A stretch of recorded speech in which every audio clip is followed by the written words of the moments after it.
Hello, Nikori. Welcome back. How are you doing?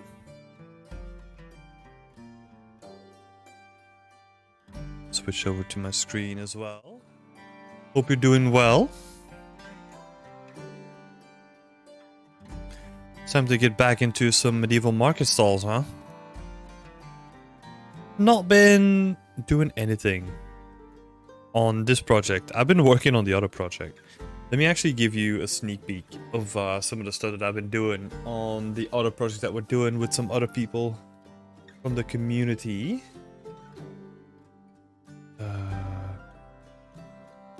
Hey, Maddie! This is gonna be a sneaky peek. So this is like an overview of some of the assets that people are making for the other project. People have been doing an awesome job, like making all these little assets. And in support, I'm working on the buildings and the roads. So I'm doing like all the decal and texture work from like all the bottom stuff. So like the curbs, and I'm doing like all these little decals that can be added to the curbs. I've been doing like lots of cracks and like lots of these patches.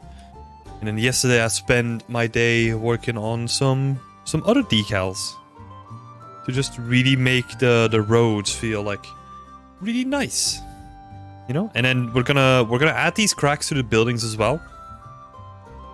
So yeah, I've been having fun with this stuff. But this is all made in like Substance Designer, which is, I mean, nuts for some people, but I'm having so much fun with it. Yeah, so I've been having a lot of fun with the decal work this week. Hi, the apples! Hi, Sarah! How are you both doing? So yeah, that's what I've been doing over the week. Like, I've also been making like little puddle decals as well, so we can have like wet patches all over the place. So yeah, that's what I've been working on. But let's switch it up. Let's get back to the medieval stuff. I think today I'm just going to continue working on the market stalls. Last time we were kind of making, because we have like these pottery. We have like the bits of pottery, right? And I'm probably gonna see what we can do with like other variations as well. And then maybe we'll spend a little bit of time making this one look good too. But I think that's the last stall we kind of need to push to the next level to be in line with the rest of them as well. Yeah, that's what we're gonna do today. Hey, Erop! How are you doing? Welcome to the stream. Glad to see you here. The apples is not doing that good. My stone wall took my soul. What happened? How come?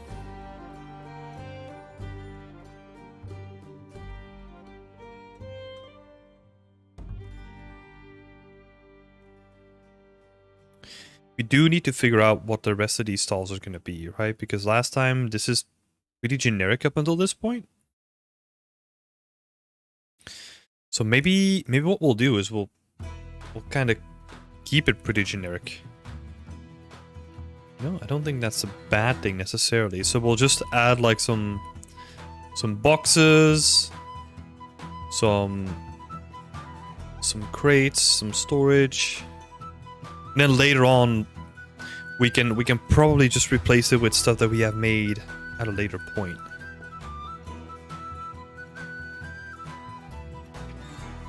Just take me too much time.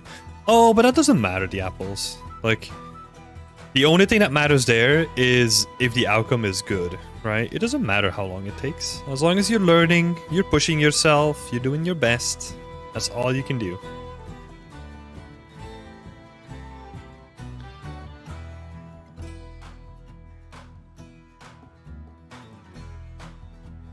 Background music is perfecto. Hell yeah. Yeah, Riot's making some good medieval music, so might as well use it.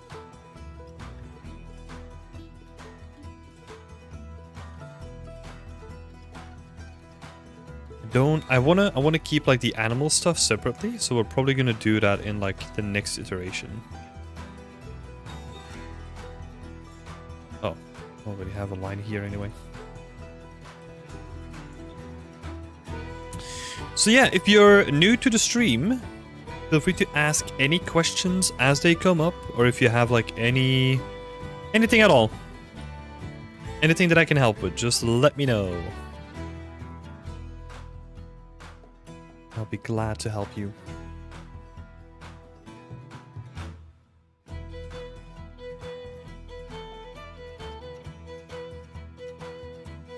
So yeah, we have like a bunch of stuff here. I want to keep this one in the middle a little bit cleaner.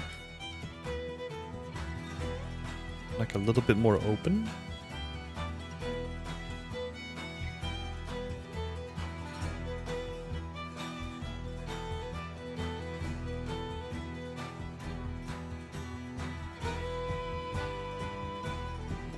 Oh, when I was talking about questions to ask, right? Like, I'll give you some pointers. Like, if you're working on an environment yourself, or like a personal project, or if you have any questions about the game industry and like being an artist within it, maybe that'll help you like refine some of the ideas for your questions.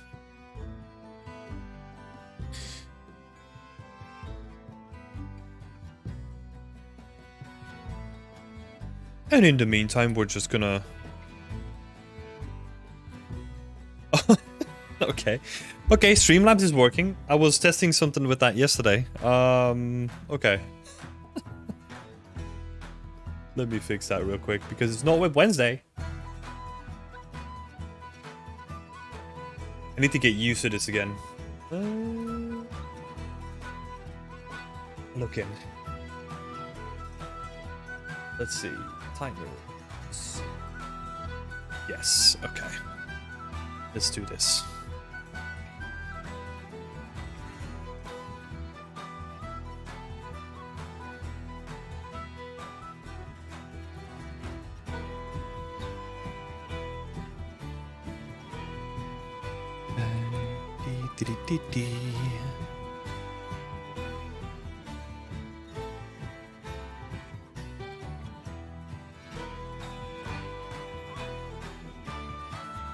So what are we gonna do here? Like maybe put like a mug here. This is where the people are like eating next to it, right? Just put like a chair down as well so that they can actually sit. And then maybe...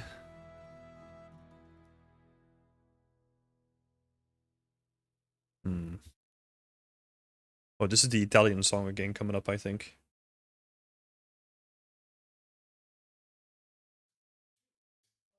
Is that the one? Yeah, there we go.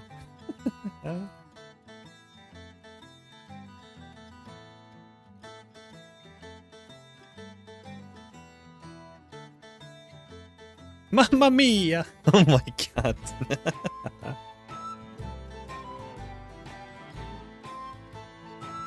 Hi Sunny Day, how is it going? How did your project end up? Because I think you had the delivery date like a week ago or something like that, right? I can't remember, but it was very close.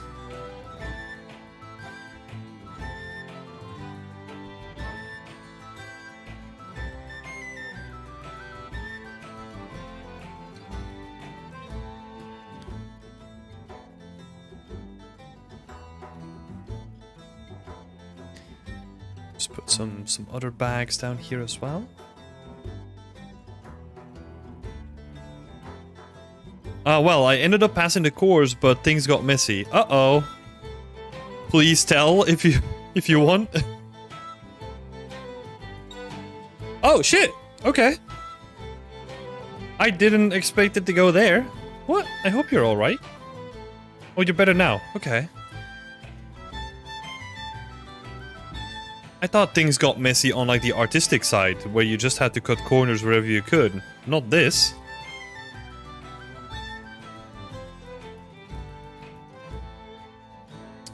Take proper time to rest though as well. Don't forget that. It's good to see you back though.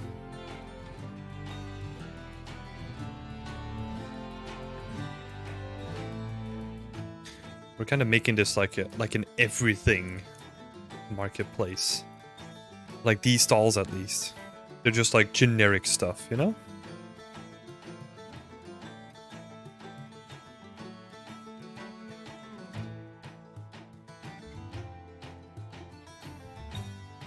So I'll be focusing on fixing it up in my free time now. Yeah.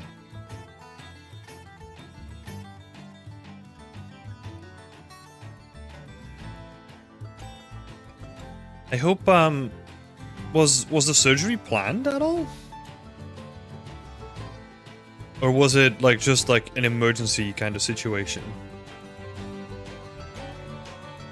Sorry, I don't mean to pry.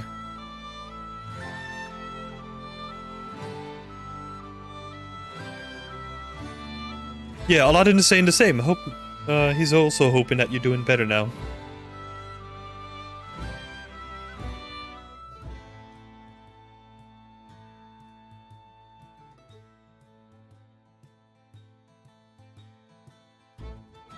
Soviet is asking, what is SM?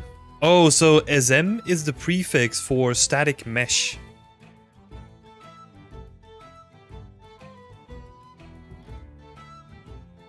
So the reason why I'm adding these is because that's actually one of the requirements if you want to submit it to the Unreal Engine Marketplace.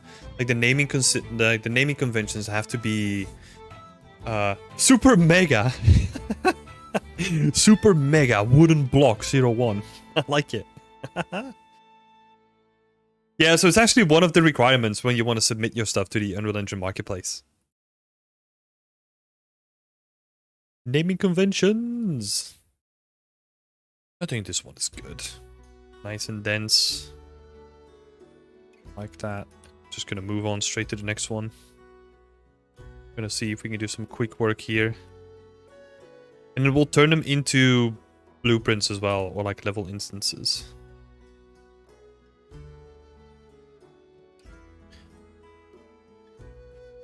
Coming back strong, finishing up a goofy project unrelated to environments, but I'm gonna get back to environment art soon. Awesome! It was a planned surgery? Okay, at least that's like a good thing then. But the medications afterwards were not kind to me. Nothing serious. It's good to hear, Sunny Day. It's good to hear. I'm glad you're doing fine.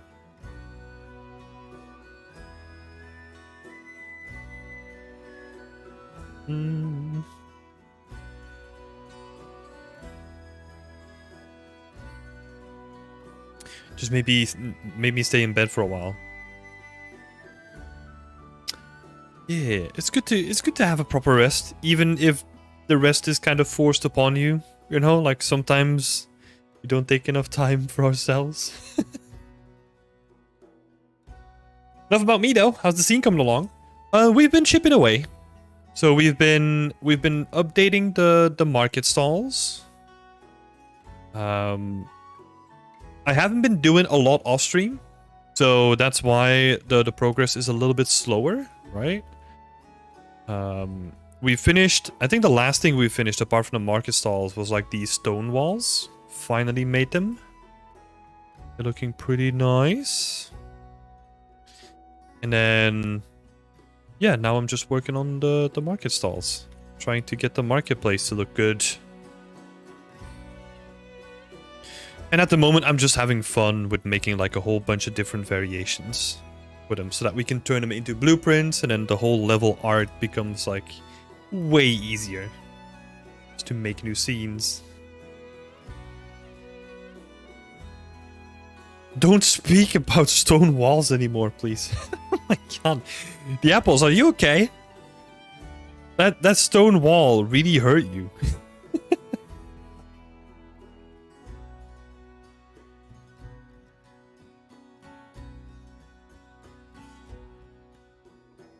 It's looking amazing. Thank you so much, Soviet.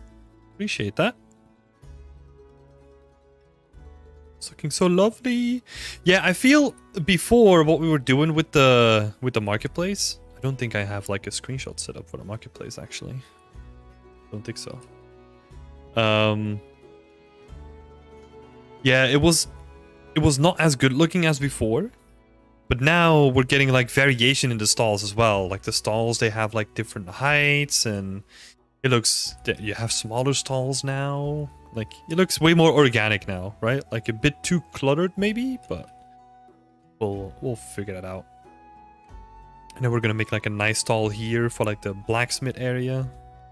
Gonna be nice.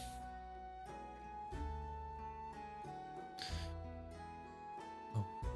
I just have like this random section in the woods. Looks lived in. Yeah, that's what we're going for. Trying to make it full of character, right? Or like lived in. As you just said. Hey Joe, how's it going? Welcome back to the chat.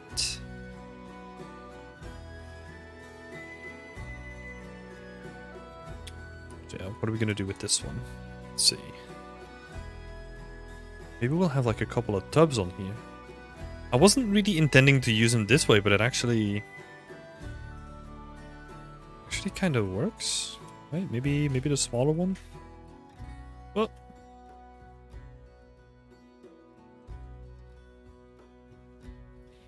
Just like rotate them, scale them up and down a little bit, just so that we can have them look a little bit different.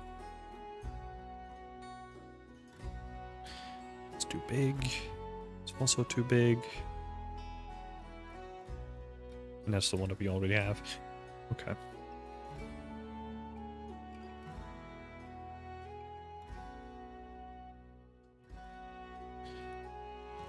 And then at a certain point, we can probably fill these in with like, I don't know, fruits and vegetables or something like that, or like herbs. We got a couple of tilables for herbs. So we might do the same for some of the crops that we do after a while as well.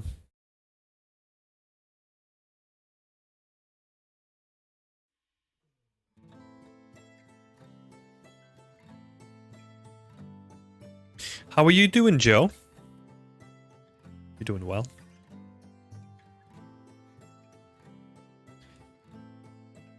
The apples is joking. I'm all good. Okay, that's good. Because if there's one guarantee, I can make you the guarantee that you'll be doing a lot more stone walls. Especially if you're gonna keep doing like medieval style buildings, right?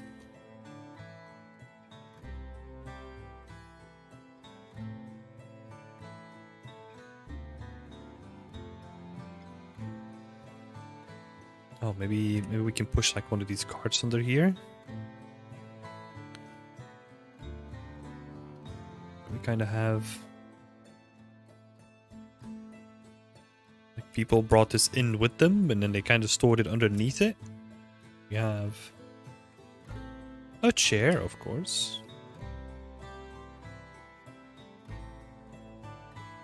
I think what's also important is that we have like different shapes going on. Right, like so we have like rounded shapes, we have like an open mid, and then we have like one to the side.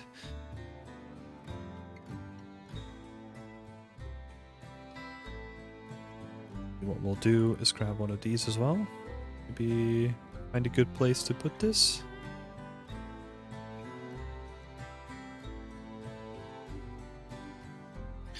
Little rush light.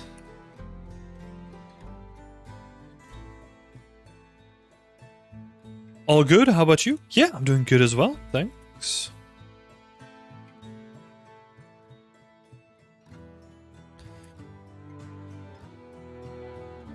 Been pretty awful weather over here though. That's not nice, but perfect weather for some game dev stuff.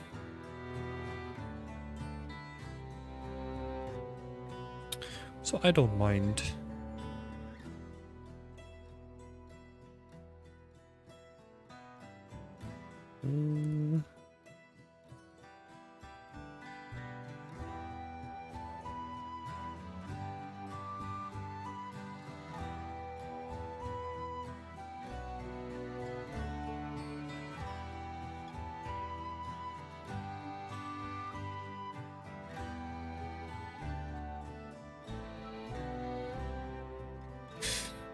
Do you know when the next team challenge will be announced? Thank you so much for the question, Sunny Day. I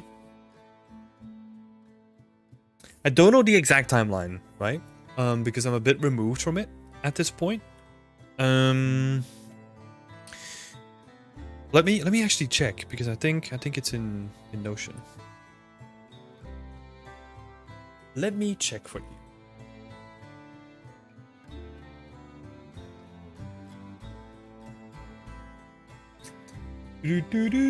Team challenges.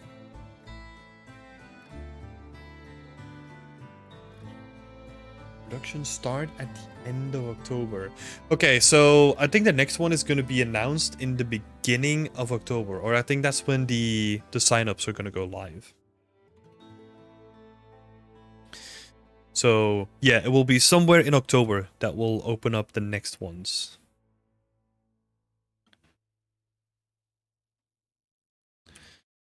That is literally when we're going to do our meeting as well, like in London. So yeah, great timing on that one. It's going to be fine.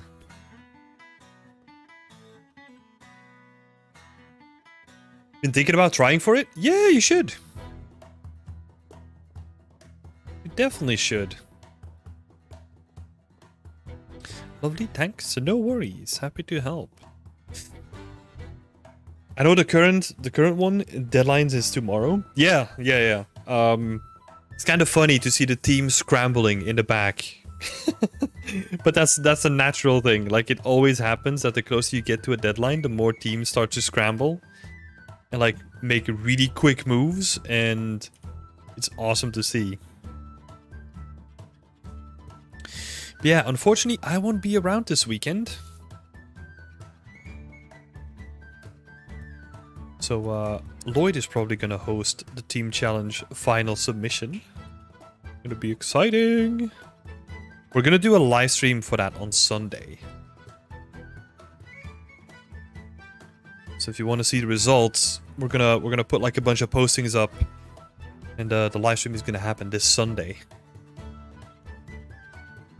It's gonna be nice.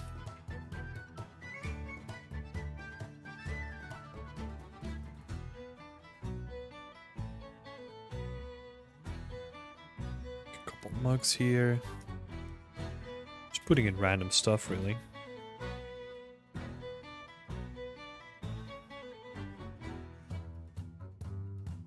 Here you are, listening to pleasant instrumental music, all chill, while teams are putting out fires in the background. Yep. Just a part of life. It's always like that, every time. Even though we say, hey, don't go too big with the scope, do this and that, try to get easy wins at the end, it always ends up the same way. Teams scrambling at the back end of a team challenge. It is fun to see though, because, I mean, we keep... So for every team challenge we do, right? Like, we do like a retrospective, so... Or like a post-mortem, or whatever you want to call it. Where we look at the current challenge and like try to identify weak points, go over it, like get feedback, blah, blah, blah. And we always end up having this one same conversation that talks about like how we try to predict what was the outcome gonna be of a team challenge, and we're always wrong. Just always. Like, we never know what's gonna come out of it.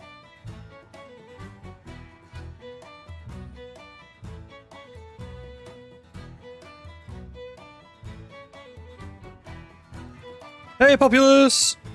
Hope you're all doing well. Why the sad smiley? Hope you're doing well too, buddy. Oh, sorry. I only had top chat open, so I couldn't see I couldn't see your smiley correction there.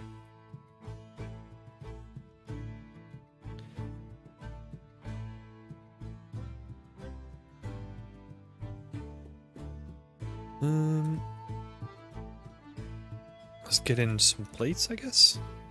I don't think we can do too much else with this guy.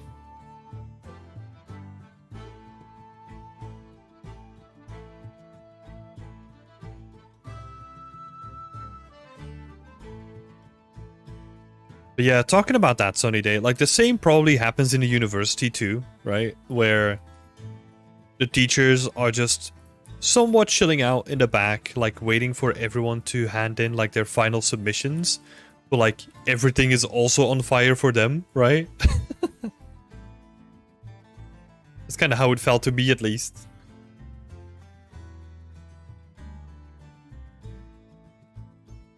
Oh, I'm dumb. I have a stack of plates.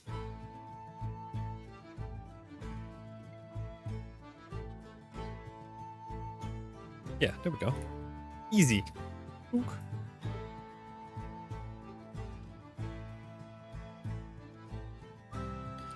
School. Now we just need something for under here as well. Yeah, definitely. Yeah, I mean, I still remember some of the times where I was like working through the night because I don't know, something crashed and I was running late already, so I had to work through the night. And then I had my presentation like early in the morning, and there was like a scheduling mistake, so like all the slots moved like an hour or something like that. But I didn't. They weren't sure if it was gonna be an hour or maybe not.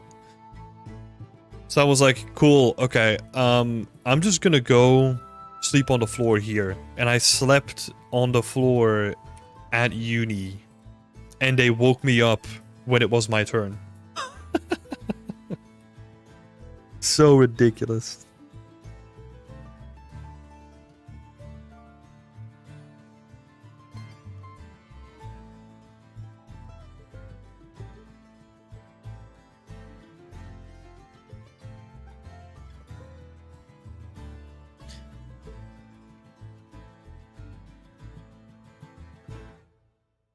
Still remember that, like the teacher coming out and being like, "Oh, Tim, it's your turn," and me just like waking up, like after like I don't know, half an hour power nap or something like that. That was probably like the most chaotic that I've had it in uni. I think that point, and then also in the first year there was another time. It wasn't as drastic, but. Oh, I remember when we had to make our city scene. I think that's still like a thing that they do in DIA. So we had to make our city scene, and then right before I was about to hand in, like I was on time, right? Like I finished pretty early. I was pretty happy with the result, so I was just cleaning up, like preparing for the hand in, and I was like, I don't know, like a day before the deadline. So I was like, cool, I'm gonna take a chill and then switch it up for like another course. And then yeah, I tried to fix like a missing texture or something like that, and I pressed the wrong button and it lost the links to like all the textures, and it completely fucked up my whole scene. Because it lost all the connection to like all the textures. And I was like, oh my god. And I didn't store them. I was stupid, right? Like this is my fault. Like I didn't store them in like one central location. I just stored them all over the place. So it took me like hours and hours to find them again. And then also for some reason, like I can't even remember what I did, right? Because this shouldn't be happening. Oh yeah, Control Z didn't work on that. That's the first thing I tried. I was like, oh, cool, Control Z. Oh, it doesn't work. Oh, and then like the dread set in. And then I think I made it worse. I don't know how I did this, right? But like it lost like all the textures. So I was like, cool, I'll have to refine like some of the textures. And then I also broke some of the UVs while I was taking the textures. Like, I don't know what I did. Oh my god, but it was such chaos. So again, had to pull an all-nighter to just hand it in like that morning. Ugh. I honestly can't remember how I did it. This was in 3ds Max, yep.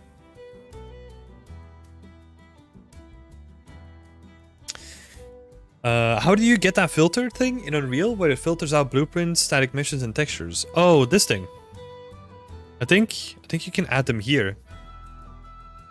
So I just have it set as like textures, static meshes, and then blueprints. And then I can just add them here.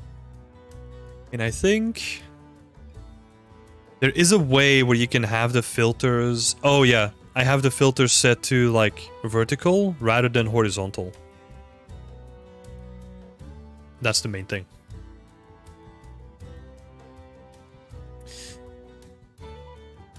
The city scene is not a thing in the first year anymore. Oh shit. That was like a staple of the first year.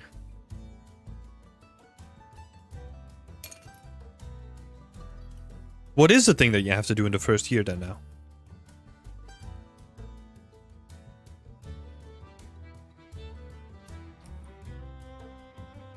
Well, I guess the next project will be organized for me.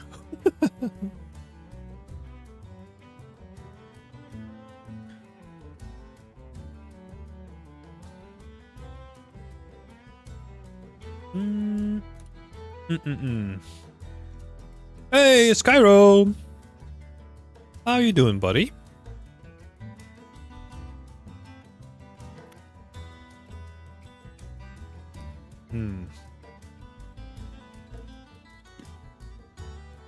This is a big chest.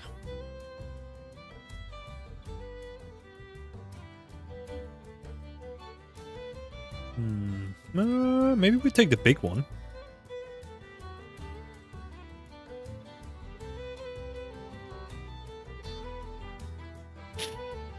Because this is going to be the base, right? And then...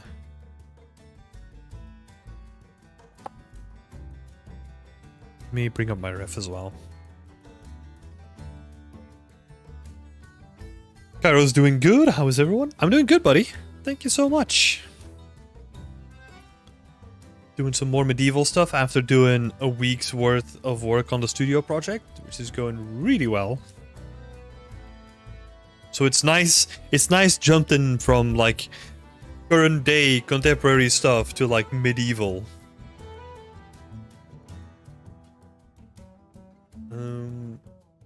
Where is my... let's have a look.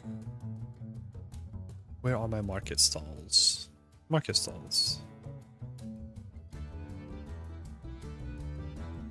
Yeah, it's this kind of stuff, right? Okay.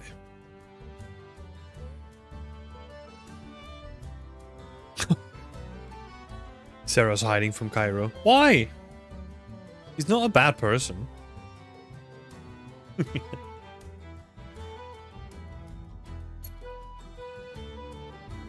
Yeah, so now it's a scene... Cairo, wrong. Okay, well.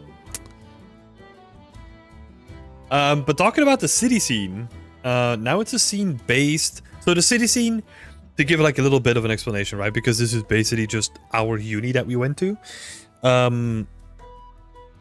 So in the first year of digital arts and entertainment, like in the school that me and Sunny Day went to, or like are currently going to, Sunny Day's case, is you had to make like a cutout of a city. And that was such a staple for like the first year, because it was like instantly recognizable. But apparently you don't have to do that anymore. So now it's a scene based on one of 3 themes, which... when I did, the themes were forest loner, grandma house, and some eco-living option. Yeah, I'm assuming that you didn't take the last one because you just write that off as like, yeah, some eco-living option.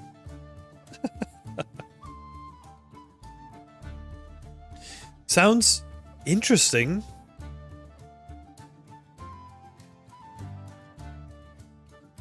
Grandma's house full of machine guns.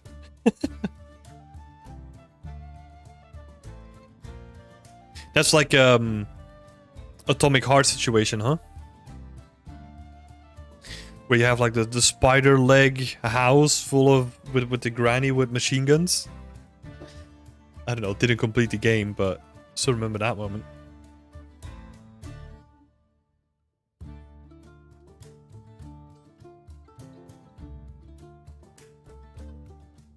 Yes, interesting. Interesting that they don't do that anymore. I mean, it was also really difficult though. Like thinking back at it, I really struggled with it because it was the first pretty complex scene that you would create, right? And this is also, I don't know. Like, I'm trying to think, right? Because like when I was in uni, like it was the weird time when there wasn't that much like that many resources online to help you with stuff, right? Like you had Polycount and you had like the odd tutorial, but most of them were pretty bad. Whereas now, yeah, there's like a wealth of resources out there. So definitely simplifies the whole thing a bit.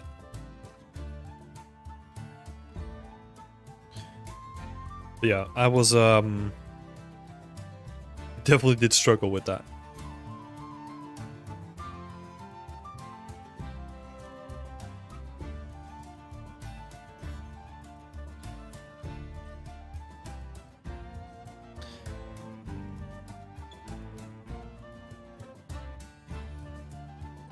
Well, I don't want to use pottery too much because that's basically the other section, right? So,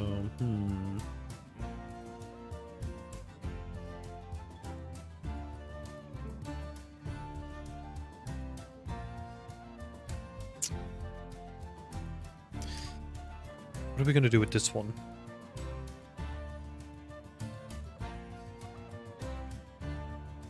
Let's have a look in our collections.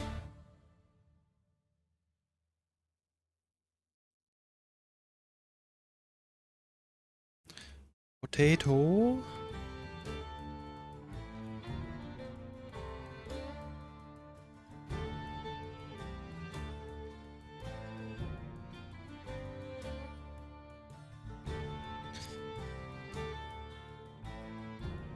Hello, Hendrik.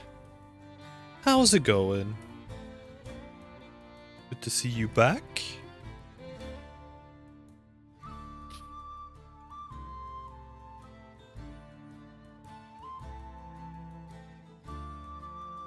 We'll do like a closed one as well.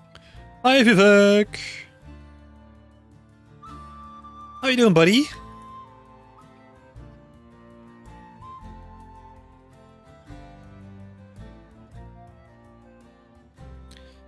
Bucket? Maybe? Instead of the pottery? I'm gonna get rid of these pottery pieces too. Some baskets in its place instead.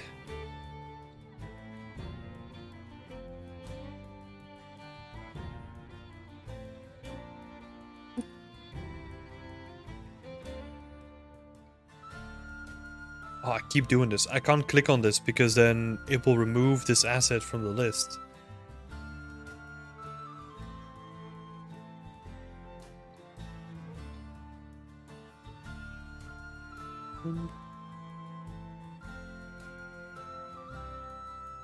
Let's put that there. Oh, we can put some of the bags up as well.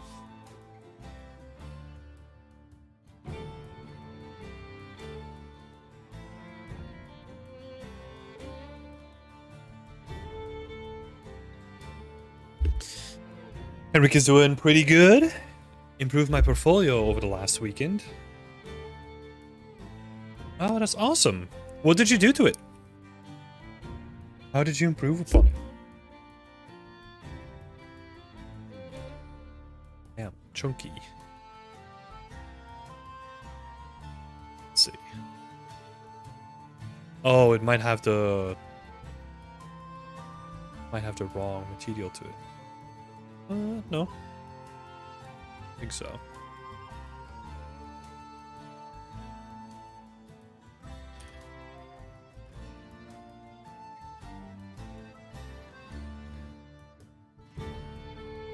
Hi, Gilbert. Welcome to the chat. How are you doing?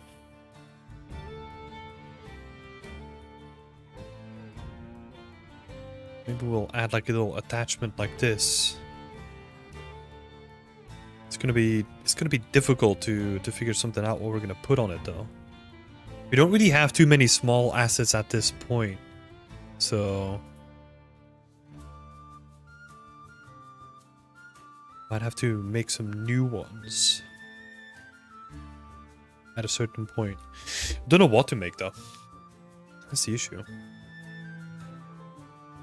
I have a bunch of these like blacksmithing tools, but got pottery. Different kind of ropes, I guess. That could be interesting. Just empty. Food, we don't have that yet. That's all in the works. This is just like a whole bunch of like random stuff, right? Ropes again. Fake meat. Some cheese and pies. Cheese could actually be an interesting one to make. Relatively simple as well.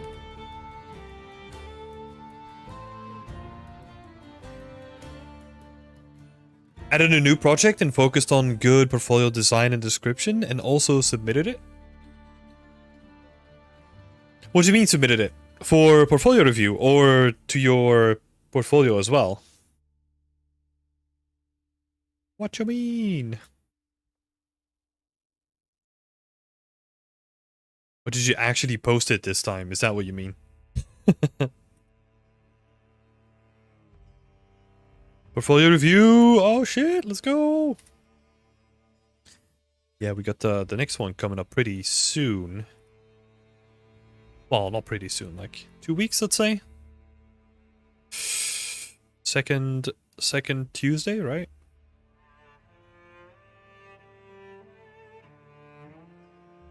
It's gonna be fun. I think something like this is good.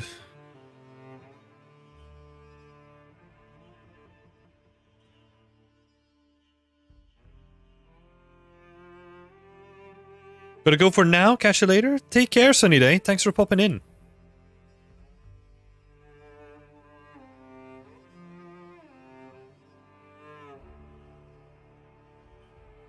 I think we might have to bake these guys as well.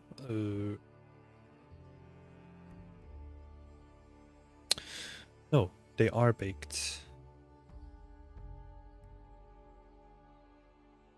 I mean, we could slap like a different one on there. Like, let's do the clean one, for example.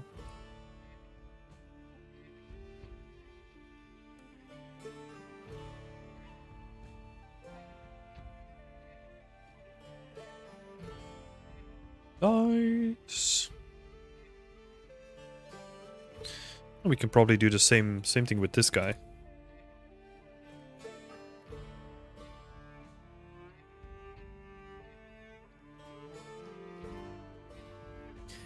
Did you hear about the new Unreal Engine 5.3? And it will have a skin weight painting tool. Unreal always finds a way to blow my mind. I haven't actually. I haven't looked into that at all. As you see, I'm still running behind like a couple of versions, so I still need to try my hand on the new PCG system. Still haven't tried that out.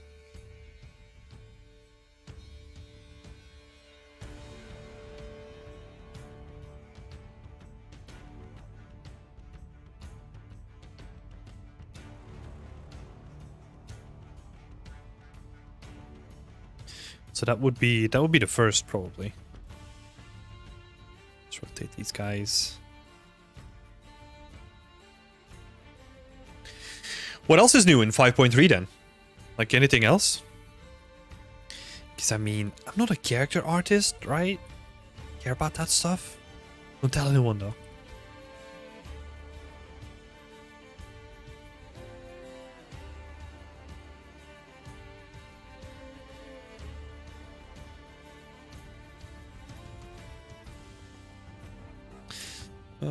Oh, actually.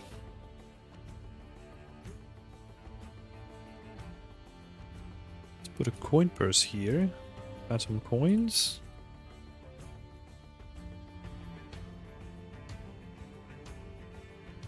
Right, and then of course we need to have a chair.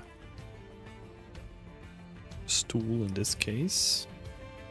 Get a rounded one.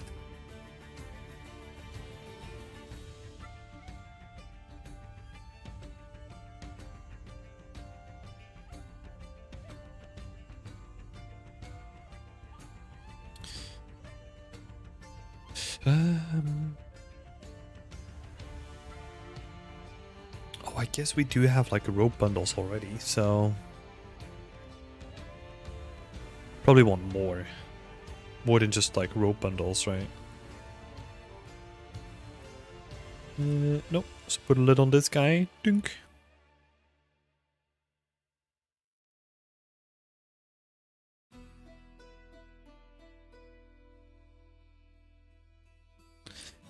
Okay.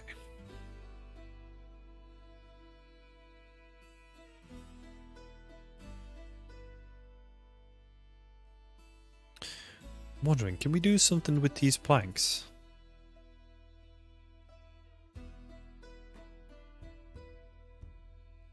Does that make sense?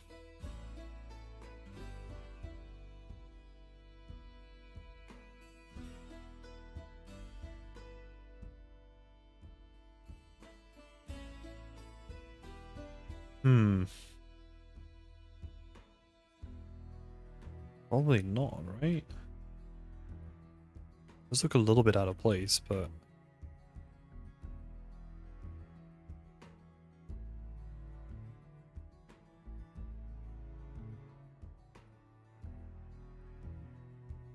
don't love the sound effects. Yeah, I can't stop myself.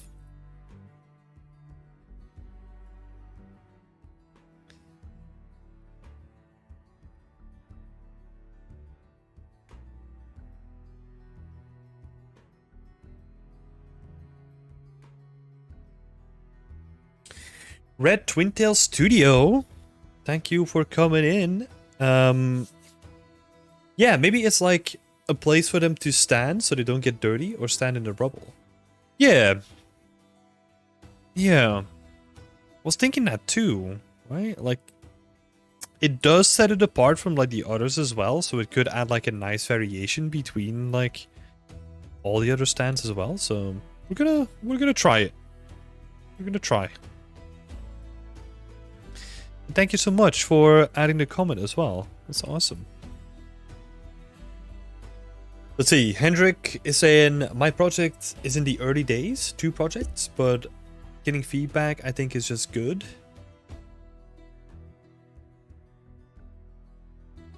I think that would only go on a podcast or so.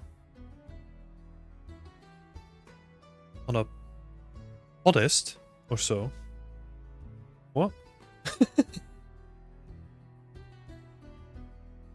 Portfolio. Oh.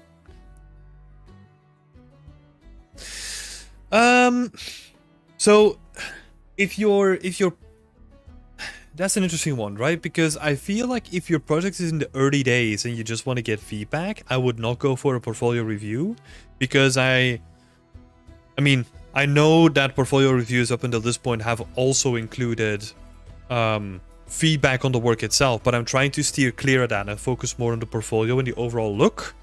So if you're looking for more dedicated feedback on the projects themselves and how to do things and ideation and all that stuff, then I would definitely make whip threads for them and include them in Work in Progress Wednesday instead.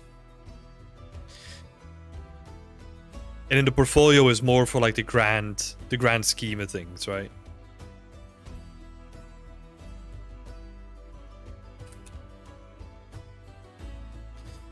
Cool.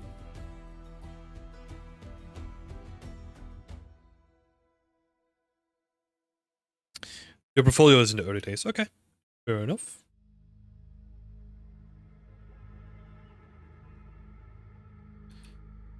Well, I think we're gonna make ourselves, gonna make it a little bit easier, and I'm gonna put these in the right folders. So blueprint, Marketstalls. Which one is that? That's that one.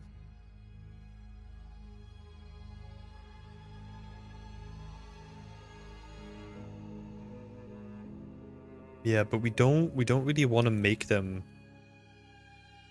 these blueprints anymore, right? And I'm also still quite unsure about the naming convention, especially the prefix. But I guess we can bulk change that at the end if we wanted to.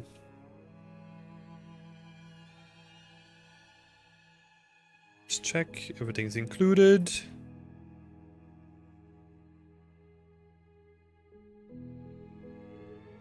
And then we put those in Marketstalls. And this is large generic.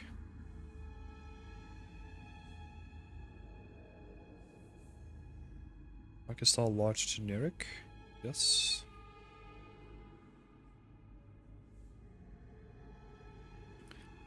We will. There's a pivot point down there.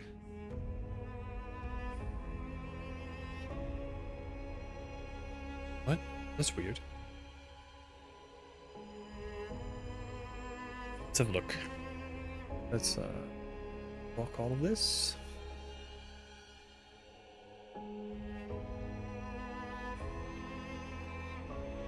Minimal Z. Is that coming from the light? Maybe?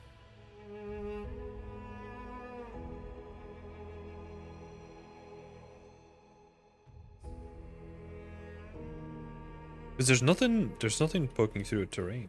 Right? So the only thing that I can think of that might be causing the pivot to be offset is blueprint? Not sure what's happening here. Just have to fix it manually then.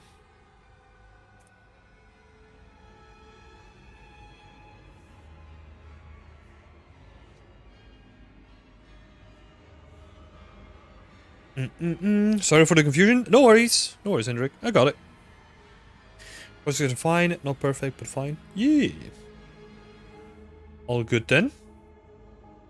Populus is asking, hey man, what is the advantage of using level streaming for bigger assets like these? I usually put them together in blueprints. Are you talking about like the level instances that I'm talking about?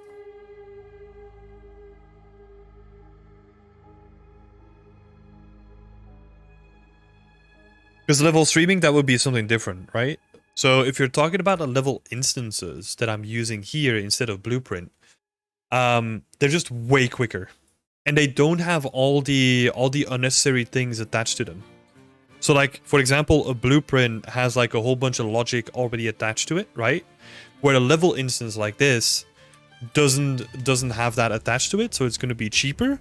And also, if I were to make this into a blueprint and I would want to move like this thing like over to the side or whatever, a blueprint is going to be way slower in that rather than this. Like, this is super fluent. This is as I'm just editing a level. Whereas I can actually maybe I still have some old blueprints lying around here. I don't know. That's a level instance.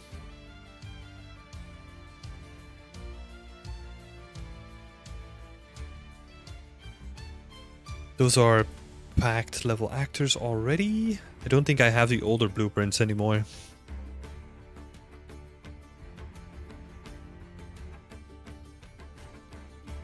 Let's see. Nah, I think I removed all the older ones. It's just way slower.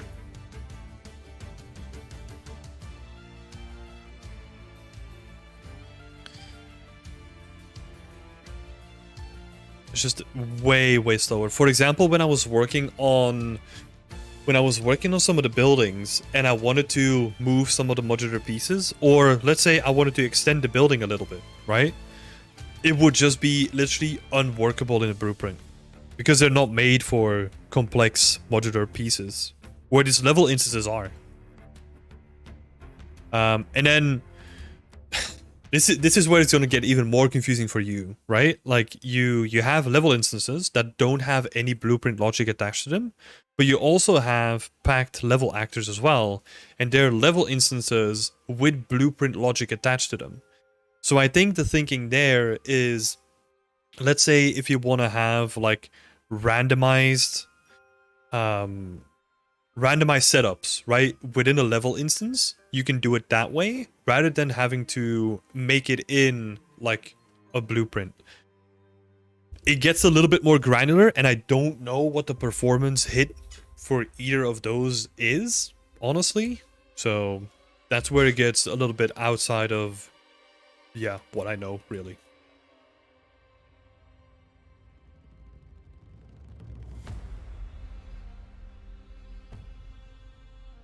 Also, really aging myself with that saying. Wait, what saying? I think I missed it, Cairo. I don't see anything come up.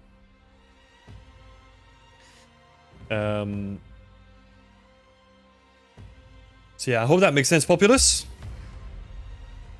Red Twintail Studio is saying, this takes me back when I started looking under the ground in Skyrim. Being shocked how much was under there. Yep.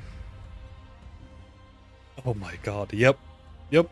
I've had that a couple of times in production as well, where we had a bug where you would duplicate something and that object would disappear. It's like, okay, weird.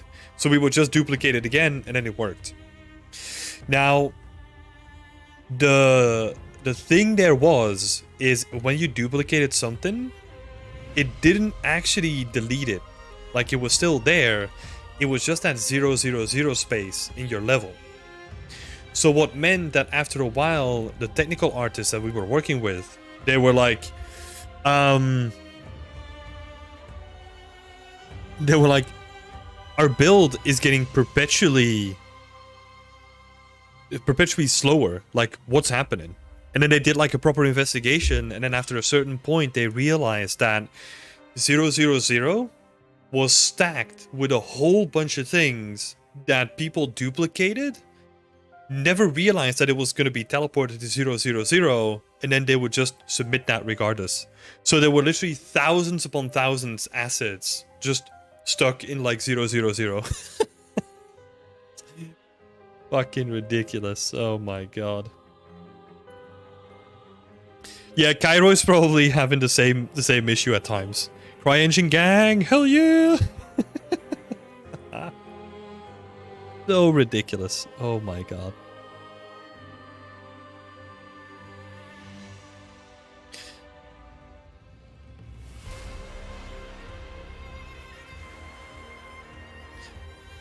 This is a medium. Let's go. Thanks, man. Our course instructor showed us how to use it for lighting. For example, we have night lights and daylights, and then the level where all the assets are easier to are to make it easier. Oh. Okay. Yeah, it's interesting, right? Because there's multiple ways of doing that. There's also, and I've never used this myself, weirdly enough. There's also levels and sub-levels, right? So like this whole tab, you can make like new levels and have like your night level and your day level stored in like different levels like this. I've never used that myself, but that might also be like an interesting thing if you're working with like scenes, right? Rather than having to switch between levels, maybe that would be like a more interesting way of doing it. Especially for variations, like a day and night variation. Interesting.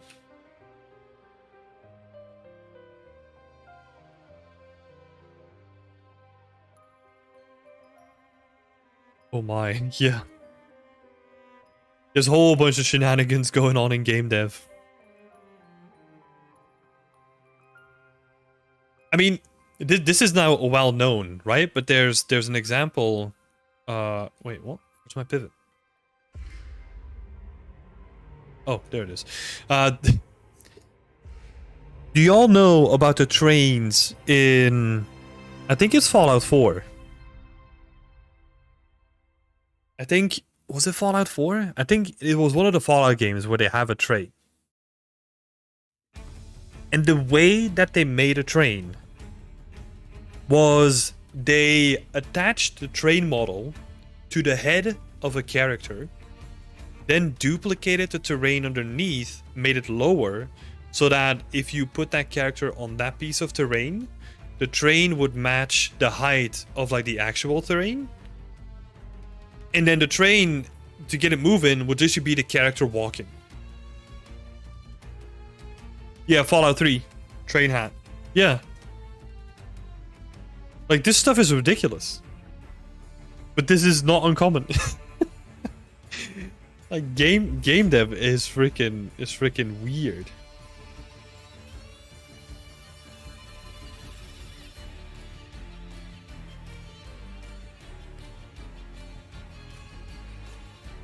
Train hat.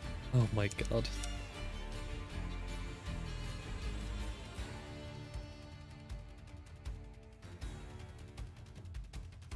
So weird. I do love all that stuff though. Medium, generic, 03, right?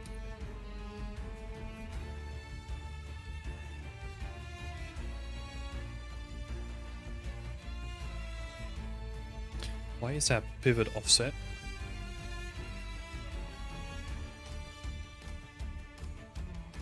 A table in Skyrim can be just a top layer of a big shelf lower down.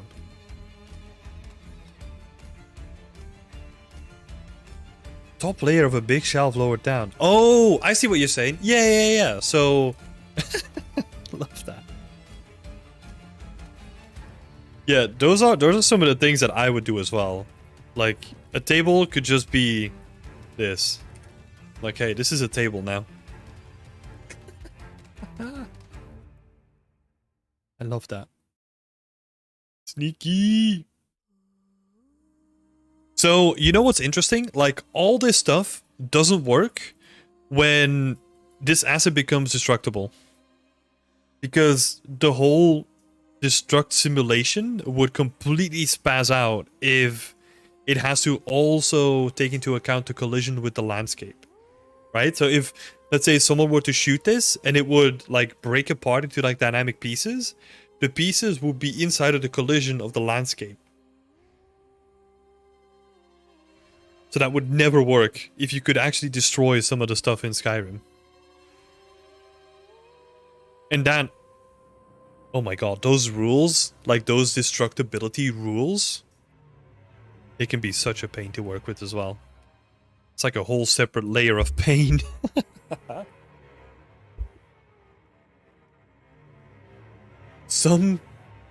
Oh my god, I love this. Yeah, if you have like any weird stories like that from games, like feel free to share them because I'm curious. Some games didn't have sequence triggers or something, so they used a certain squirrel to trigger missions, cinematics, everything. Yeah, which one was that? I remember that story, but oh my god.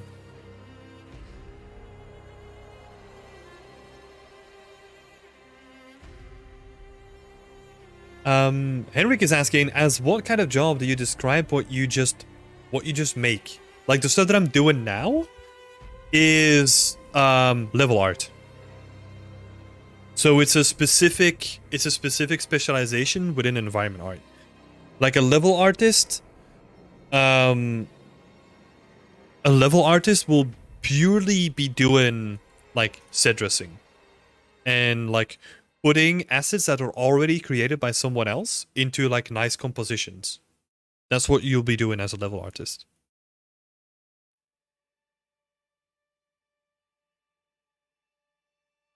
Let's see. Let's fix this pivot as well.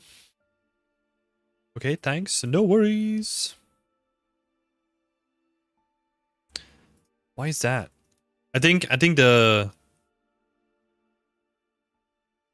Yeah, I think the rush light is kind of screwing up like where the center of these things is, because it's probably going to be something more like that, right?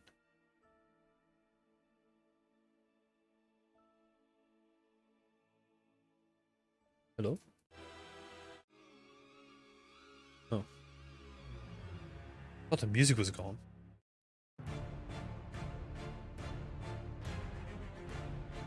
Oh no, we ended in the epic section again. Let's go.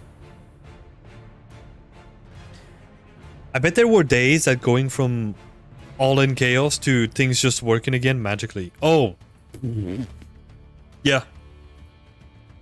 Yeah, I would get really scared. I would get really scared if like a programmer or like a technical artist walks up to me and is like, yep, it's working again. It's like, okay, how did you fix it? It's like, yeah, I don't know. Like, I don't know. It just fixed itself. It's like, okay, this is scary. Because it can break at any second again, like...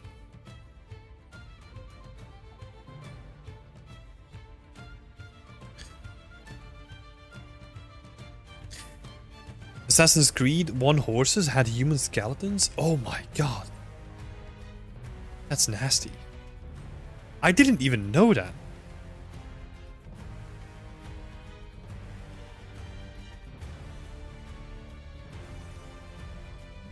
So, okay, so we have a bunch of these guys now. Let's see. If it ain't broke, don't fix it. Yeah. You know what? Red Twin Tails, that's exactly how the game dev industry has been working for since it began.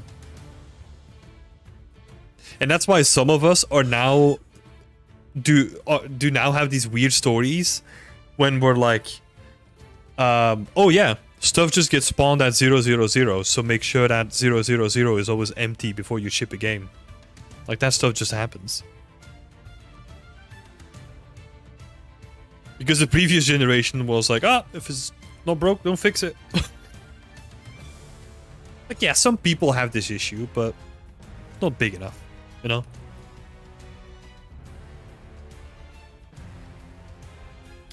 I do love it, though, the freaking chaos of game development. Oh my god.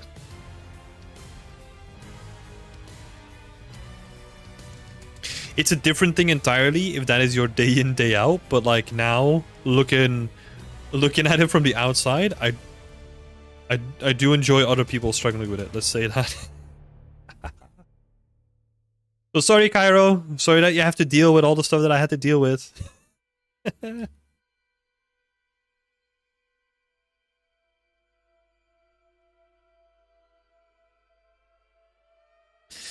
Hey, Tim and Cairo, thank you so much for the workshop you guys have on the channel, how to create blueprints in Unreal Engine for artists. It helps me a lot with my current project. Hey, that's awesome. That's awesome, Aladdin. Thank you so much for saying that as well. I mean, Cairo also inspired me to make my blueprint that I have for changing the day and night cycle of my scene. So, yeah, I loved it. It's really useful.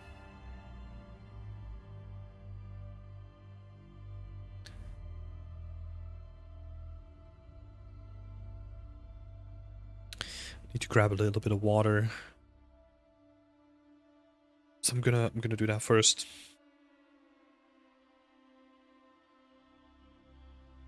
Just put in like one of those little, what are they called again? Wheelbarrows. There we go. Okay, grabbing water. Be right back.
All right, we're back. Hydrated.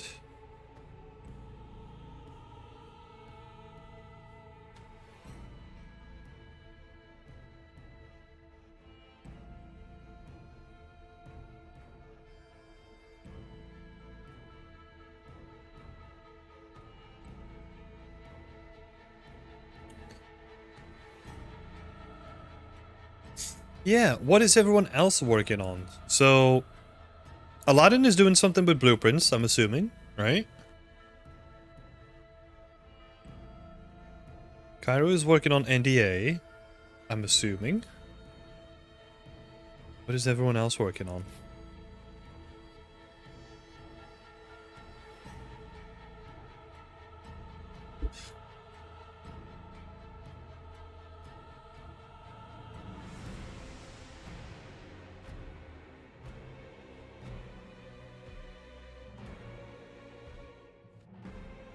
Love the chicken cages, let's go!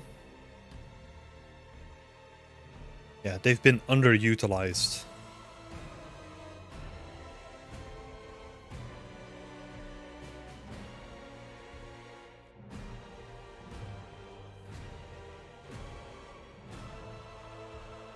Oh, sorry, Andrea. You were saying, hello, Tim! Happy Friday, all! Happy Friday to you too, Andrea.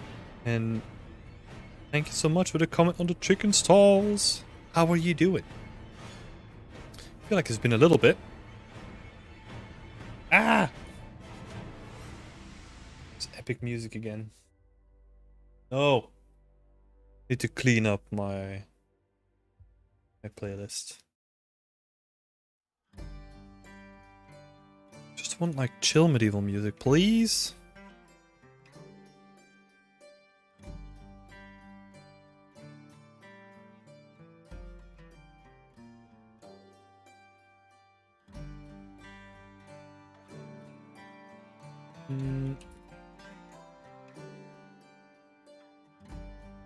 I think I did this before, right? It's with a different chest. I think we're good.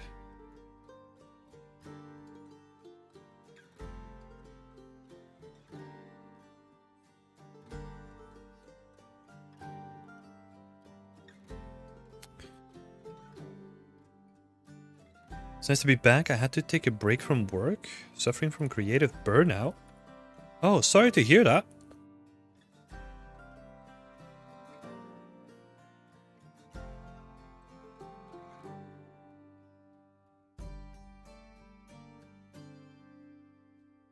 I've also started to learn Substance Designer. A little tricky, but it has been fun knowing the possibilities are endless. Oh yeah, I love Substance Designer for that.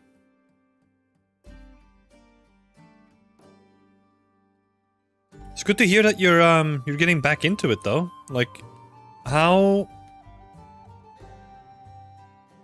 I want to ask a question. I don't know how to formulate it though. Like, what did you feel when you say creatively burned out? Like, just no energy, wanting to work at all?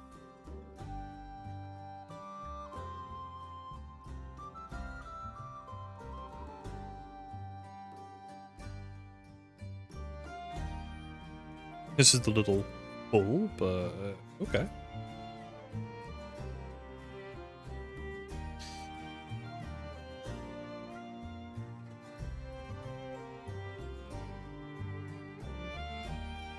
And sorry for asking such an ignorant question as well.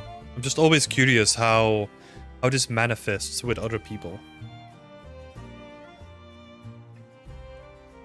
Because I mean, everyone goes through dips as well, right? Me included.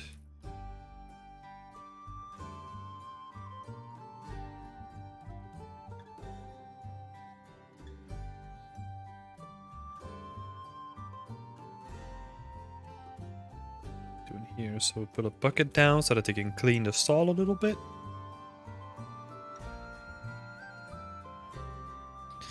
What else are we gonna put down?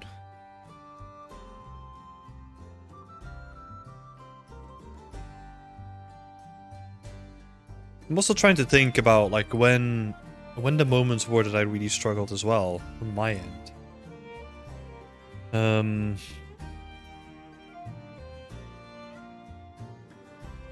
But I feel that I got really lucky.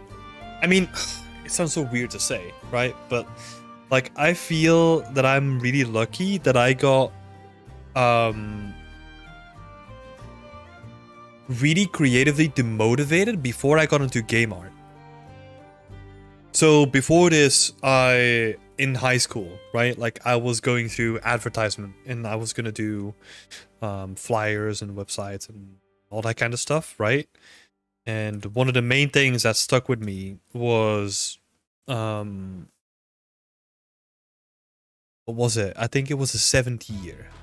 And we had to present like our end work. And I was late, but I did put in like a whole bunch of time making it look good. And I was doing my presentation and I was stressing the hell out. And I came in, did the presentation.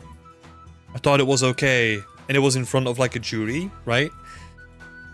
And then the jury said like, yeah, I don't know what they said, but they basically came down to, yeah, this sucks. You're gonna start from scratch, so better prepare for doing this again in like a couple of months again, like as like a retake.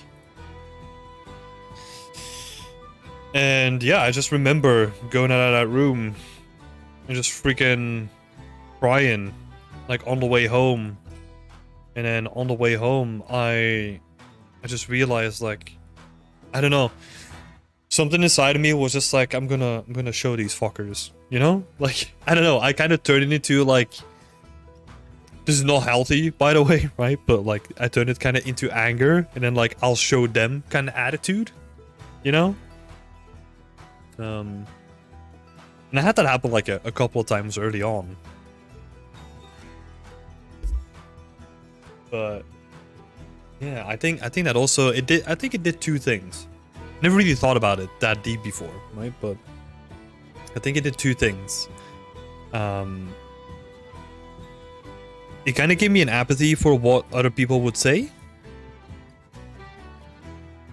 right? Unless it was like supportive and productive. So if someone would just break down my work, I would be better at just ignoring them.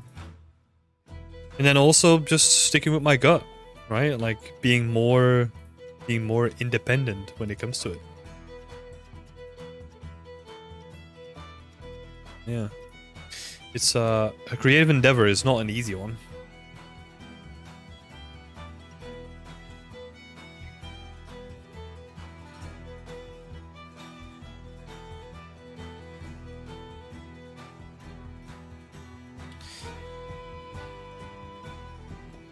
At the moment, I'm busy applying for jobs, so I've been pushing myself to get my portfolio ready, but after that, I just lost motivation. Anytime I tried to create something, it wouldn't work out, and things just went south on things I never used to struggle with.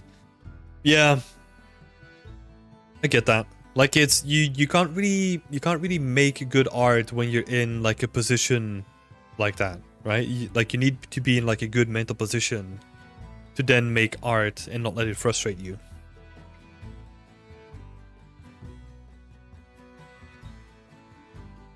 Yeah, obviously easier said than done.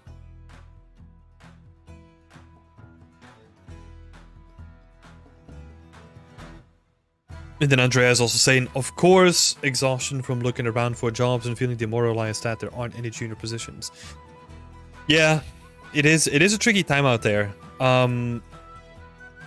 So what I would advise juniors now is to just try to play the long game, right? Like don't put all your eggs in one basket when it comes to applying for jobs only.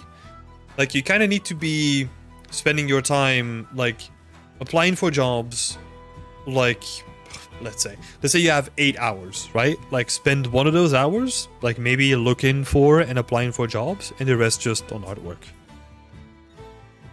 As like a percentage of your time, right? If you don't have 8 hours, spend less time looking for jobs.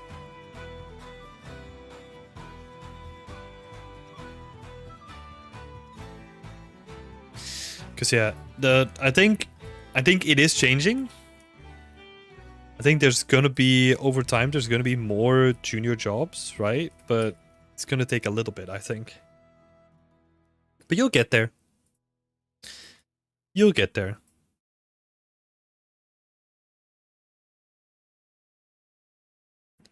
keep focusing on putting in work, making sure that you don't burn out, and keep up. Put in the work. Put your stuff on your portfolio, and just keep moving on to the next project. Right.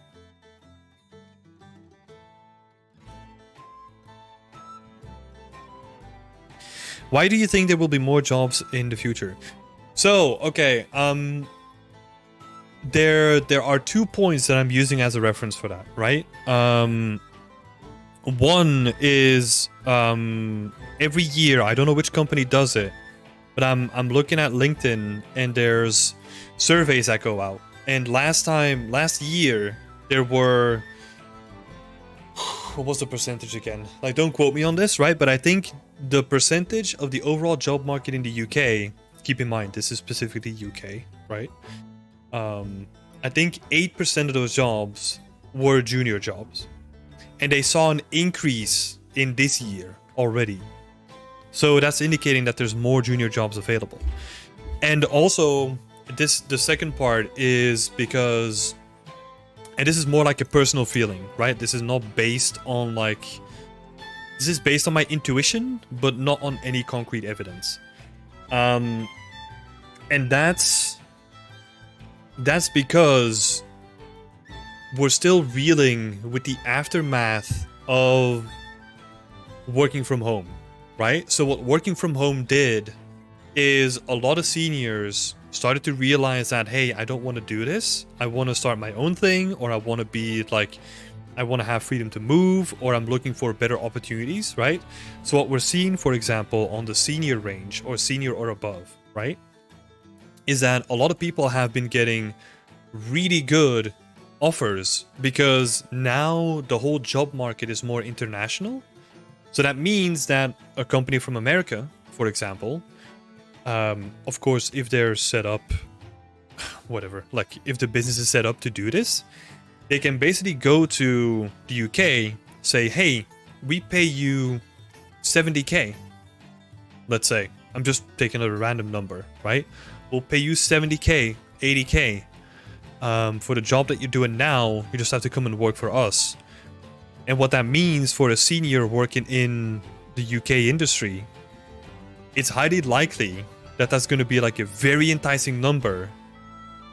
But for an American company, that's like the wage that like a junior would get, right? So there's like a big margin between the two that like America is now playing with.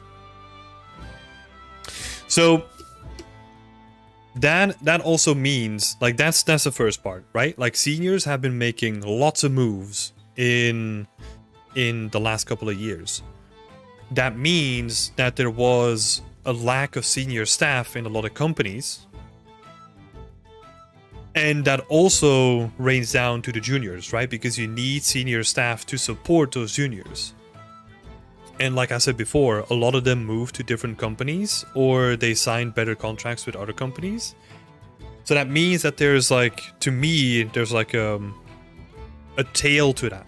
Like once those people are established, or the people that make their own studios, their studios get established and they're putting out their first work.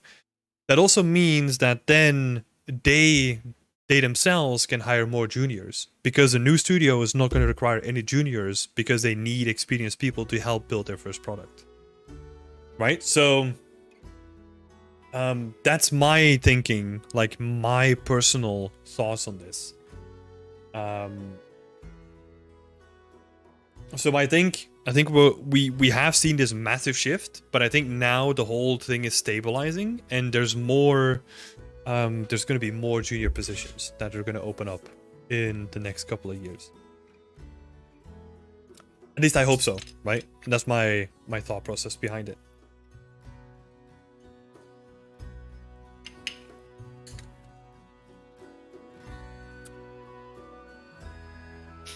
But yeah, the industry is making some moves. Yapples and Red Twin Tails are both saying that's good to know. Yeah, I know it might look really bad right now, but stick with it. because it is going to be worth it. And I believe that anyone that's currently looking for a job is going to be in a really good position. Like, you just have to keep it up, right? Treat it as like a marathon, not a sprint, wherever you can, right? But you're all going to get it.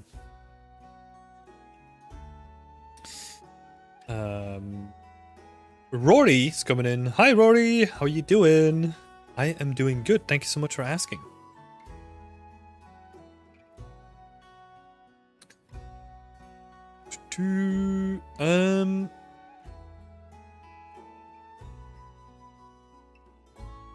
Drawing alongside with a tea and a blanket. Oh, that's nice. What are you drawing, Red Twin Tails?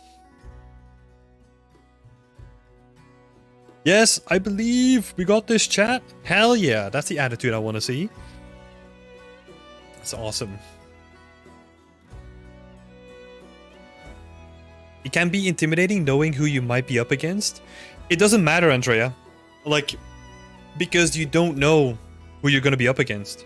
Like, the truth of it is that there's a whole bunch of people. There's a whole bunch of people that have really awesome work, but they don't apply, so they don't get a job.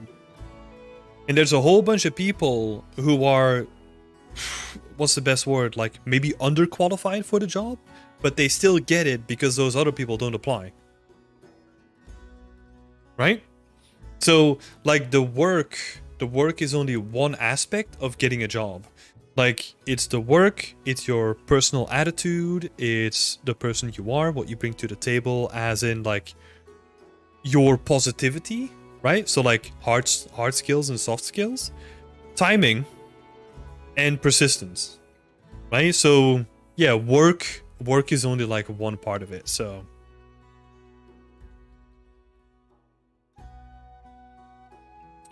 Don't let that get to you. Just, my grandmother always used to say, just do your best, that's all you can do. And I love it, because it's such a simple way of saying it.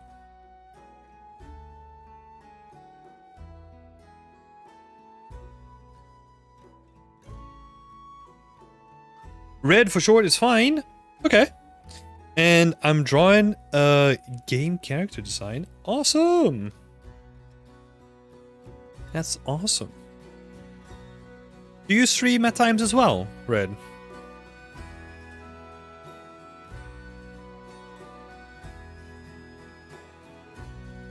Yeah, I know, right? It is so true. It's so simple. Simple and elegant.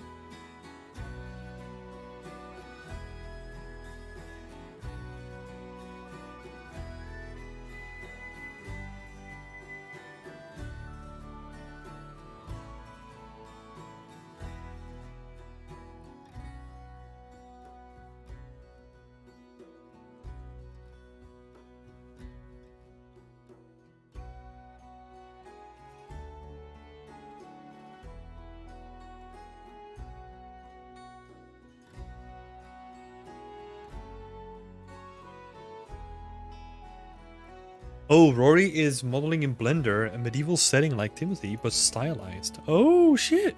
Nice.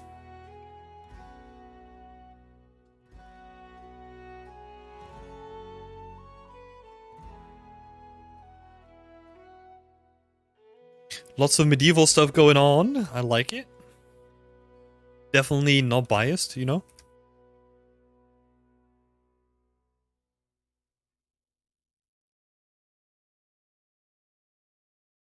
What's happening here? We're getting so many messages. Okay. So good. I stream on Twitch on occasion. Was tempted to stream this drawing, but it's almost done now. Oh, nice. When do you stream? Like, because I'm looking for more people to chill out with in the evening. I've been getting into a rhythm where I'll go on Twitch in the evenings, and I've also picked up some drawing again, like in the last couple of days. So, don't know if you actually can, but it would be nice if you could share your link, if you don't mind.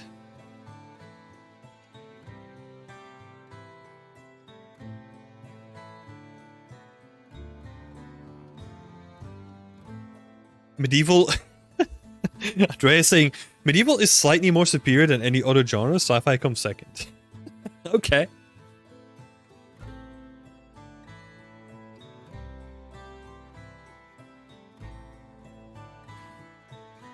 Oh, the Apples has a question. I got a question. Why do you stream on YouTube and not on Twitch?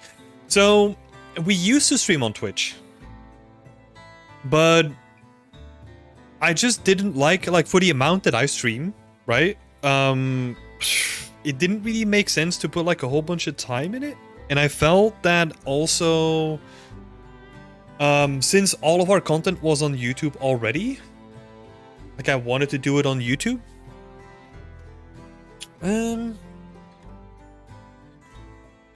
Yeah, I don't know. Like, I think we'll still have to figure out if it's a good long-term move. But I don't know. One of the things that I kept thinking about is that we definitely need YouTube, but we don't need Twitch necessarily. Right? Like, we have like a whole bunch of content here. Like the biggest question to me was actually if I would start streaming on YouTube, if it would hurt our other content that we put up in any way. But apparently that's no longer the case. So who knows? Things change constantly, you know. I'm just gonna stick with YouTube for a while. Thanks for the question though. It's a question that I've asked myself a whole bunch of times as well, so.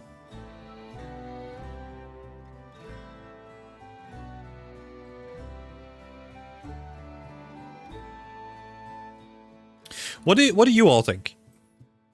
Like, would you prefer to see a stream like on Twitch or on YouTube? I know it's there's a whole bunch of factors involved, but curious to know what you think about it.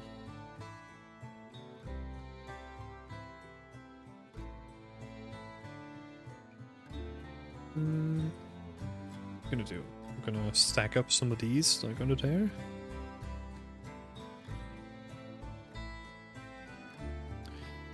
I mean, yeah, it's also, I just realized like it's kind of a biased question to ask if we're only stream on YouTube.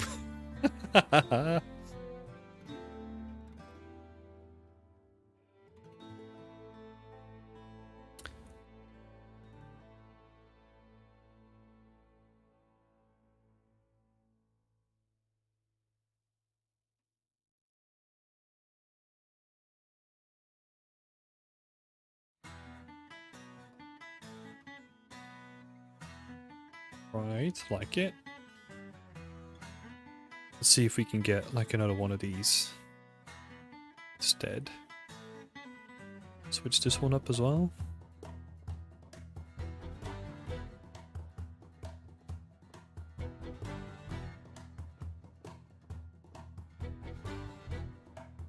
Thanks for being awesome today, chat. Like, we get a lot of good questions and a lot of good comments in here.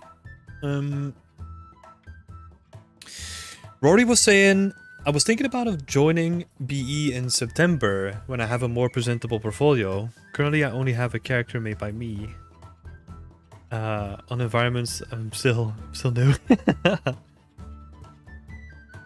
Feel free to join wherever you want, Rory. We'll happy to have you.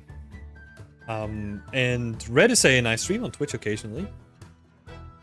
Yeah. Rory is trying to replicate Ghibli like anime style, but it's a bit painful sometimes. Yeah, it's a very interesting and very what is it? Like creatively freestyle, right? Like you can kind of put your own spin on it, which is really cool, but that also means that yeah, a lot of people are gonna do it, right? Like there's a lot of saturation in the space, which I mean, we can talk this subject to death, right? Don't let that ever stop you from creating an art piece ever. Like just because other people are doing it, like doesn't mean that you should not do it, right?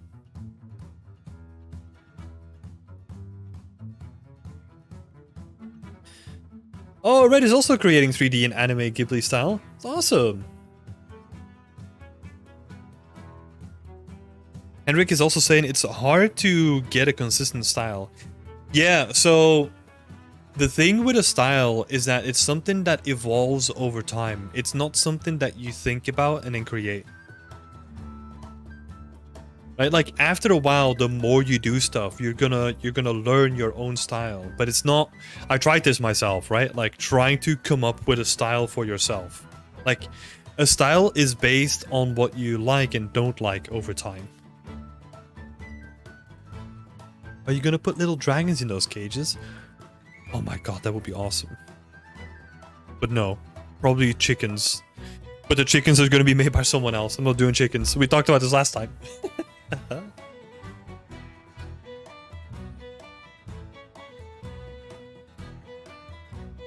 Yeah, me personally, it's more of a realistic style. Yeah.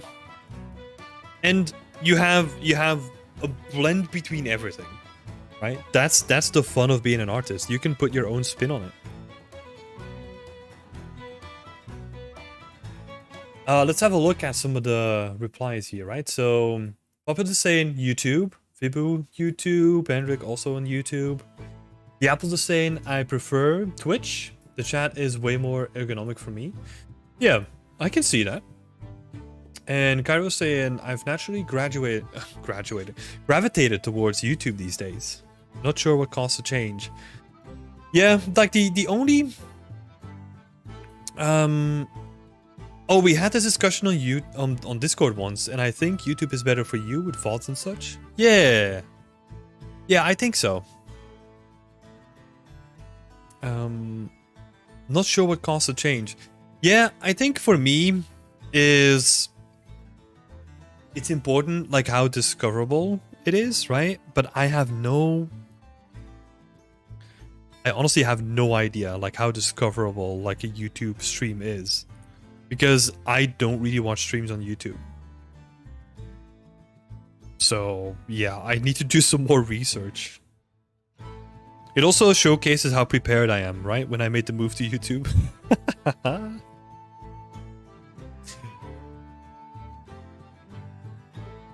It's all good.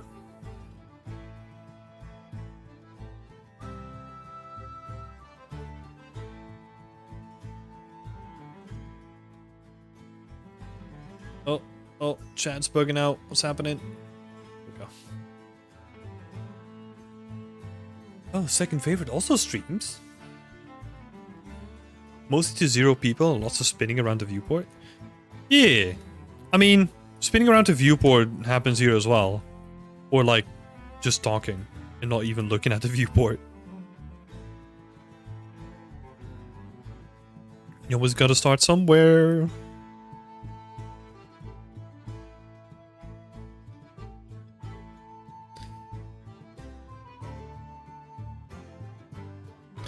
I gotta be honest though, sometimes I like joining like a person with barely any people watching and then just talk to them. You know? Like, you can just have like a nice conversation with those people.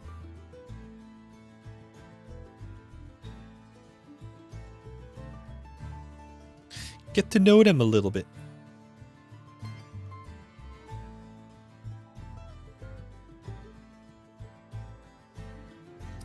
Oh, gotta hop out for reviews. Have a good Friday, everybody. Thanks, Cairo. Thanks for popping in.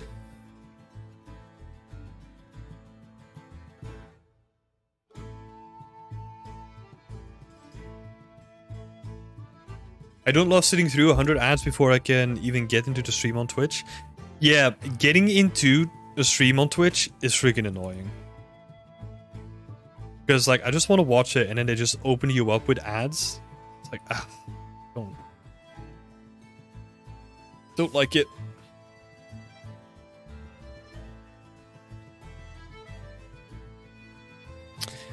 Andrea saying, like said, with Twitch, after 2 months, the VODs disappear, whereas YouTube keeps them, which making it easier for anyone to go back in case. Yeah, Andrea, that's a really important point. Because the way that I was doing it before is I was taking the live streams that we did and I put them on YouTube.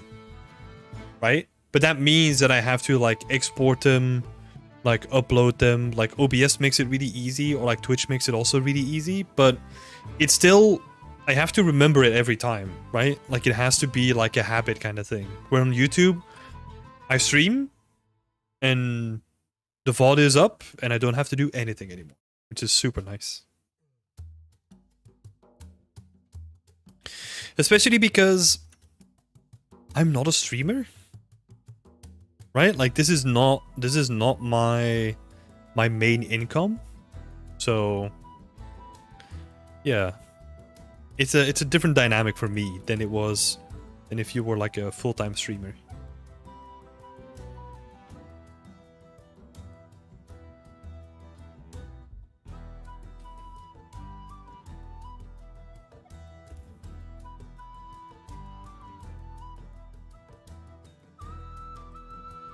Sometimes combining 2D and 3D is powerful. Red is saying, hell yeah. Yeah, I want to get into more of that. So that's why I'm currently getting back into drawing. So I'm doing digital pencil sketches. Like I was drawing rocks yesterday evening. Super nice. Super relaxing as well. And also, I don't know, more dynamic and more reactive than 3D. Because 3D is nice, but it always takes a little bit of time, you know?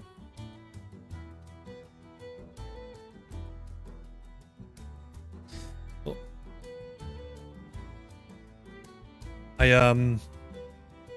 I also wanted to be like a concept artist before I became an environment artist, so yeah, I've been drawing when I was a kid, basically. Then at some point I was like, ooh, environments, let me chase this thing.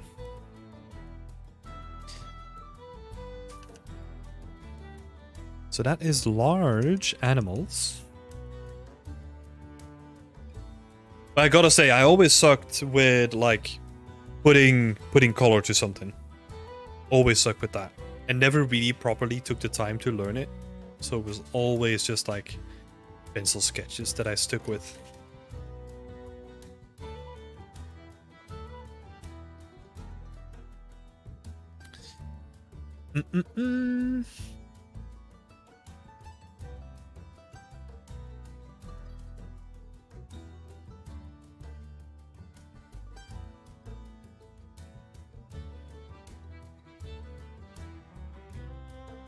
Oh, $300 you didn't want to spend because your car broke down, second favorite? Oh, that sucks.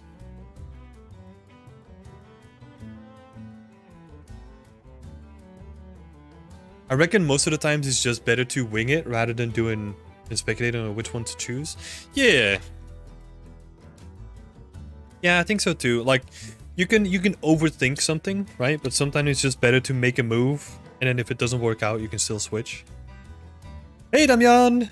Welcome to the chat.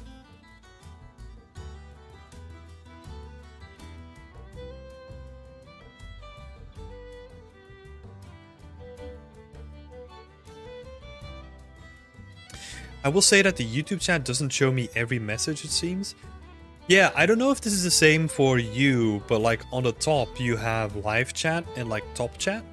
And I sometimes forget to change that, and it doesn't show me like all the messages that people have been putting in. I don't know if that's actually the same on like your side as well, but it can be annoying.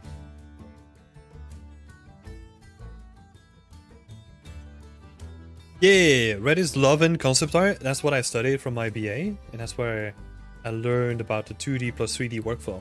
Yeah, that's awesome. Do you mind? Oh, wait, second favorite is already gonna ask. What type of character, Red? I'm in creature design class right now, but I had a creature character design class last semester. Yeah, it'd be awesome to hear what you're working on.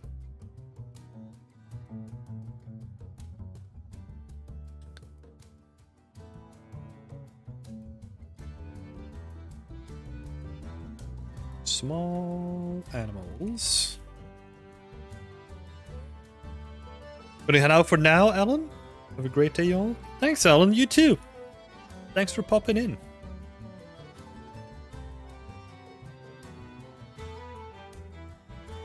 Susinho? Afternoon, all. Hi. Did you change your name? I think it was Roy before, right? for once, I think... Yeah. For once, I can remember, like, someone's username. How are you doing, Roy? Well, Cecino, sorry.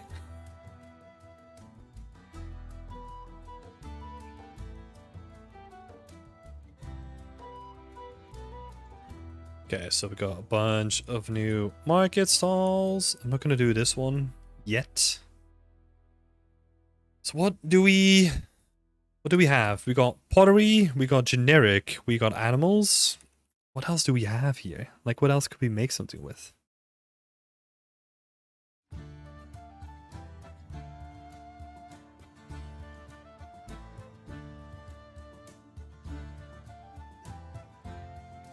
We could do...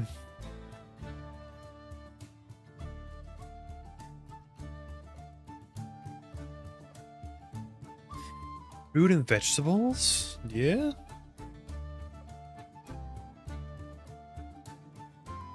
That's a cool one.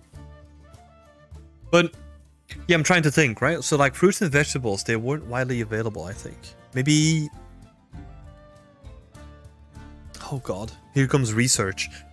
Because I feel like they were more for like the wealthy, right? And I'm not sure, right? I'm just thinking out loud here. Fabric stand, someone who sells materials for seamstresses. That's a good idea. Like a weaver kind of thing. And I also, oh, well, let's have a look. Like a basket maker, like a, because you bring up weaver or like seamstress. Thinking about making baskets as well. Could be cool. A potion stand. I don't think there were too many potions in like a realistic setting. Unless... I think you got like a herbalist kind of thing, right? Maybe a butcher shop? Definitely not effective ones. But potions are cool. That's true. That's true. They are definitely cool.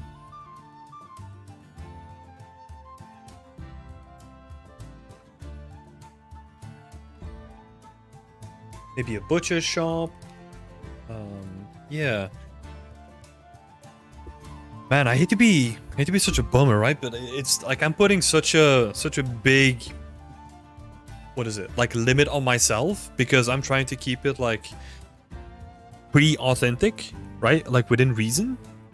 So like I'm thinking a butcher shop would be cool, but that was only for the wealthy, right? So you wouldn't really see that on the market. I guess. Well, I don't know.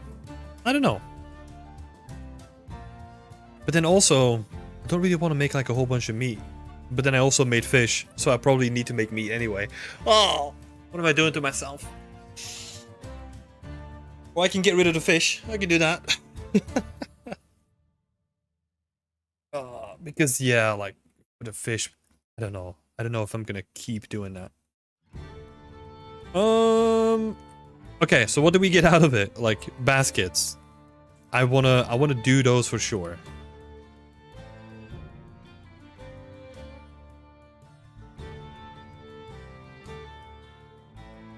Thanks for all the suggestions though. I really appreciate it. Some really good stuff in there. It's just because I'm so restrictive on the stuff that I want to do.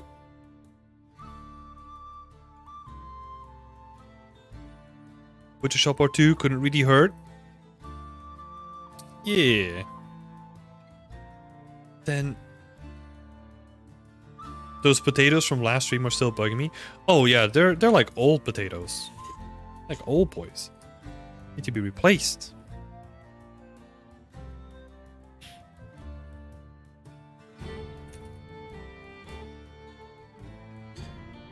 So, okay, we're gonna make baskets, and that's probably the last thing, and then I'm gonna do some more set dressing on like the main area itself.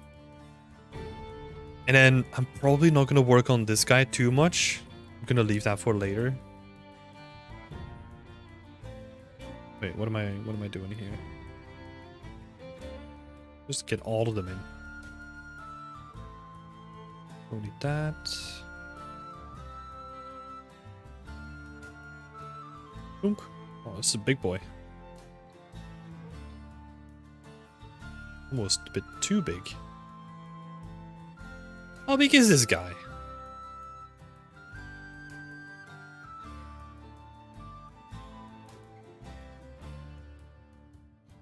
Oh. Well, still pretty big though. That's a chunky basket.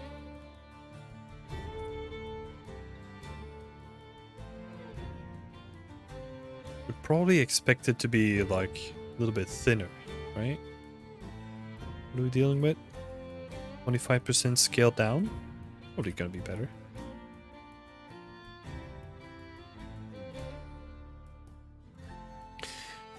Potions remind you of The Witcher? Yeah. That's a bit more... It's a bit more realistic. Someone can still carry the right one. To a certain degree. Not the left one if it's filled with stuff. Probably need to... Where's my baskets?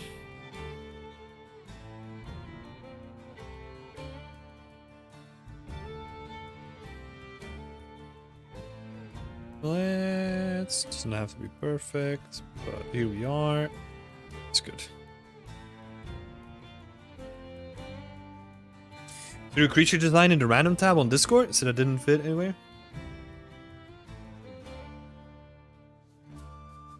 Sorry, no sorry for tagging Tim. Let's have a look. Let's have a look, see. Oh my god. The little smiley on him. Definitely unique though.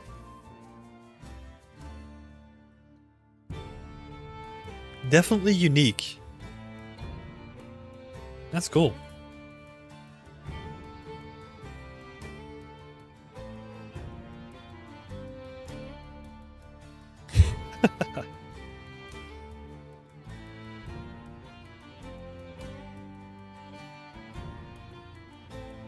Thanks for sharing that, second favorite.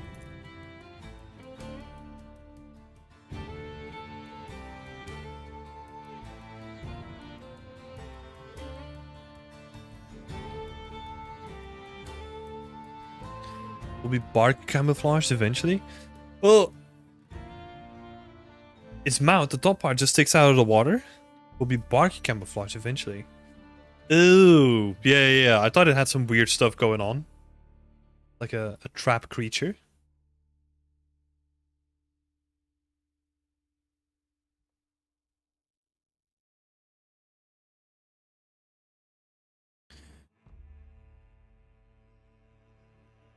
Okay, no, just need to reset this guy. So good.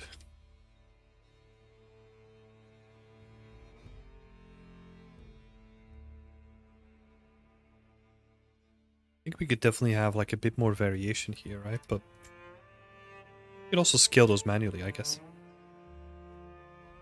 Hey, Jesse!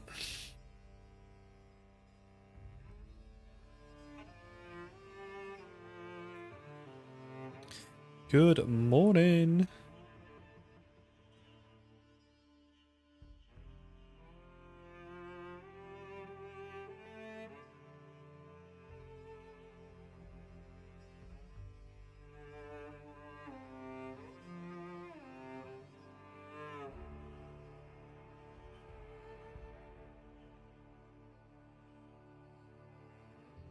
See if we can make some random stacks. Cool design. I saw it just now. Yeah.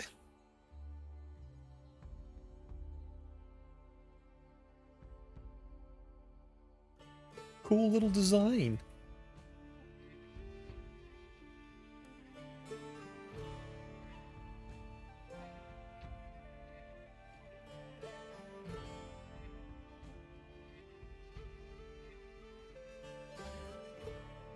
it'll make more sense when it's textured and sculpted.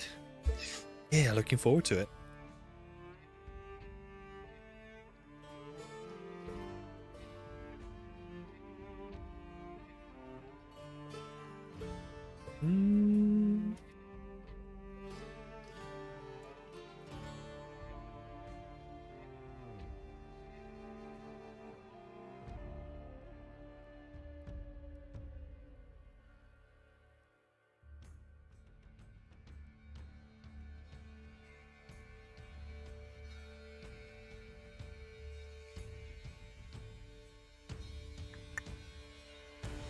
Still trying to think, right? Because Andrea had a good suggestion with the fabric stand.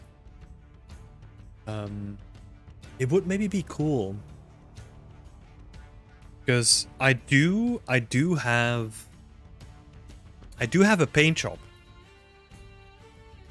right? So where they make, where they fabricate like different colors. So it would be cool if you could have like a stall that dyes fabric for you. No idea how that works, but let's see.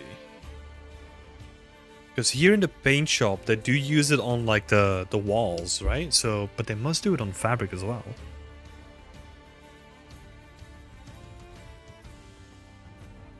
No, that's all on the walls. Oh, these are cool.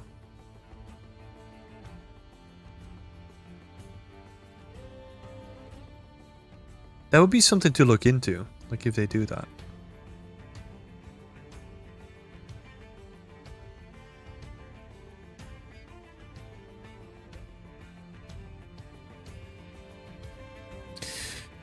Fortunately, the rest of the year, I graduate in November, are my game design capstones and I get to pick what I make. Oh, that's awesome. Do you know what you're going to be doing already?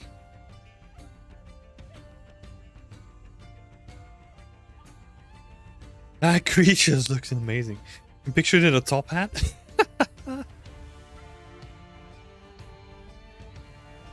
Spices is a cool idea too.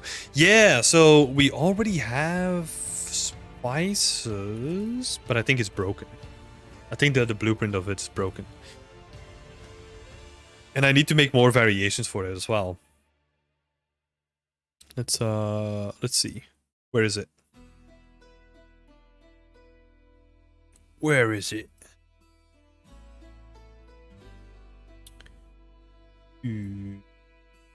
Potato, herbs, there we go. It is broken, but already got some of those tilables going. Just need to refine them a little bit. I'm happy with this one. I think those are like cardamom seeds. I have like lavender. I can't remember what this one was. Yeah. We got a floating herb stand. That's what we have.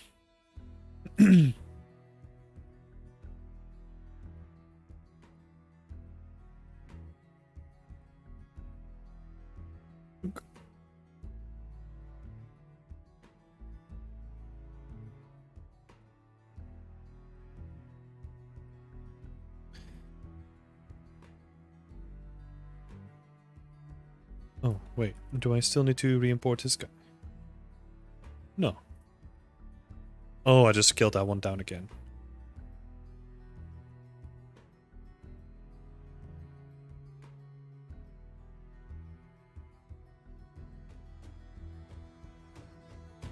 And then we're probably going to have different types of baskets, right? So we can like recolor them. Be cool as well.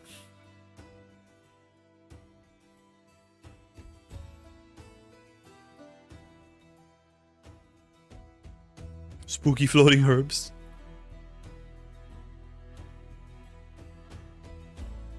Let's catch up here. Like the mountain ones you find in Morocco? Yee! Tim, I have a question, if you don't mind me asking about the team challenge. No, go ahead. Feel free to ask any question you want.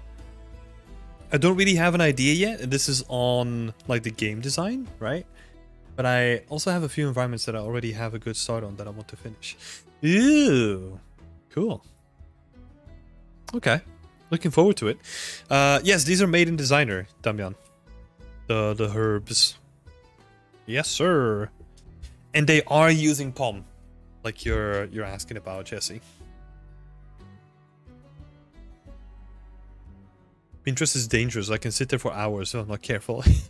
I get too many ads now on Pinterest. Like, too many ads and, like, unrelated stuff. That is just like, huh? What is that doing here? But even with that, I still can spend hours on it, so... I guess they're doing something right.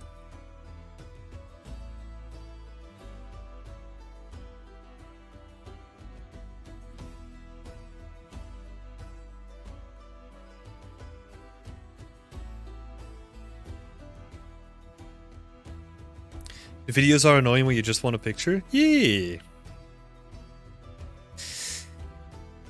Yeah, I don't use Pinterest as much as I did like when I was a student. Like I used it a lot back then. Nice, just starting with designer? Yeah, I've been doing a lot of designer work like recently. Like I think I showed it off earlier, but like all the stuff that I'm doing for like another project is all designer work. So like all this stuff here, all designer. I love it. I'm having so much fun with this stuff. Yeah, some of the graphs do get crazy though.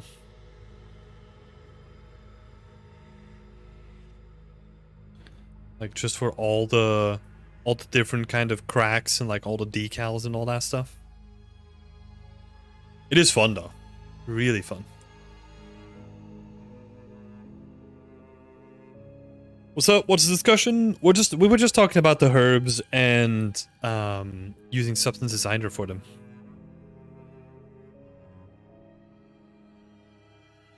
But yeah, Substance is really fun. Like it a lot.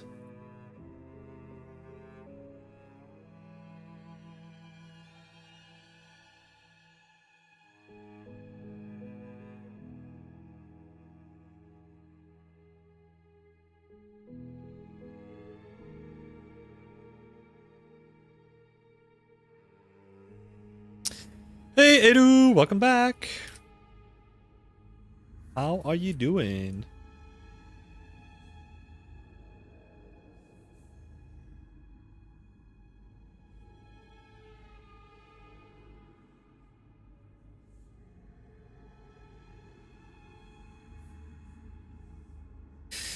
I was also thinking about doing a road sign designer where you can click in the viewport in Unreal and you set your sign parameters and it does that with the Substance Designer plugin.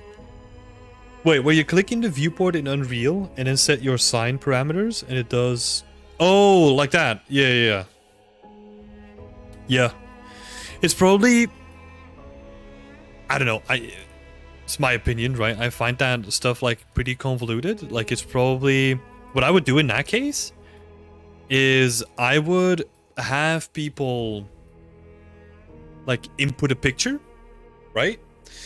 So, or like a picture or like an SVG or whatever, and then it does like all the processing afterwards to make it look like really nice road sign decals. That would be good. So you can just change the picture and it will just like process them to make it look like road sign decals again.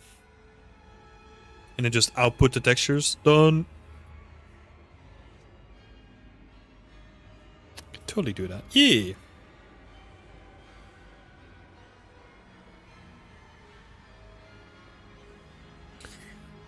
Rory is asking, what programs do you mainly use, Tim? Blender, Designer, Painter, and which others? ZBrush? No ZBrush. So it's mainly Blender, Unreal, Substance Painter, and Substance Designer. That's it. I've been consciously trying to move away from like using too many programs. So if I have to sculpt, I do it in Blender. What else? What else is an example? Oh, simulations, right? Oh, Aladdin, sorry for skipping your question. Thanks for bringing it up again. What is the requirements to enter the team challenge, and when is the next team challenge? So the next team challenge is gonna run in October. And what are the requirements? We just look at your portfolio. So portfolio is one of the things that the main thing that we look at, honestly. Because what we want to do when we look at portfolios is we want to have people that don't deviate too much from each other's skill set, so that other people don't have to make up for other people in a team, right? So there's gonna be a bar somewhere, but that gets decided during or like before the team challenge. So always apply, always do it when they open, and then see what comes out of it. That will be my suggestion.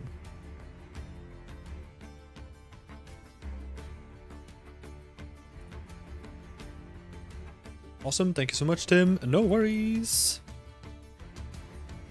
No worries. Thanks for the question. Sorry for skipping it.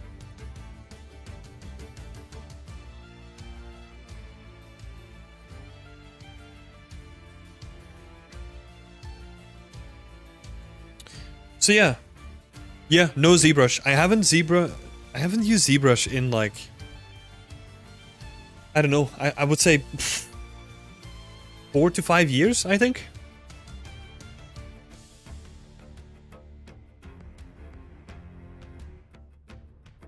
I'm absolutely all ears for ideas. I know I want to make some sort of an artist toolkit you can use in the Unreal Engine viewport. I just don't know what would really be helpful. Yeah, in that case, like usually the best help that you could get is talking to professionals, right? People that make scenes all day and see what is really annoying, and then just ask them about it, right? And hopefully you're talking to artists that don't really have like any tech background, because they're gonna be the ones that are most helpful for your help.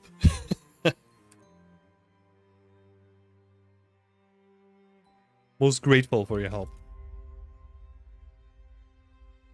Hendrik tried Unreal and finds it really hard to get into. Compared to Unity or just a game engine in general, Hendrik?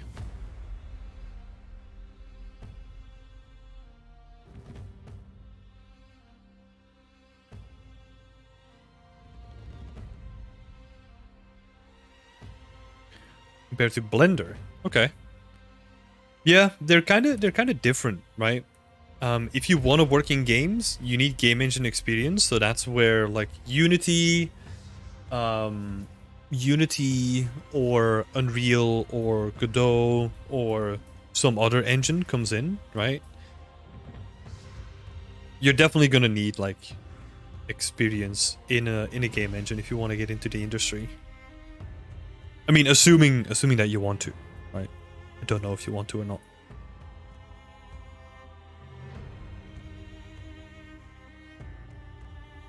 I mean, out of the 3D packages, Blender looks closest to Unreal. Yeah, but it doesn't have to do anything with the visuals, right? It has to do with how you set up materials, how you set up textures, how you optimize in the game engine compared to Blender. Like, it's about managing resources and getting it to run efficiently in the game engine compared to Blender.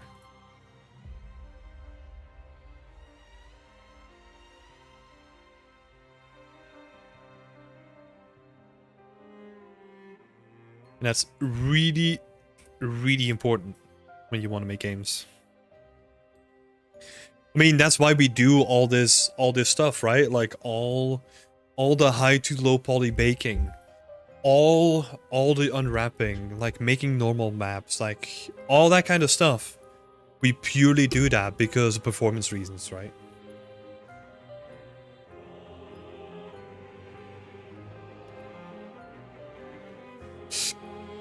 I'm looking to go for Goodbye Kansas. They make trailers and VFX for games in series. Oh yeah, it's totally different then.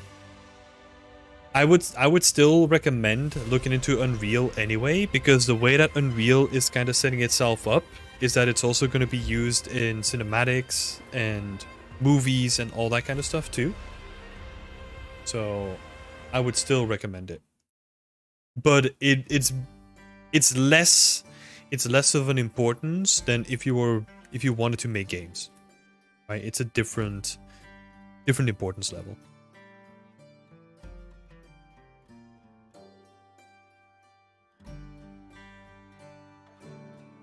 I like to simplify it, right? Like, you need Unreal Engine knowledge for a game art position, like on your portfolio. You don't need Unreal Engine experience for the position that you're after. Not necessarily.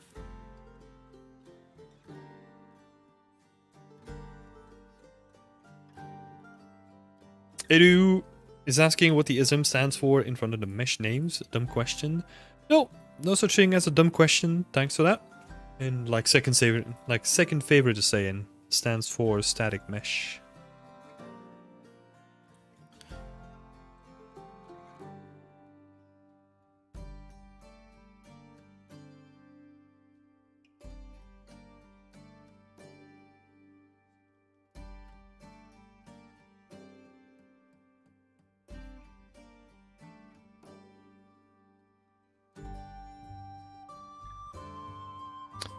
No worries. Thank you for the question. So what are we gonna do here? Like, this is gonna be the place where they're gonna sit and make the baskets, right? So what does that look like?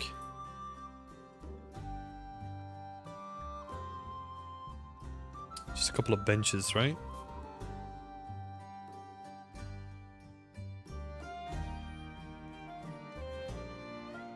Main thing I believe is the UI difference between Blender and Unreal and the amount of good tutorials. There's a bunch of really good tutorials on Unreal Engine. It just depends on what you want to do. I think both of them actually have like a ton of good tutorials. I would say that the Blender space is probably more flooded with bad tutorials than Unreal Engine is. Because obviously Blender is going to try to reach like a wider audience because you can use it for so much more currently than Unreal. But there's a bunch of really good tutorials on Unreal Engine as well. I think if you were to start looking for good Unreal Engine tutorials, for example, I would look at the stuff that Unreal Engine does themselves. I forgot the name. Like, I think it's Unreal Engine Academy, I think. Do a bunch of good stuff over there. Just have like a bunch of benches, right? Like very low benches.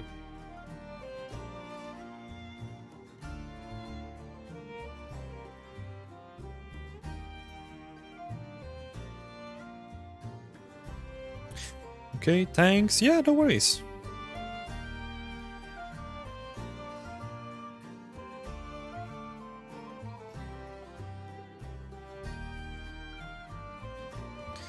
I have a lower one. Oh, that's a chunky boy.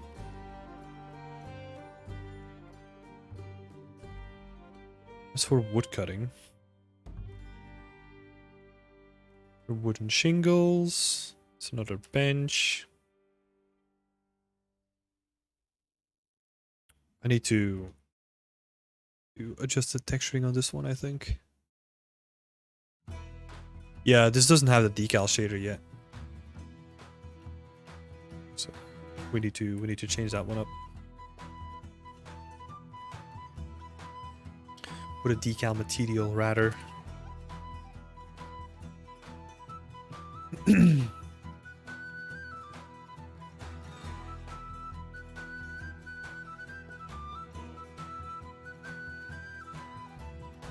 We could use some of these as well. I've been kind of underutilizing these.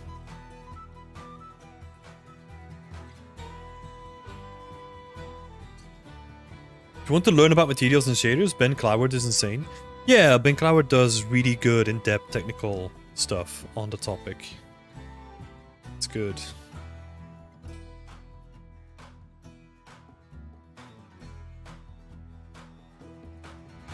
I mean, the power and detail and render time from Unreal is crazy, and every time I see it, I think I must get into it.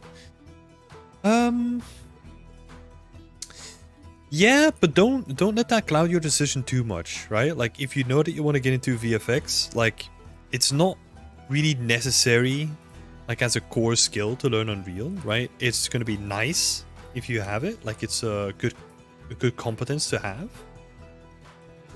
But yeah, all I want to say is don't let something because it looks nice like reel you in and create this feeling that you have to do it.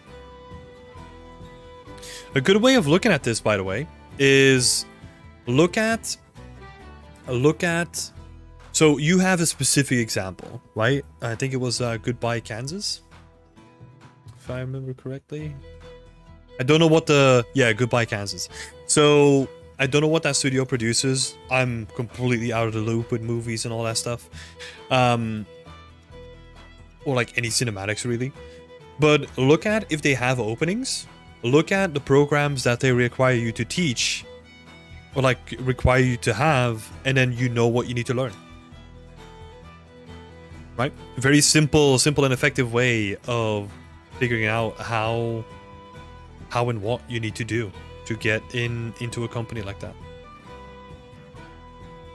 Just look at the stuff they do, look at the competencies they want, and just make that your goal.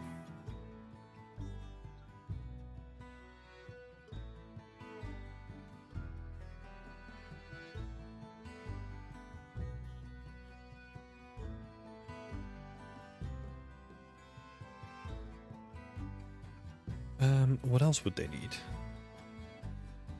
Oh, we can kind of hang like a bunch of baskets at the end of it as well.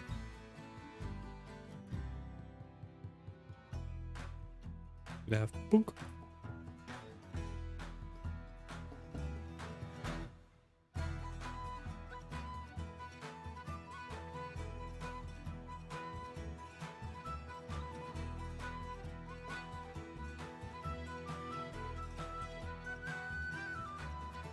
Blur Studio. Yep, I do know them.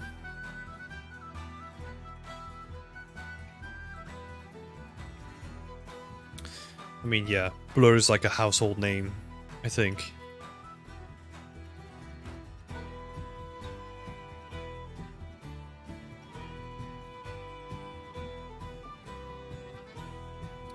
I think, didn't they do like the introduction sequence to the crew, where like the car would be composed out of like, and it would like all the components would like fly together and make up the car.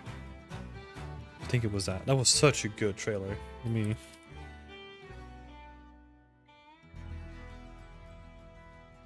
see if it was them.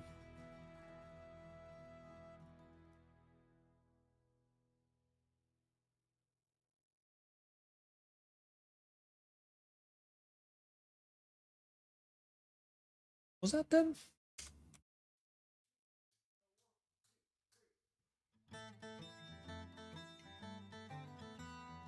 Let's have a look.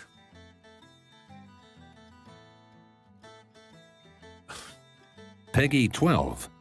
Ah! Jesus. YouTube is blocked? Yeah. You're telling me. YouTube is not blocked. Why are you being so silly?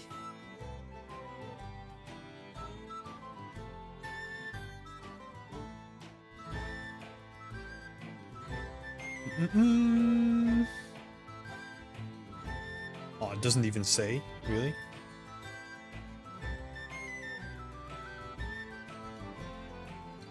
Well, okay. 10 years ago, oh my god. Yeah, that cruise cinematic still remains the best racing game teaser. Yeah, 100%. Oh my god, that was so good. Like, everything was on point there.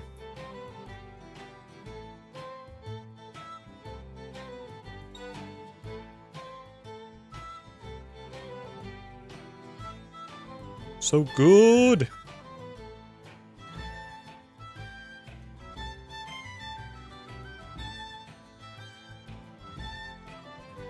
Yeah, I played the game too. Like we did like an old school LAN party where we just went to our friend's house and we were driving coast to coast together. It was freaking awesome.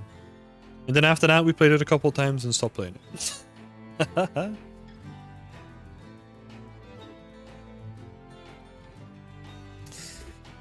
Yeah, yeah, yeah. I mean, the announcement trailer is from 2013. Oh, the pain.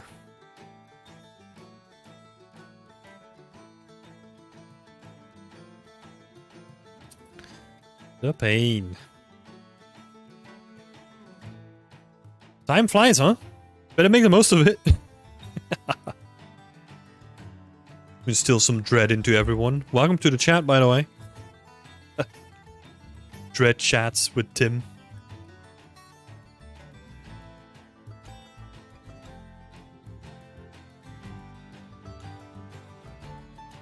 Nah.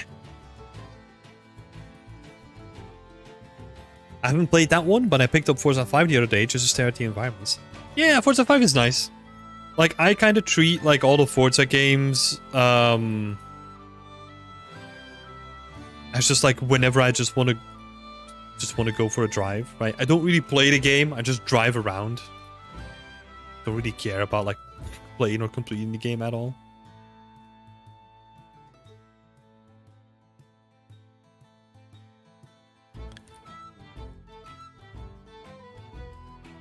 It kind of has the same vibes as the crew, you know? Like, the crew was also, to me at least, just like, oh, go cruise with some friends, you know? Have fun.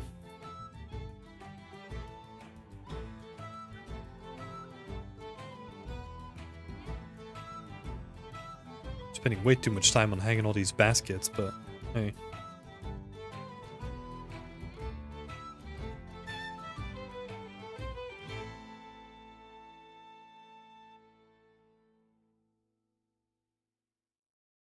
Yeah, the trailer is really good.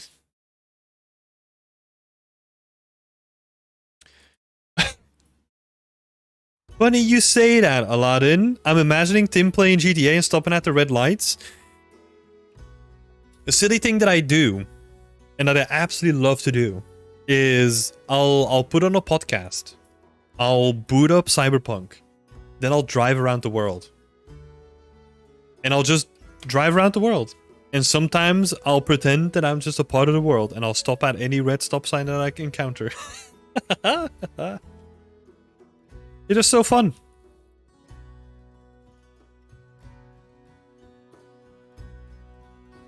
Well, I did that too. Yeah, so... You're doing the exact same thing.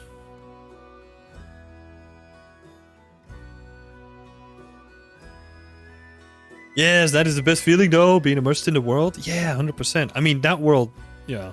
I mean, I keep gushing over it. Like, it's so good. So good.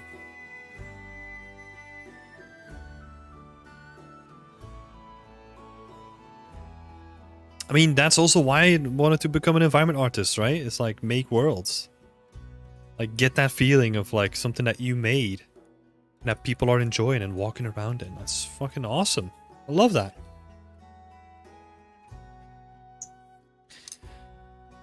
Oh, second favorite. My main one is Riders Republic. I rarely compete in events. Good friend of mine did a lot of the bikes in that game.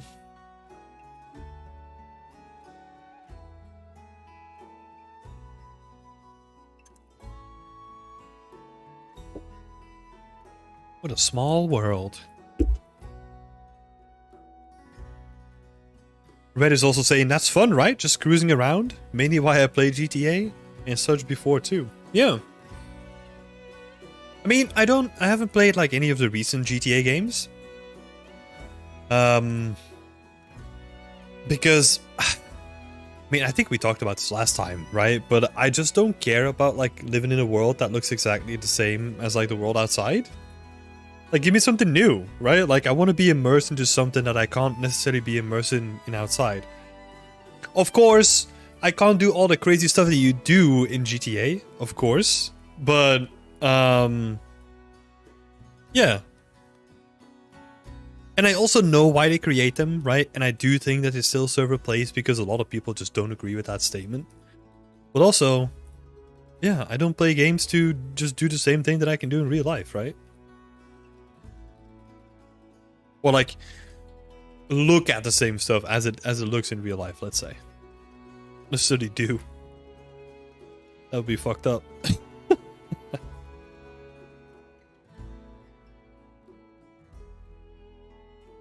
No, no, Sarah, you can't. Stop it. Stop it. Oops. Wait, is my chat just made up from like a bunch of psychopaths at this point? What's happening?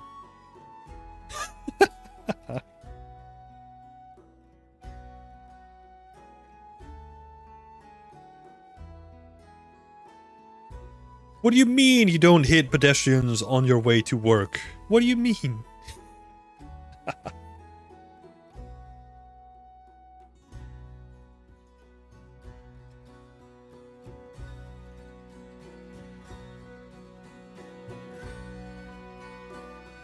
Wow, this this chat really took a turn, huh? Who am I talking to? You get what you put out there? I'm not doing it. Don't you throw me under the bus. How dare you?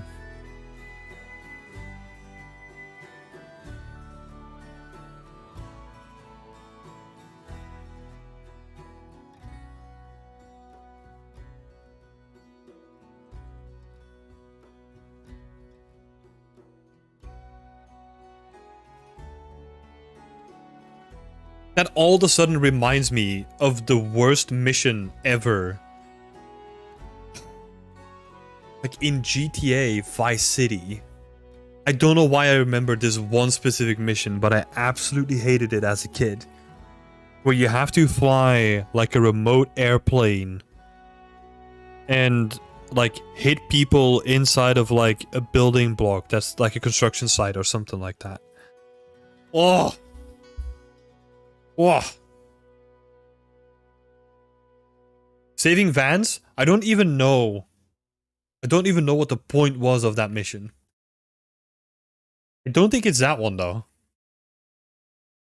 Yeah, you remember. Yeah, you remember. The controls were so horrendous on that thing. Oh my god.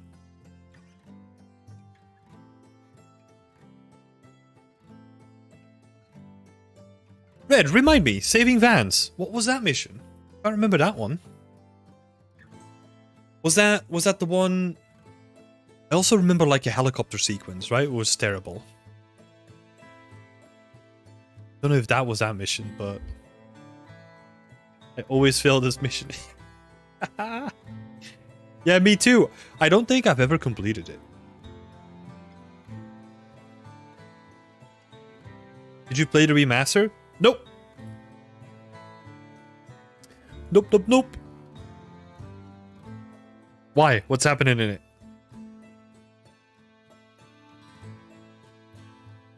Did they make the controls even worse than before?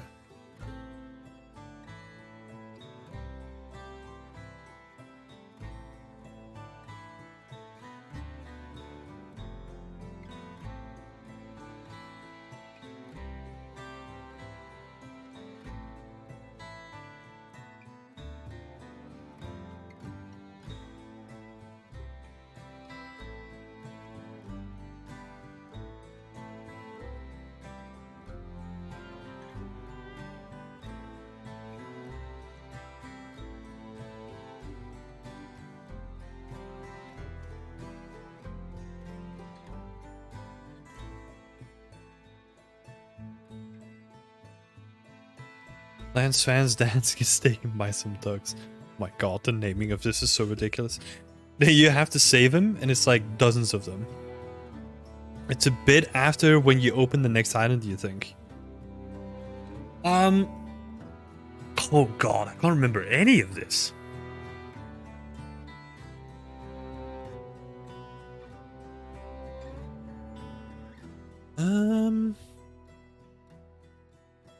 Because I can remember the locations, right? Like you had the first island, then you had like a transition island with like the big mansion on it, and then you had like the other part of the island with like you kept driving on, you would end up at the airfield.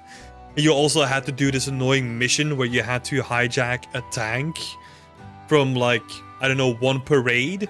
And like my tactic as a kid was always just to run straight at the tank and try to steal it immediately, but that never worked.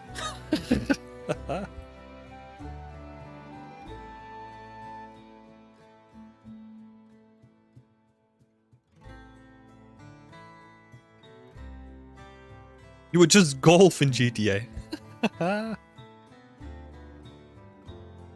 Love it. Can relate.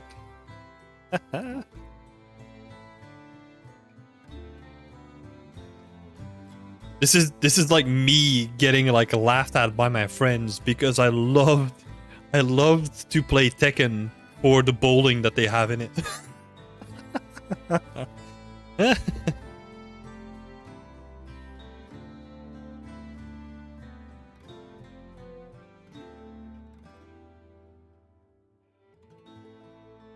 So silly. Wait, every once in a while, we would blow each other's cars up, but mostly golf and joyrides. Yep. Makes sense. Oh my god.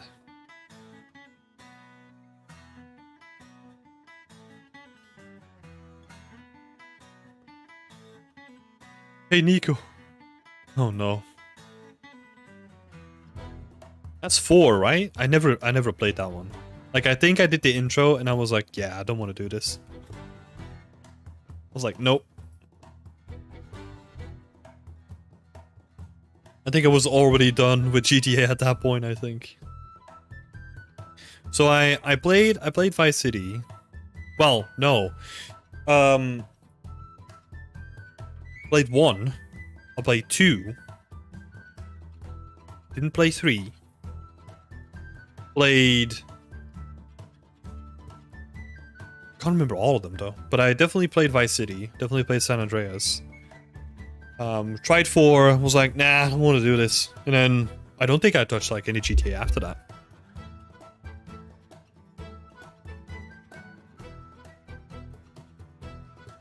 GTA. Let's have a look.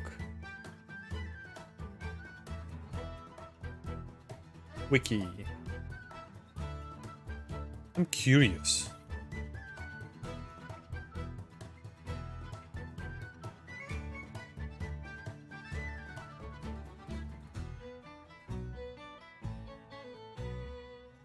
Can I... Oh, a video game series. There we go. Yeah. Okay, so it was 1, 2, 3. I didn't play 3. Then Vice City, San Andreas, then 4, and then 5. But yeah, I didn't play 4.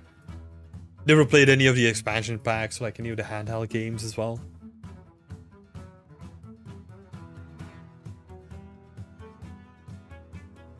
Oh my god.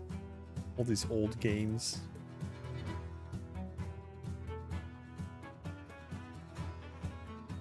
Very nice story. Ew. I'm probably never gonna make time for that.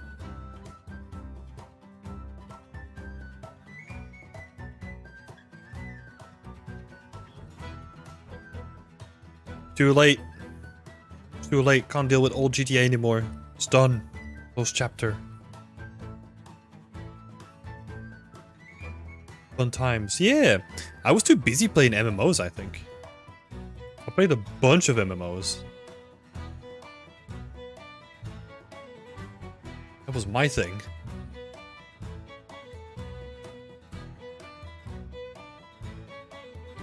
I played so many and like can... Oh, but you'll make time for Coffee Talk? Yeah, because Coffee Talk is an awesome game.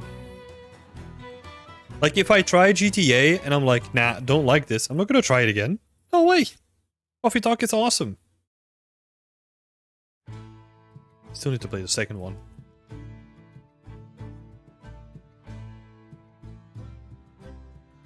I'll make time for good games, Sarah. Hear what I said? I'll make time for good games.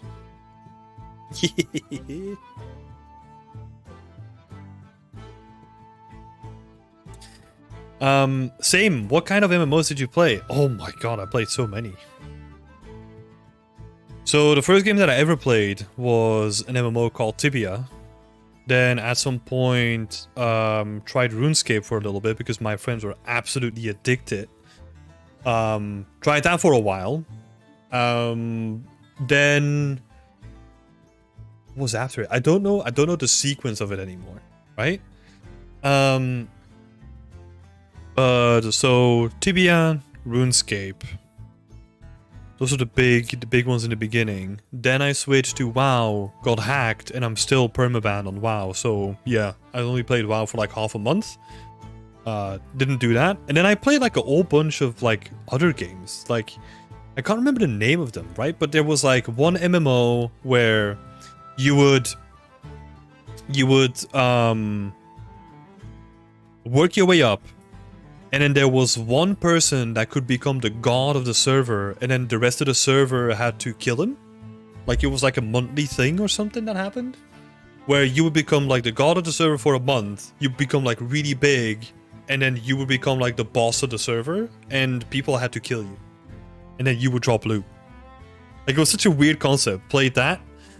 Played Wildstar as well, when that came out, for a little bit. What else? Guild Wars was by far like my biggest one. I absolutely loved Guild Wars 1. Spent so much time into that game.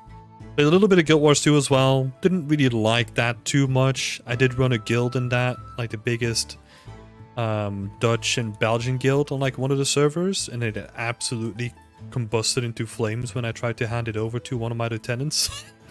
Oh, it was a disaster as well.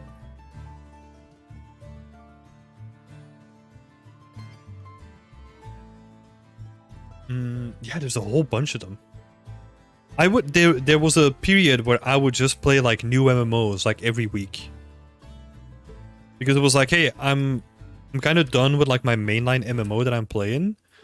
But yeah, I need to find a new one. And I just couldn't find a new one for like a long time. Oh man, I played a bunch of dead ones as well. I mean, obviously they're now dead. PlanetSide was also a big one that I played. PlanetSide 1 and 2. You can call those MMOs. They're not the stereotypical ones, but... Oh god, what were some of the bigger ones? I still remember one where it was like an FPS MMO and you had to put down like digging machines. And then those digging machines would call up like creatures and you would have to defend the digging machines. That game is defunct now, like it's been for a long time, but I really enjoyed that one as well for a while.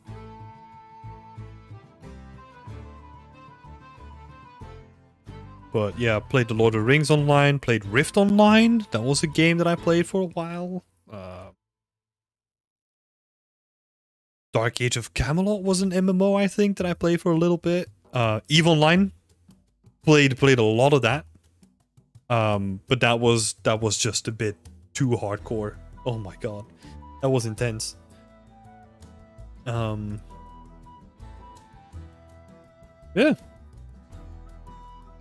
Spreadsheet Simulator, EVE Online. I was a cloud miner. So I would go into like warp holes, like discover like black holes, like warp into them, like explore them, and then like try to mine like really valuable, I don't know what they're called anymore, like gas clouds, I think.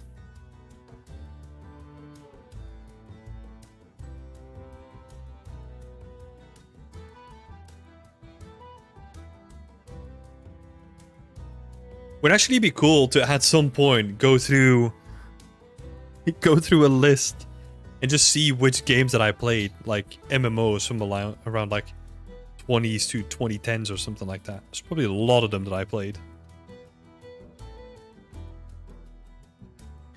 Sounds balanced? Oh my god, talking about balanced red, like TBI was like the most unbalanced game that I played ever.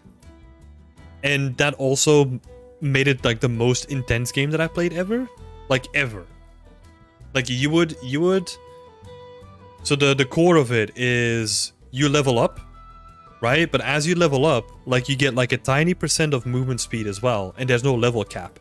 So at this point you have people that are like level 900 or whatever, and they move at the speed of light. So if they want to go on a killing spree, you can't stop them. And like the whole world is PvP enabled. So as soon as you come out of the bank, like you're safe nowhere. So yeah, you could basically at any point, at any given time, just get like one shot by a random person thinking that it was a good day to just start killing.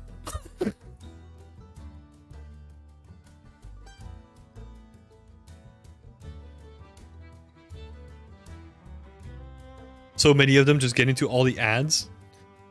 Oh my god.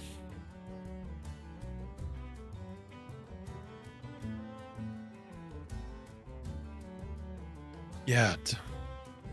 What a weird time. Nowadays, so many games are only come out to sell them good. Whoa. Sorry.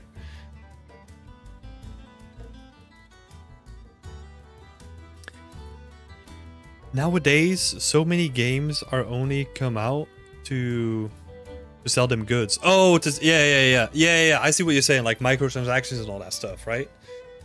Yep, and battle passes and all that stuff. I did just play about 20 hours of Exoprimal, real stupid robot versus dinosaur fun. I used to beta test every MMO that came out, and then I wouldn't play them when they released. Yeah, that's also why I don't play early access, or I don't play demos or anything like that, because I know that if I play a demo and I have to do the same thing again in the full game, I won't play it. So I just don't play demos anymore. Don't do it. Star Wars Galaxies was a big one for me. Yeah, I never played like the Star Wars games, really. Oh, Edu is trying to find like a new favorite MMO for like 10 years now. How is that going? Because MMOs are not really MMOs like they used to be, right? Like, I would say that a lot of games are now just MMOs by the live service model being added to them, right? That's the way that I look at it.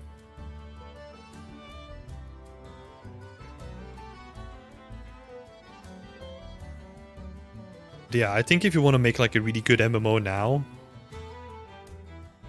like a stereotypical MMO RPG, a lot of investment needs to go into it.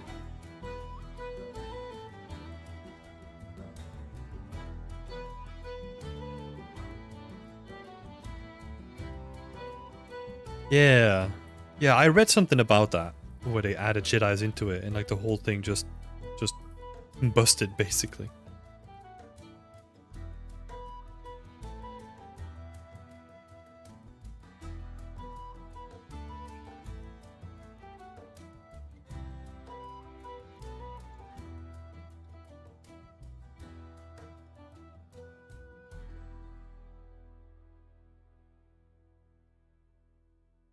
I'm gonna have a look. So what were some of the MMOs were released? What time? What year would that be? 2005?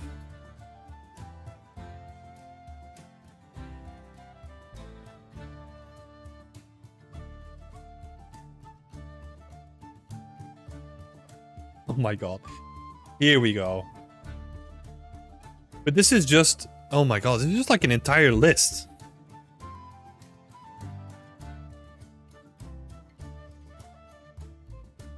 The MMO from Amazon? Oh, yeah, the one that killed GPUs, right? Like, in the loading screen?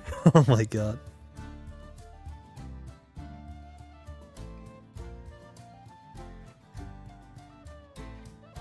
Oh man, my English, the struggle is real. It's all good. And yes, Diablo. Oh man, so dumb. I bought it. Yeah, I did really enjoy Diablo though. It's just I don't think it would ever live up to the hype of everything, right? Like the longevity of things. Like it would never keep going, I feel. I think my favorite MMO has to be Final Fantasy 14, right? Yeah, I never played. I only played one Final Fantasy game, I think. Let's have a look, right? Let's see if I can recognize some of these things. Like Lineage, I did play that, but it says Asia. Yeah, Tibia. Oh, look at Tibia. Look at these sweet graphics.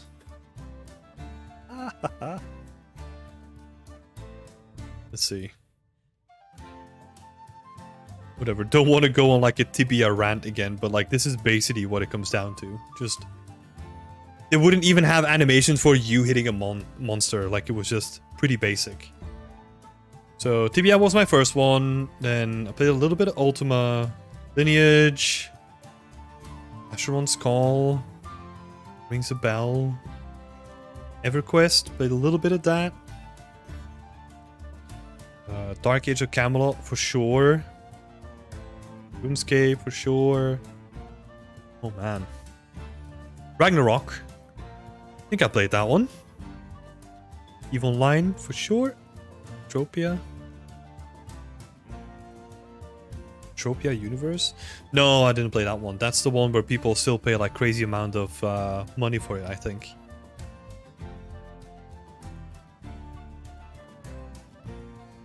What's my most random one? I think my most random one is Tibia. Like, not a lot of people know about this one, but it's like the one that I played for the longest time.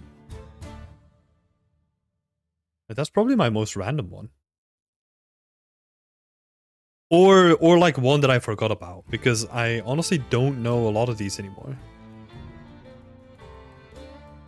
It's because I feel like there's a lot of stuff that I played in this time, but it's not in the list. Ragnarok Online still the GOAT in Brazil? Yeah, Tibia as well. Tibia is played by a lot of Brazilian people.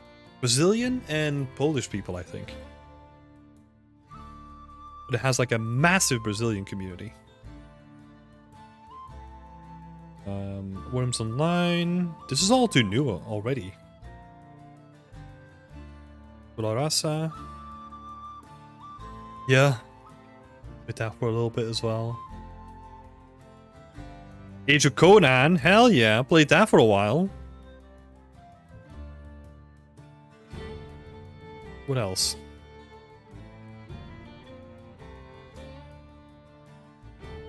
Warhammer Online, no, never played that. I think that's when I kind of stopped, you know, like around this time. Because like none of this stuff. Oh, Hello Kitty Online.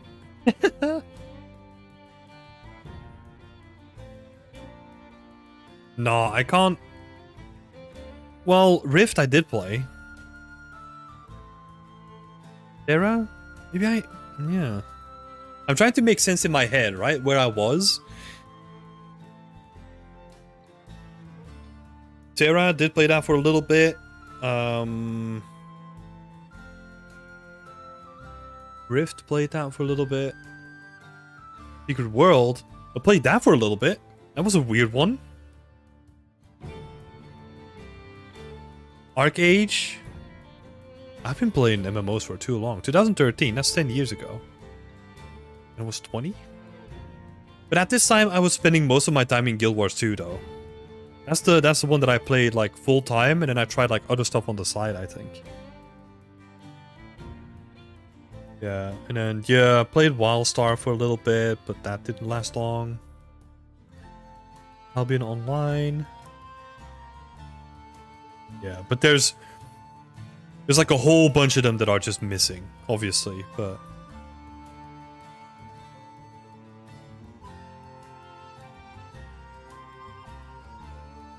just too much to go to. Like, it's crazy the amount of MMOs that came out.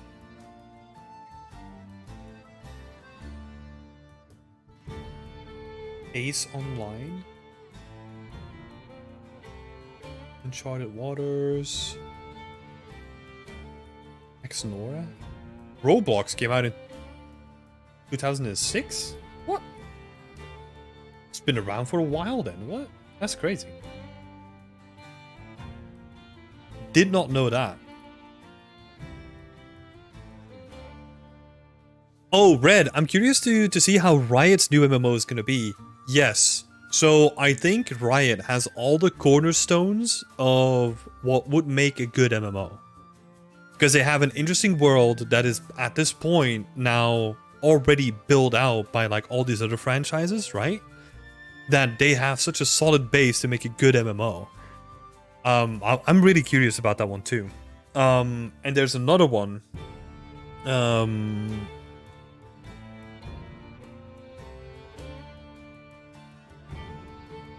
Shit, I'm trying to think about the name.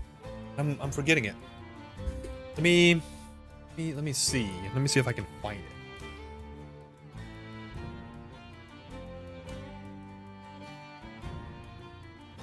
Let me see if I can find it real quick. Wayfinder, that's the one. Online action RPG, so technically it's not an MMO, I guess. But yeah, that one looks really good as well. Just visually, right? I'm curious how that one's gonna shake out too.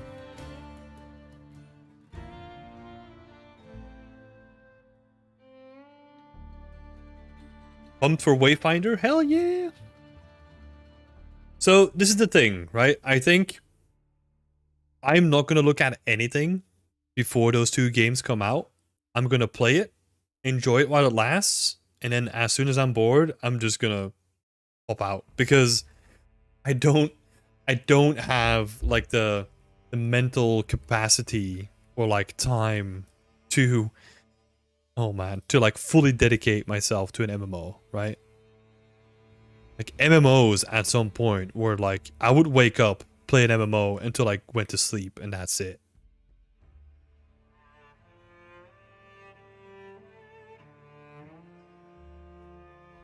I think Baldur's Gate 3 is gonna be good. Like that's a studio that knows what they're doing with the RPG genre, right? Probably not gonna play it myself. It's just not my thing. The way that they set up Divinity Original Sin and all that stuff, I could never really get into it. But they do make really good games though.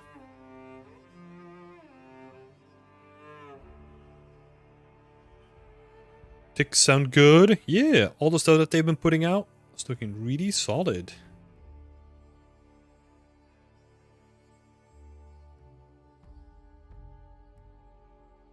Pumped for Wayfinder. I played the beta. No, don't play the beta.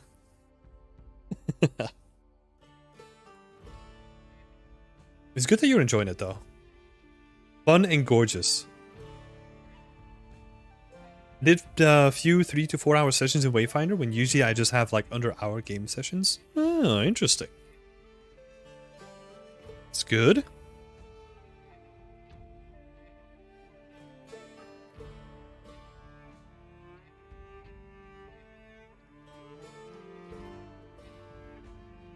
Yeah, I think for me now, like in my life, right? Like the game needs to be so good that it like trumps my need to be creative, right? Because I rather spend my time like making stuff than playing stuff. That's what my life has kind of gotten to. Because I'll play games, right? Like I'm playing Battlefield, Battle Bit, like every night. But I'll play like 1 or 2 sessions and then I'm like, yeah, cool. This was nice. But I'll rather be working on my stuff. Making games can sometimes be fun. Yeah, I think so too. I get a lot of enjoyment out of creating my own scenes and like making something in Substance Designer. I get like a lot of fulfillment out of it.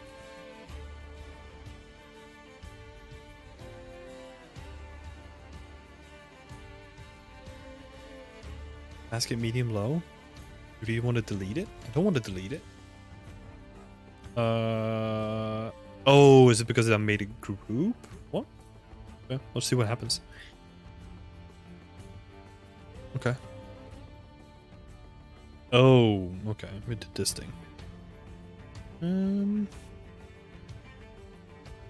That's all good. Just delete that.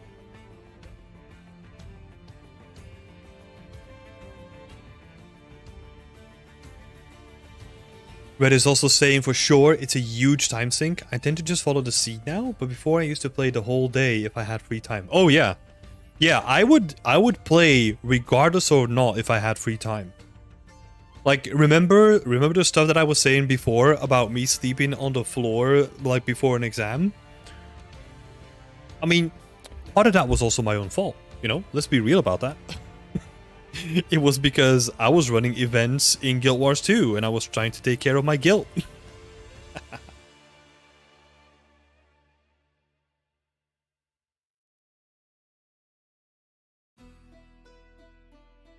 So yeah.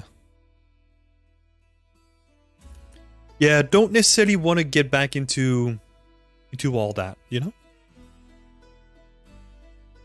Priorities, exactly. Why is it? Oh, did I select this thing again? No. Priorities, exactly. I knew where they were at as a student. Or at least I thought I was. So silly.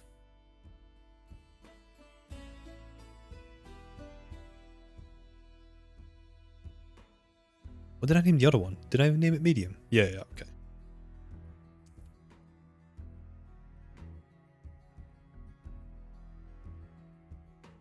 Yeah, I also just follow the scene now, right? I mean, I think as a game dev you do that automatically, right? Because your friends are releasing games and your people that you worked with at some point, like they're excited about their games or just game creation itself, right?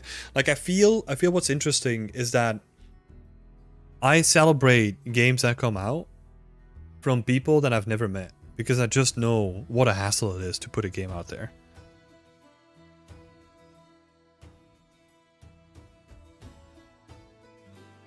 Barbara coming in with a question. Hi Barbara, how are you doing?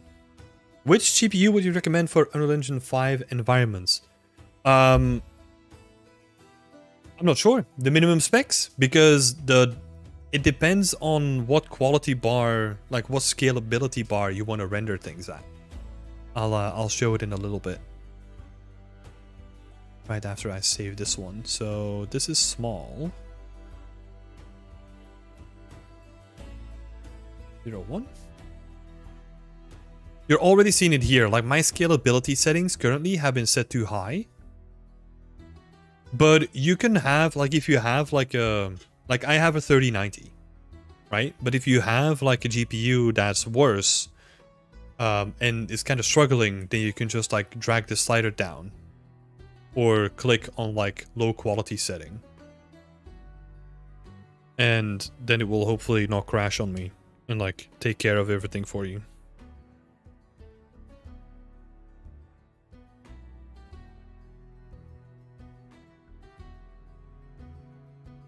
It has to redo all my shaders? Oh, well, I guess we're doing that now. Hey, but look, it's super performant now. Oh my god.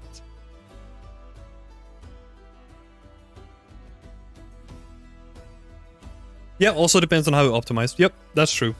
But like even with like all the optimization, like and all the stuff in it, like if you just put your scalability settings way down low, it will just limit like the distance of your skylight and like all the stuff that it can just optimize, right? It will do all that stuff for you. Wait, what if I let me save first.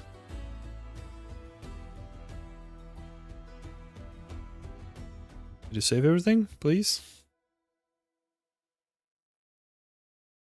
I believe NVIDIA with a lot of video RAM if possible. Yeah, I mean, yeah, the more video RAM you have, like the better, right? I mean, the better as in the more future-proof and the more buffer you have for like having everything packed in your virtual or like your VRAM.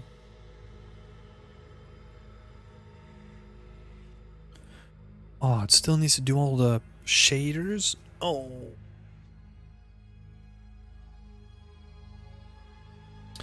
Anyway.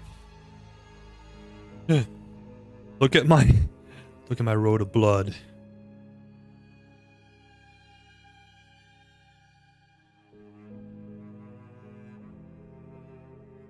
So yeah, it's a long way of saying that the engine itself comes with like a whole bunch of optimization things that you can just set up for yourself.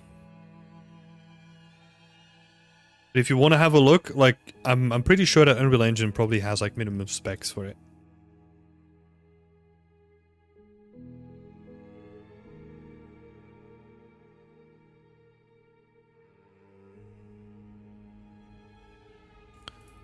Pottery, small animals.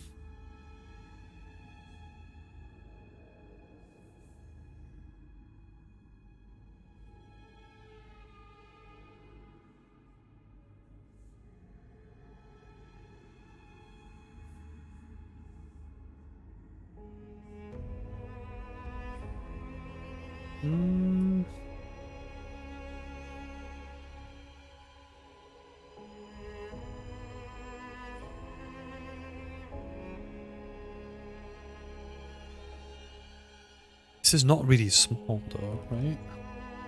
Or like medium. Baskets, pottery.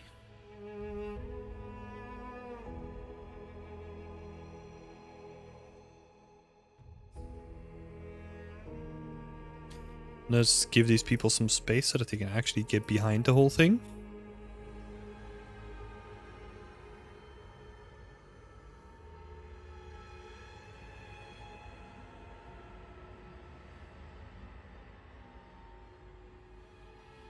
My laptop I use medium to high, and that's 3070. Also depends on how you optimize. Yup.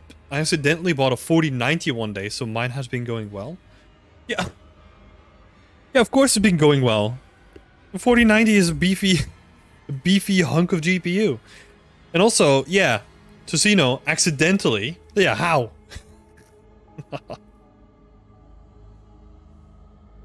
Went to buy a 3080 and the guy was like, oh, I've got a 4090 if you want it. Oh, okay. It was only like $100 more. Oh yeah, if it's only like... What? What was this guy doing? So you... What? Like I want to meet these people. Like where are you hiding them? Like if I'm going to buy like a 3080. Like if you're buying a 3080 and then a random guy comes up and says like, hey, for the $100 more, I give you a 4090 that just came out? What? That's nuts. Yeah, I would have taken that deal too, for sure. For $100.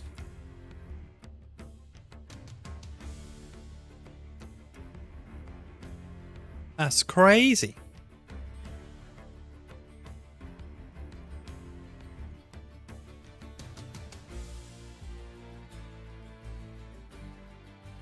Yes. Wait, this was gonna be... Dang it, this was gonna be... Oh, that was tanning rack. It'd be drying fish, right? Whatever. Whatever, boy. Not sure if you guys have Best Buy. No. No, don't have Best Buy over here. Just a chain electrical store. They barely sell anything, so I was surprised. They barely sell anything. Well, they did sell you a 4090. So I guess they are selling stuff. Yeah, I don't think we have like a big electronics chain. Like I know like specialty shops, right? Like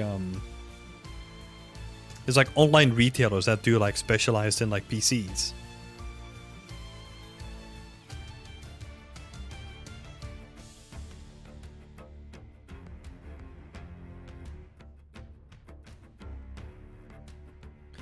Still gonna take a while, huh?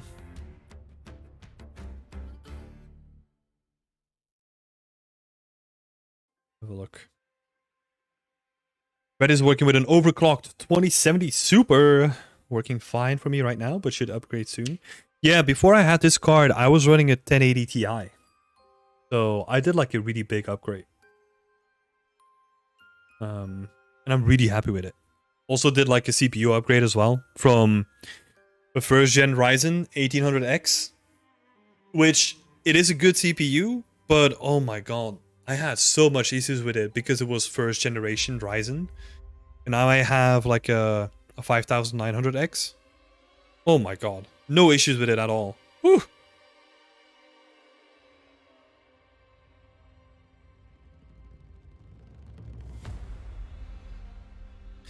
So lovely. Like, it's a dying age of consumerism type of thing. They have huge stores, but there's never anyone in there, and they never have the best thing. Probably second best buy.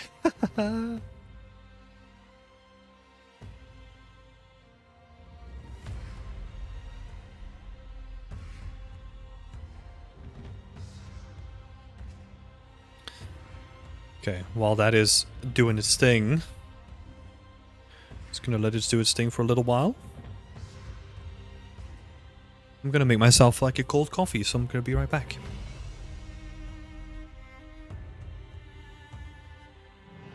Oh wait, if we're talking about specs, before I go, what is everyone else working with then? Wait, no, that's a boring question. I kind of hate these, like, I mean, I love tech, right? And I love talking about this, but like, I don't know.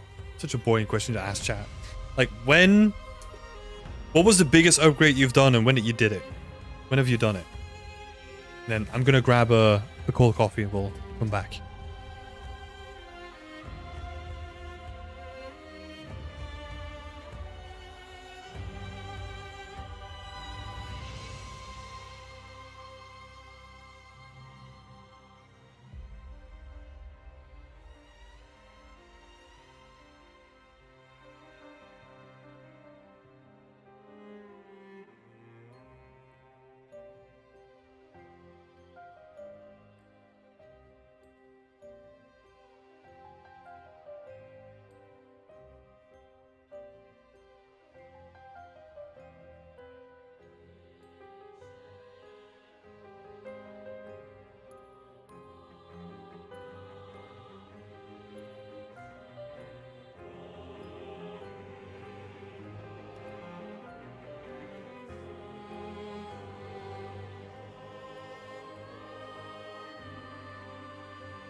Henrik did an upgrade from a 1050 Ti to an RTX 3060 Ti. Awesome! That's a big one. Oh, what are you looking at? Yep. My dog is getting jealous because I just look like a piece of candy. Okay, let's get him a treat.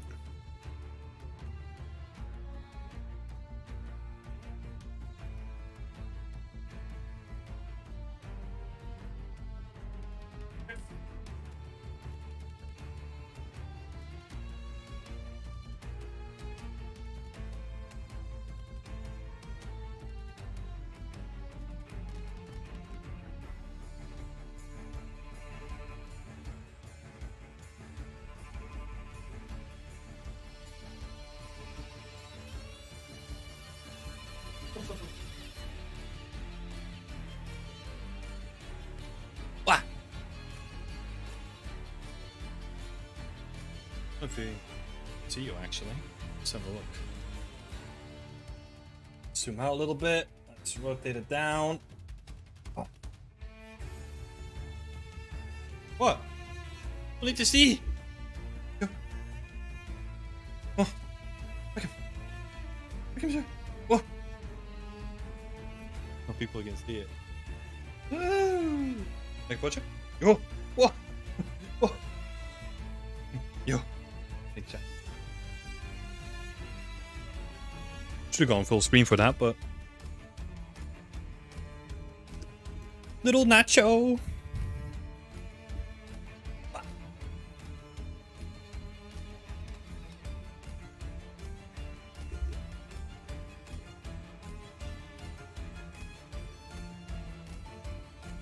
That was the best. Nacho. Yeah, my mom sent us like a care package yesterday. I mean, just a present box, really. But now since we have a dog, like it always contains treats from our dog, or like for a dog. Because we, like where my parents live, they have like a really nice like garden center, but it sells like really nice dog treats, and he absolutely loves them.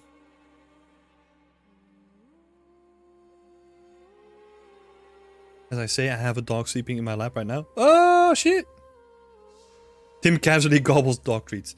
No, I swear, I'm not eating dog treats. I'm eating Mr. Tom. The peanut and caramel thing. That would be so weird. Just sharing dog treats on stream. Mmm.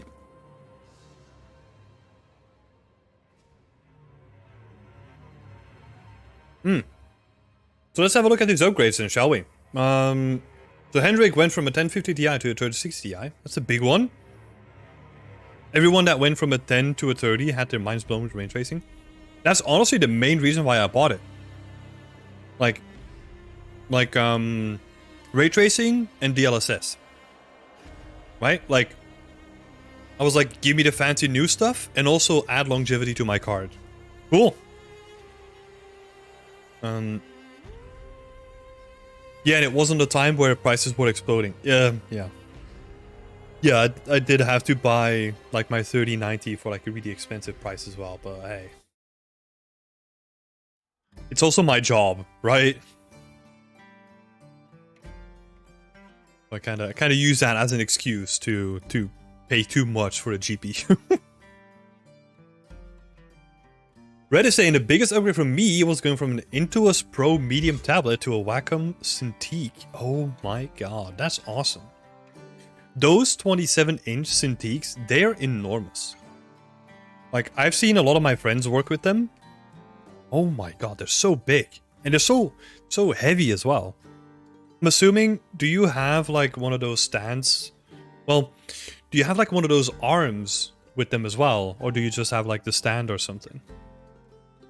That's awesome. Yeah, that's because before I had like my little drawing tablet here, I also had like an Intuos Pro like medium tablet, but like the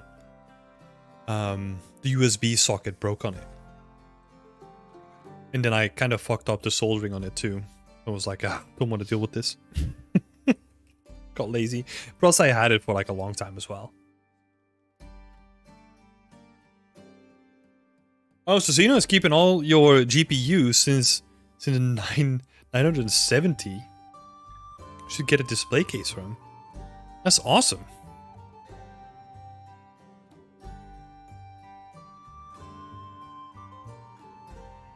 Yeah, I had to buy an ergo arm. It's huge. That's why I got it from some second hand. I never used it for cheap.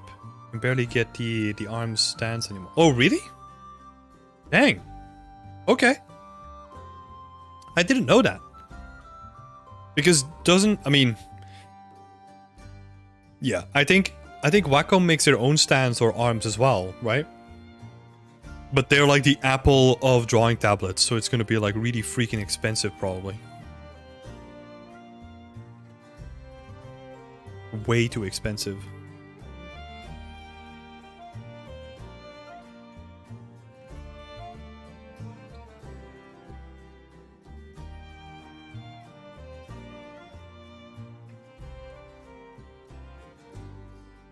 Oh, they dropped the production for them. Interesting.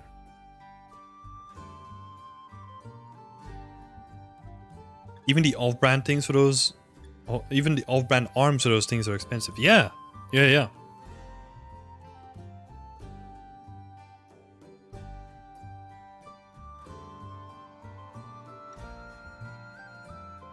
Any tips on how to do thatch roofs? There is a stream where I go over how to make them. I just can't remember which one.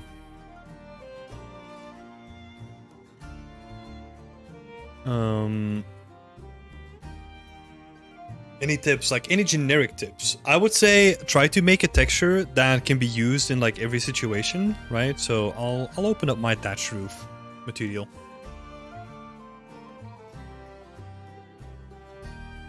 Oh, the Apples is saying like a self-made keyboard, way expensive, but the sound is like God. Oh, that's awesome.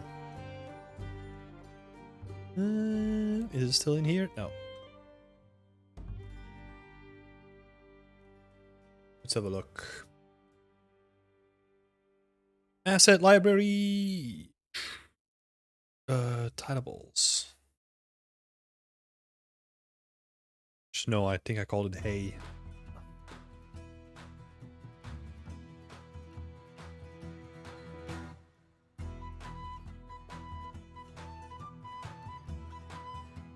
Nope. Can we open?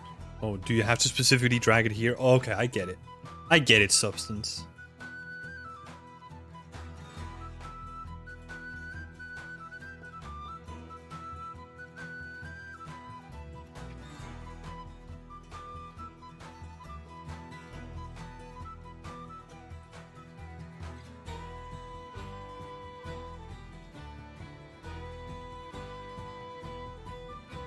Ignore the substance part. Doesn't matter. The way that I approach my hay, or like my thatch roofing, is you know that the roof is going to be made out of tileable for the majority, right? So the majority of this texture is actually tileable. So if I make some notes here. Where's my epic pen? There we go. This is just with the mouse, so ignore the scuffed lines. So this is the tileable, right? This is the alpha section. So this is where you're gonna have like overhangs or like any bits of opacity, right? And then I have like two trims over here, which one is just for like a nice little bit of detail, right? So like a detail trim. And then this is a section that I purely use for if you have like thick thatch. So where you have like multiple layers and you're looking straight at the thatch. So I'll give you an example of what that looks like. Do I still have a couple of my buildings here? Oh, here's one of the buildings. So yeah, so if you're looking at the thatch, then I use the top trim, right? And then for the rest of it, I just use the majority of the tileable. And I add like little patches of the alpha section on top of it to kind of give it more shape and form, rather than just being the flat tileable. That's how I approach it. So you can see underneath here, like that's also like the top section again. Because that looks like you're looking at Thatch, right? And then the rest of it is kind of scattered all over the place. And then I think on the top sections, can't really see them, but sometimes you have like these little strings. These little strings that add like a nice bit of detail.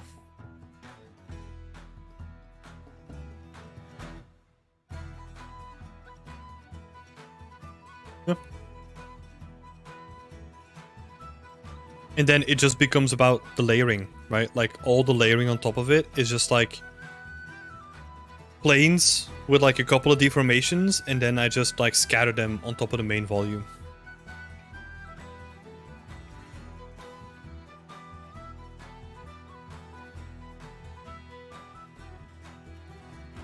Yeah, I think I go into that in like another session, like a couple, let's say 5 live streams ago or something like that.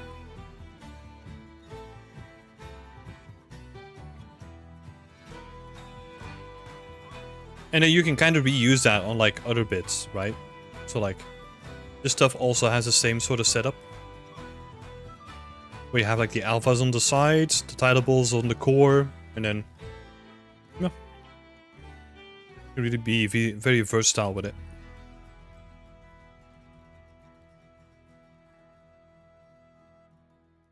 Oh man, just feeling the stream, the music, and work on GeoNodes. Hell yeah!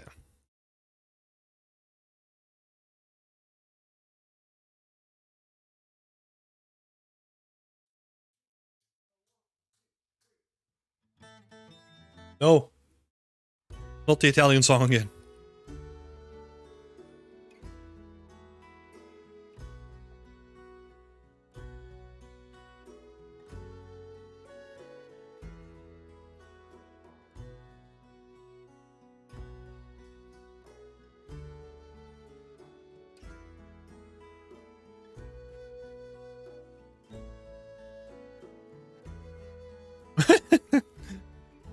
Yeah, that's how I feel exactly, second favorite. I love keyboard people when they're like, oh, I've got an XEIK41 with slow type MX1 ceramic keys with double shot ceramic keys and the 12-point action bits, and it's, yeah, exactly how I feel.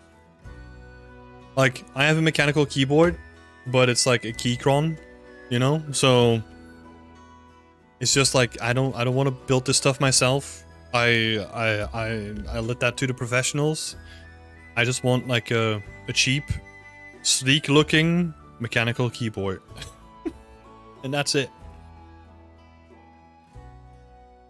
Also, not a sponsor. I'm up for it. Reach out to me, Keychron.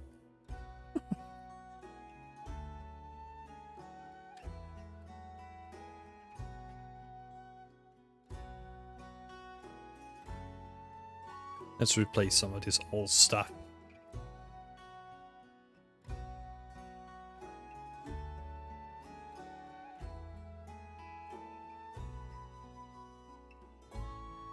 That one isn't too bad. Well, this one has... Does that one have a chair? No, it doesn't have a chair. Okay, so we can put that against the wall.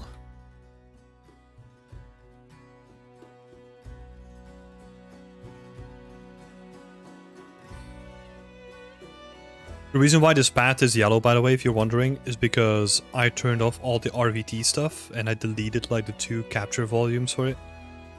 So RVTs are just going to be broken from this point on until like the end of the project.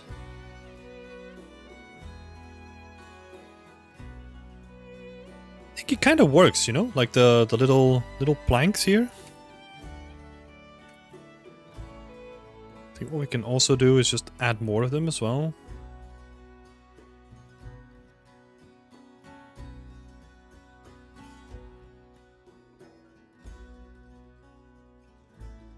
A bit around. Rotate you as well. Trying to make the most out of the one single plank that I have.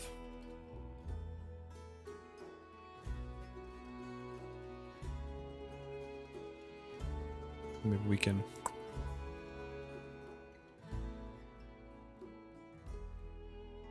Exactly. And I've been doing that in like other sections of the environment as well, so might as well continue the trend a little bit.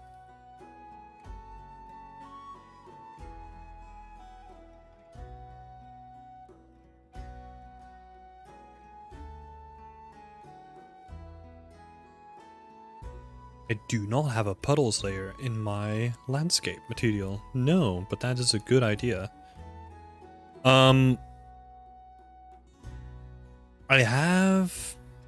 can't use those though.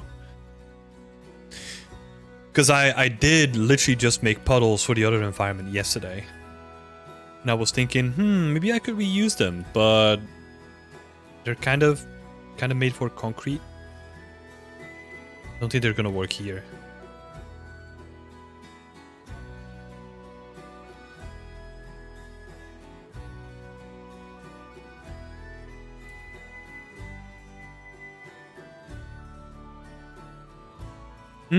Yeah, studio environment's going good. I'll give you all another sneak peek in just a little bit. So I've been doing a lot of work on the floor and the buildings. So that's the main thing that I am working on at the moment. Feeling really good about it so far. And I kind of did a sneaky peek in the beginning. But I'll give another one. I'll actually open the project as well. Give me a sec. Don't need Blender actually today.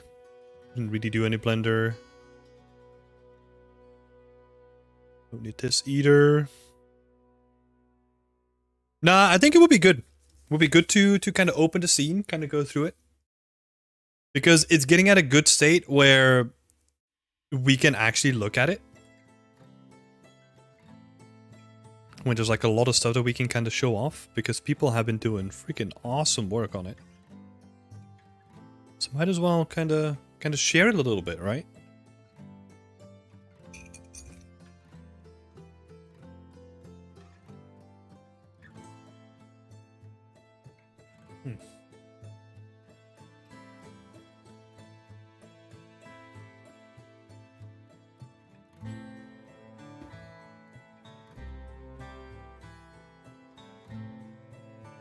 Yeah.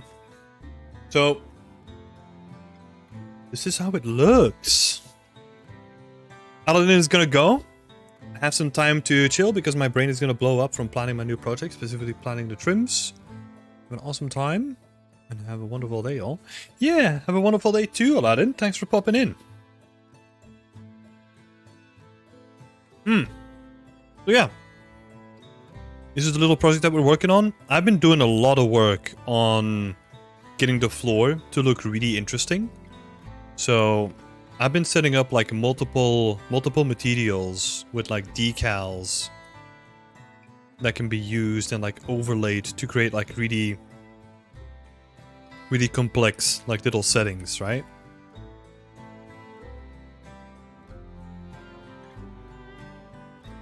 Then created these decals yesterday as well.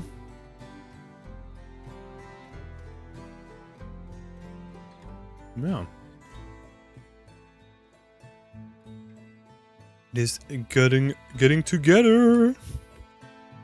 Oh, the detail. Yeah, we're this is gonna be like our first collaborative project, right? So we're really putting in like all the detail that we can.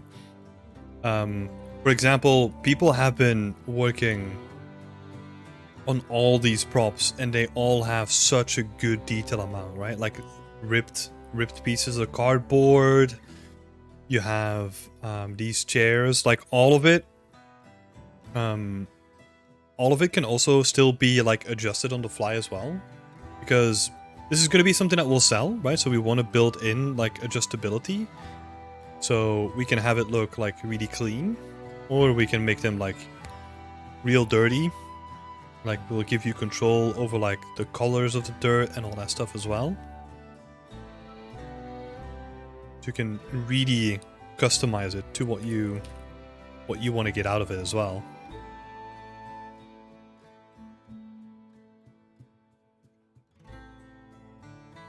And then bloop.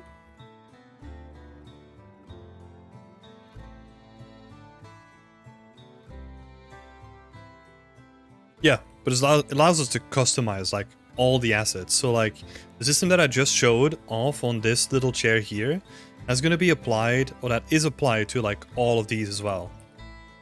So like all the assets that you see can all be controlled in like the same sort of way. Maybe chewing gum and a cigarette. Yep, that still needs to come. We're still gonna do like details and like rubbish and all that kind of stuff too. Yeah, and this is the main scene that is currently in like a weird stage because I'm doing like a lot of work on the buildings, but yeah, that's the sort of stuff we're working with. People have been doing like an awesome job on like getting all of these assets to look real nice.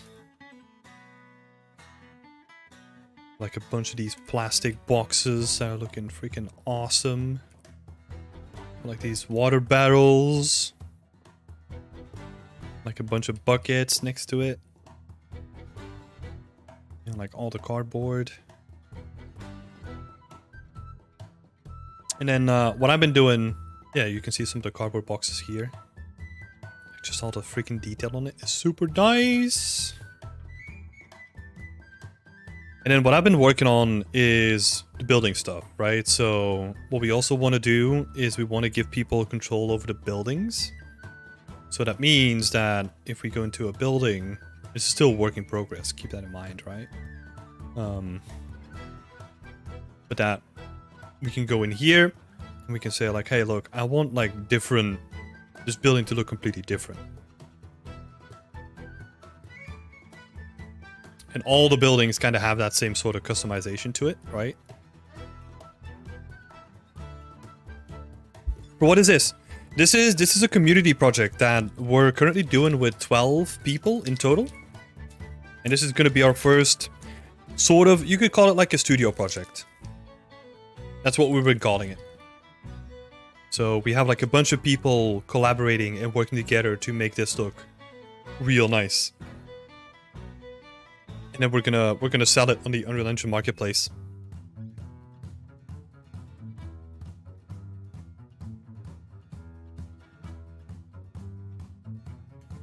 How are we sharing the project? Like source control, you mean? We're using plastic SEM. We're using for the project. You can see it right here. What we're using.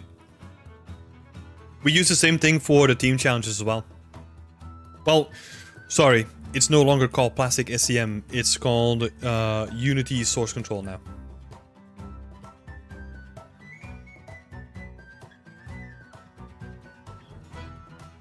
Yeah, so I've been having a lot of fun setting up like all these materials and like all the decals and like all the cracks and all that stuff.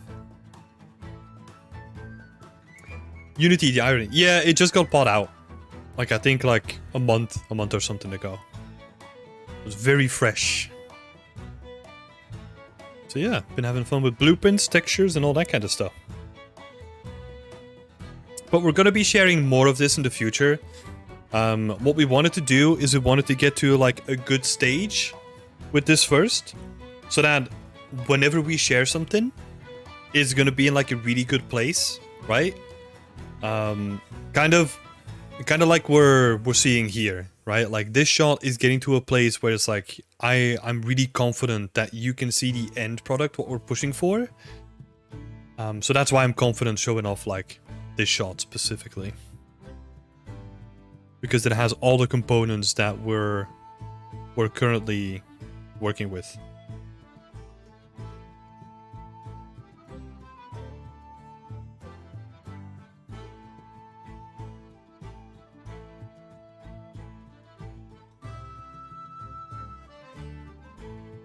Is having experience with that something that is resume worthy? Yep, 100% is. That's why we incorporate that into the team challenges. Because one guarantee is that any company has source control. Like any game dev company out there is gonna have source control. So it's you're gonna have to come in contact with it, right? But it's also not gonna be so dramatic that people wouldn't hire you if you don't have that on your portfolio. But it can definitely be like a real additional benefit though.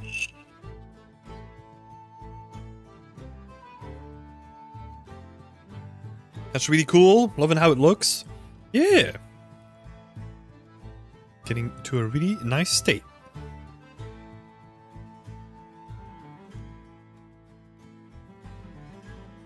Yeah, it's so fun to work on like these little decals and get them to look like nice, and then give like all the control to like the end user, where they can be like, I don't want it to look like that. I want it to be like very subtle. Give them all the control. Yeah, it's been so fun to work on this. It's nice, right? Because it's two things at the same time, but they both serve like a different thing. So cool!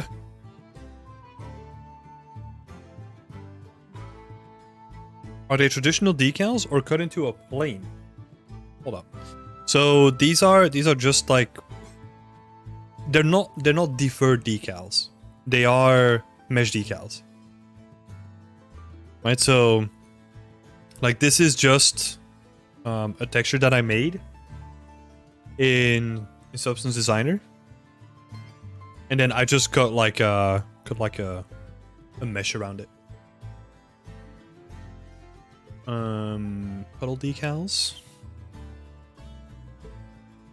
Just jumped in, looks super cool already. Oh, thanks, Aura. Yeah, I just made a sheet with like a bunch of decals on it, and then control that inside of Unreal. Same thing for the decal, like the other decals as well, like all these cracks.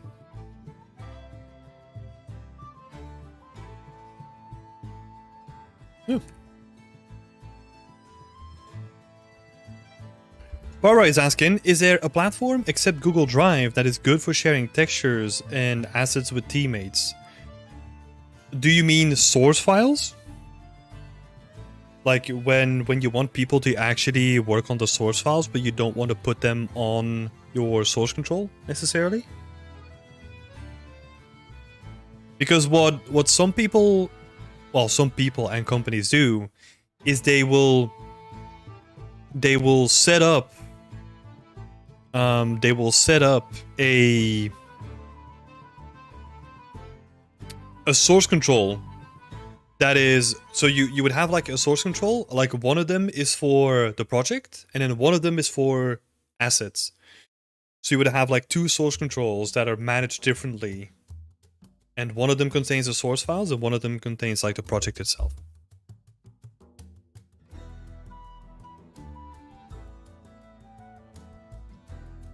Why use this over deferred decal?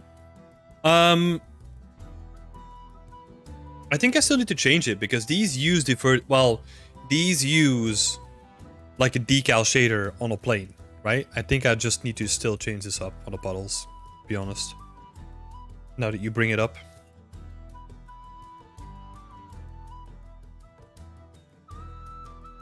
Is there a platform except Google Drive?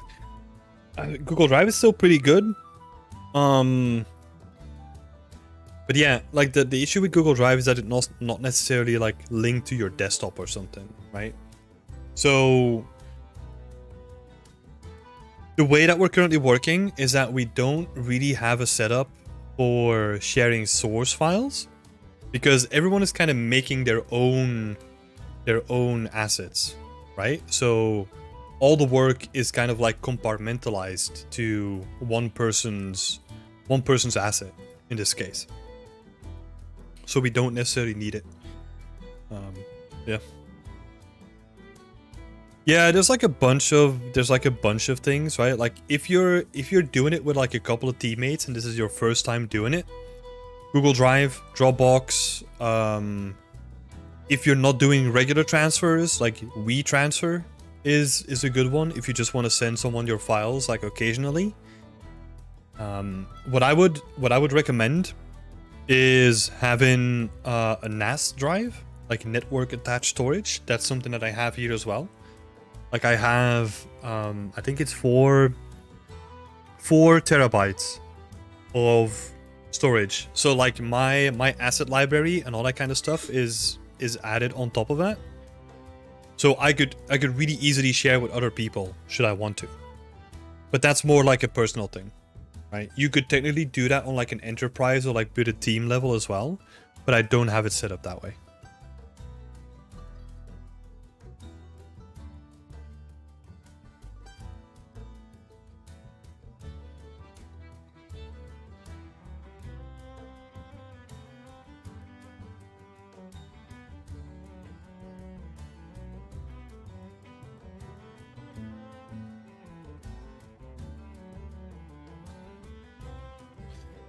Terrain is not really that helpful over here.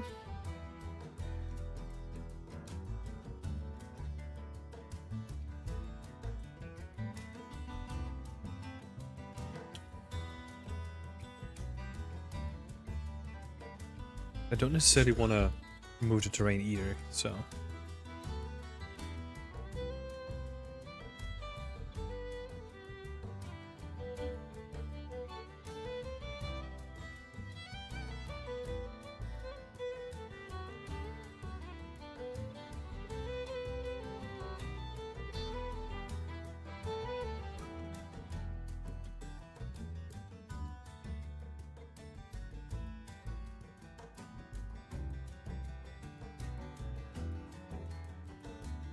Stop! I keep fat fingering like one of the buttons.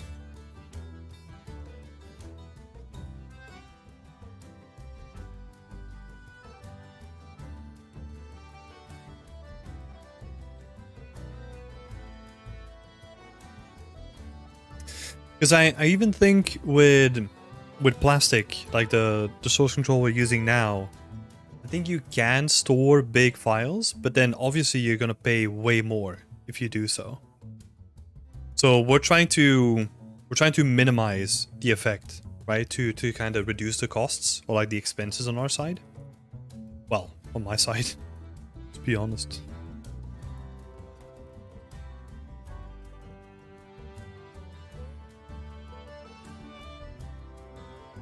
So yeah, no source files on source control.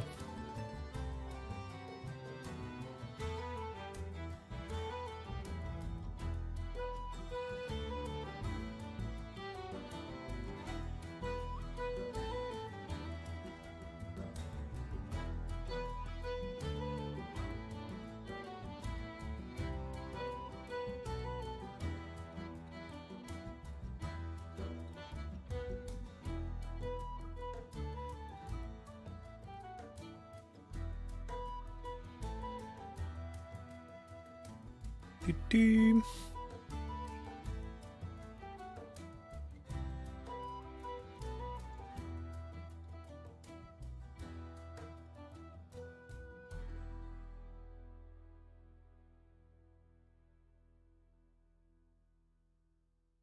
I don't know how source control works, but what I meant is that when someone wants to reuse textures, it would be nice to be able to give them access via a desktop app or something.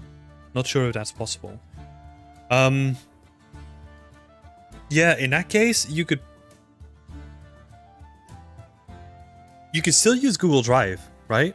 I mean, you're looking for other platforms than Google Drive, right? But Google Drive, the interesting thing there is that it does offer like a folder on your desktop, I think.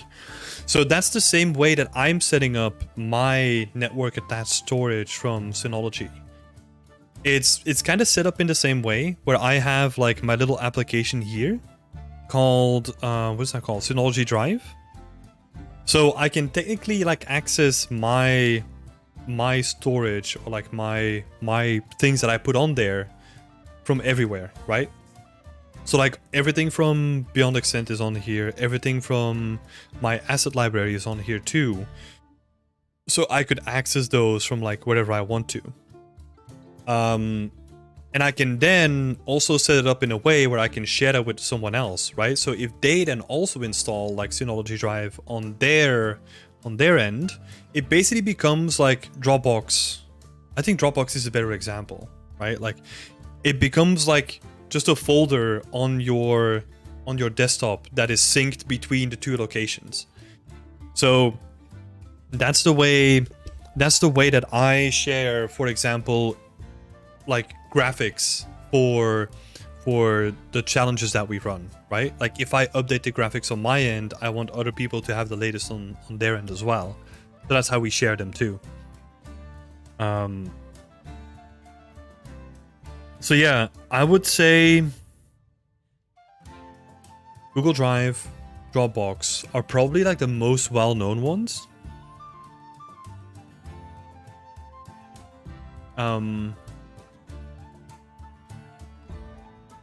Yeah, I think in my case, the reason why I have like this Synology NAS is just because I'd like having more control over it and also being able to just plug it in and out, right?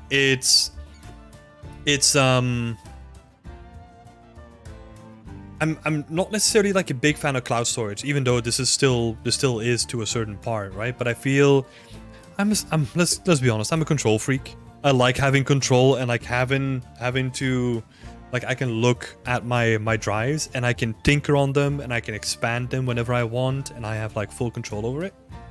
I like that. Plus, it gives me an excuse to tinker with stuff, right? So I don't mind that. The only thing that sucks on my end though is that the speed of it is quite slow because Berlin internet. Like the internet here is quite ridiculous. So like sometimes when I'm sharing a file with someone else, it would be way quicker to do it through Google Drive because yeah, you're pulling from Google Drive. You're not pulling from my hardware, which is like stored on my desk, right? So that's like the main drawback to it. Germany, too good. Yeah. Like we live in like a newly built apartment, so everything is up. Everything is like up to the latest standards, right? But then as soon as it leaves the building, like you're running on old cables again, so it doesn't matter. But hey, that's all right.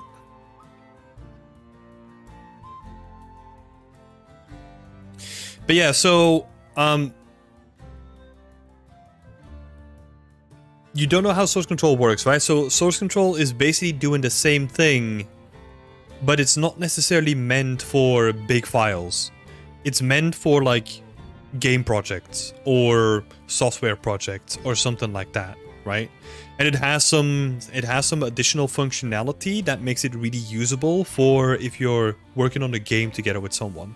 So for example, I can lock files on my end and then someone on the other end knows that I'm working on it, so he can't overwrite those changes. Where with other software, like with Dropbox or something like that, like you'll probably, if we were to save something at the same time, you'll probably have to pick which version you'll have to take. Unless it is like a binary file probably, but yeah, so source control is something that is used in like all game companies to manage large teams working together on one game project. Red, you're asking, do you have a good tip on how to avoid burnout and balancing work? Oh man, this is a good question, but it's a tricky topic. Not necessarily because I don't want to discuss it, right? But I feel like I've never really had an issue with it. I don't want to, I mean, it sounds so dumb to say that, right? Like, I've been hyper aware of myself for a long time, so I kind of know when it's like, it's too much. So I kind of know when to stop. But I mean, that's also saying nothing, right? So let me think about like something actionable that I can give you. So how to avoid burnout and balancing work. I think if you're trying to balance work and personal work, you kind of need to draw a line to what is more important to you. Right? And then focus on that. Whereas the reason what I mean by that is like you can't give 100% at work and then 100% at home. Like the other one, like one needs to suffer so that the other one can thrive a little bit more, right? And this is something that you can tweak over time, right? But that's always the way that I looked at things. Is like, yeah, the work that I'm doing at work sucks right now. So I'm just gonna put in like a bit less effort, right? So that I can put more effort in when I get home and I'm still in like a creative mood. Because what a lot of people struggle with is obviously you work a creative job and you're given 100% because you don't want to get fired, or you have like your probation meeting coming up and there's like a lot of pressure because there's timelines and whatever. And then you get home and you're already so exhausted from having to do all that work and all that thinking that you don't have like any creative juice left over, right? Let's be honest, like there's a lot of stress going at work, but like the project is still gonna ship fine whether you do 100% or 80%. That's just the truth of it. Like they're still gonna figure out like a way to make it ship and make it profitable, right? And there's also like an additional caveat to it where as artists, like we have this like we're ingrained with our work, right? Like we get like a lot of passion when we put something on display that it's something that we're proud of. But not everything necessarily has to be. Think about a game more as like you're a production worker, right? Like you get a task, you execute it like to the standards, but you don't get worried about like having it look like the best, like your portfolio worthy. Like you can't do that on everything.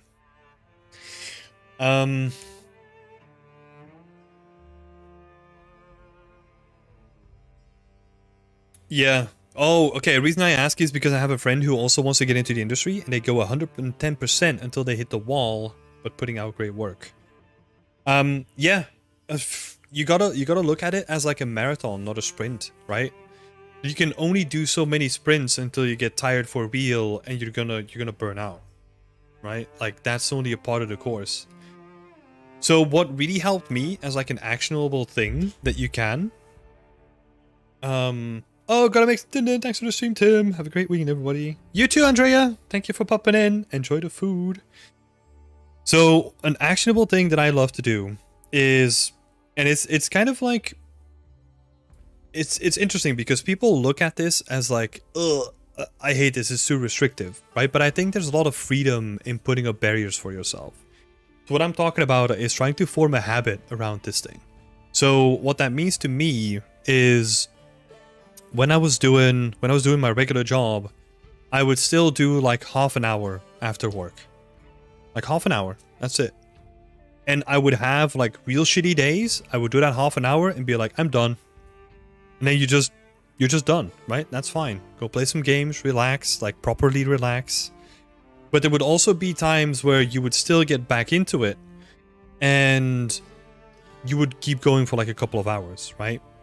And it's kind of listening to yourself, being kind, and then also making sure that you have some sort of consistency going on. And then Hendrik brought up a good point as well. Maybe also sports or going out helps, 100%. What I do a lot of times now is when I feel like I'm hitting that wall, I'll go out for a walk. And what I'll do on my walks is no phone, no music. I'm just going out for a walk and I'm just alone with my thoughts, you know? This is obviously personal preference, but that's the way that I approach it. So yeah, I just go out for a long walk. And then once I'm back, I feel like completely refreshed and I can go back into it again. Because going outside like helps a lot. And an example for when I was working in the UK, when I was working at Frontier, is I would cycle to work. Right? And that cycle would be like a palate cleanser. Like I would just be thinking about like nothing really, right? And then I would have that palate cleanser, go home, cook food, grab food, and then after it I would get back into it. But like you need some sort of a break sometimes, right? Like Henrik is saying, like sports or like working out or something like that. seems to be like a good thing that a lot of people get into. For me, that's kind of like going on a walk, right? Like I'm still kind of working out, but yeah, the most important thing is that you find your way of relaxing. Right? Because Henrik is saying personally go canoeing and it's just chilling. Yeah. And for me that's walking. Like I love going out for a walk and just yeah. Sometimes I'll think about stuff, right? I'll think about like the future of Beyond Extend, or I'll think about like, hey, where I want to move. What's the next step for us two over here? Like, are we gonna live in Germany? Blah blah blah. But it's just, yeah. It really helps me get distracted from just sitting behind the PC the entire time, right? It gets so monotonous. You need to refresh in it. And it's also the last thing that I'll say, I mean, there's so much that we can say about this, right? Like the last thing, and I've been experimenting with this recently, is switch things up from time to time, right? So I talked about this before, where currently I'm trying to switch it up in the evenings because I realize that I'm just working until I'm going to sleep.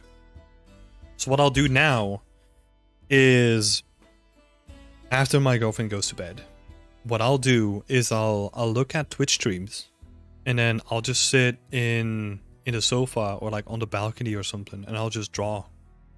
Get my tablet, do some drawing. No rhyme or reason, you know? I just love drawing. So yesterday I just took a random picture from rocks and I just started sketching those rocks. And that seems to be my current routine. But I feel like, yeah, you just gotta experiment with this thing yourself. You're gonna find like what works for you over time. Yeah. You have to be conscious about that you're running into that wall, right? So for your friend, you have to be conscious when you run into that wall, because the thing that you need to aim for is for consistency. Like a consistent sort of output that you can reliably put out to a certain degree, rather than just doing the one project, getting it out in like a month or two, and then just shit, I can't work for like another month. You know, I think everyone has their own way of dealing with that, right? So I don't know, are there any other opinions in the chat as well? Like if you deal with this stuff yourself, like how have you found like any tricks that really work for you? So for example, Hendrik brought up that he personally loves going canoeing and just chilling out. I love that.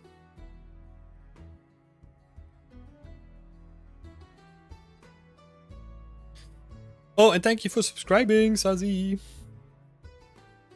That's awesome.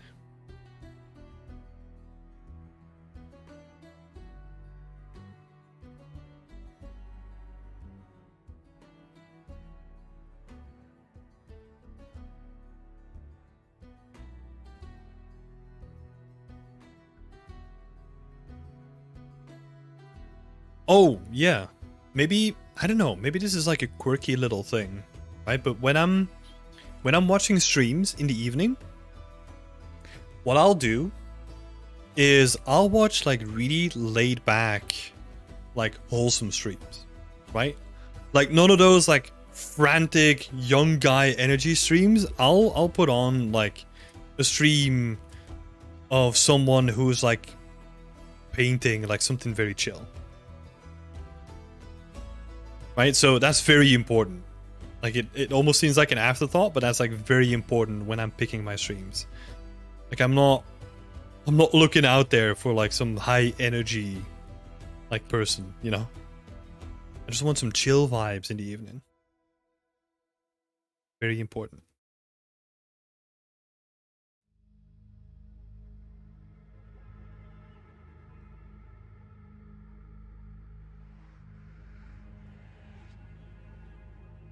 I balance it with training, but I'm also a weightlifting coach. This helps my mental state. Yeah, I've heard a lot of good stuff about it too, because you're balancing the mental versus the physical, right? That's why I mean, I don't do it myself, right? So I can't really personally recommend it, but I've heard a lot of people say that it works wonders. The closest that I get is my walks, right? I go walk for like a long time, which is like its own kind of workout, I guess, but.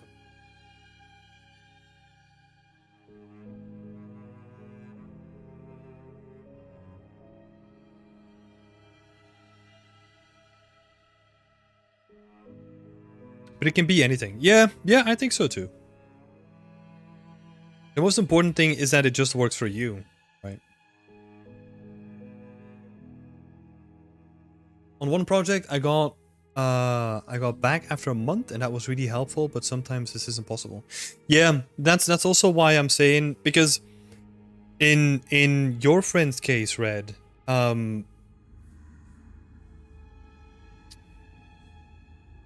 like, you also don't want to say like, oh, take a long break, right? Or like, yeah, like, don't do anything for a while.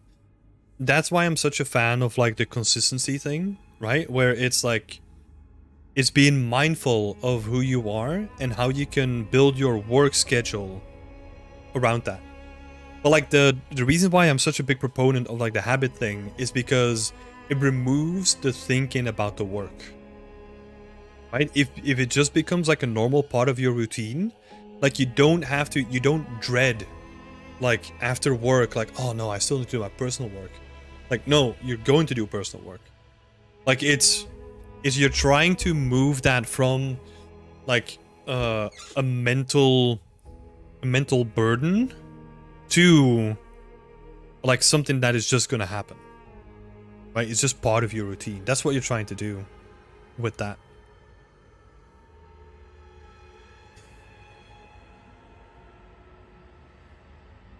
I think breaks like walking and meditating work for me. Yeah.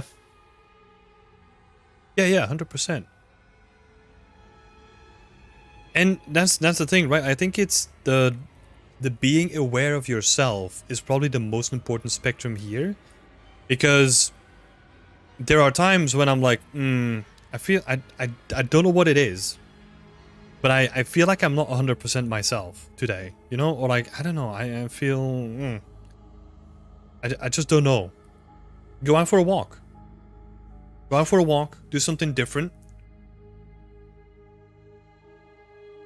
Right? Like do something else rather than the stuff that you've been doing, because maybe that might be the thing that has been causing why you feel so down today, right?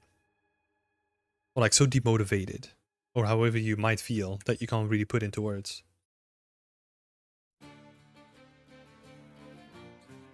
Maybe just change projects and come back later. That was helpful to me. Get a different view. Yeah. That's a good one as well. I tried that myself, and it doesn't... So this is weird, right? So I had a period where I would laser focus in on like one project, and I would finish it.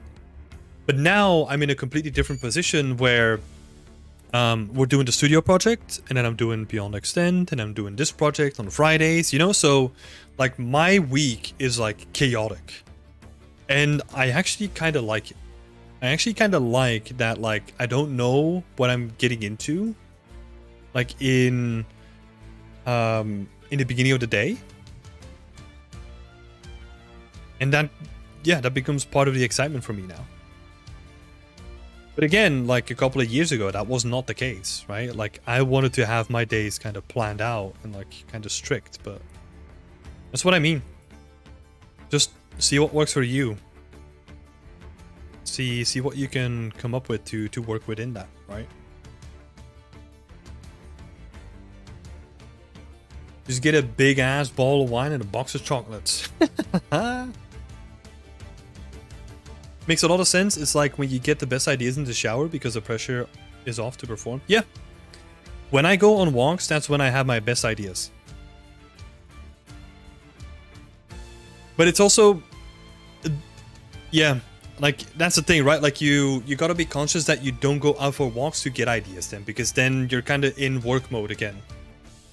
So what I'll do is I'll bring like a notepad, right? Like a notepad with like a little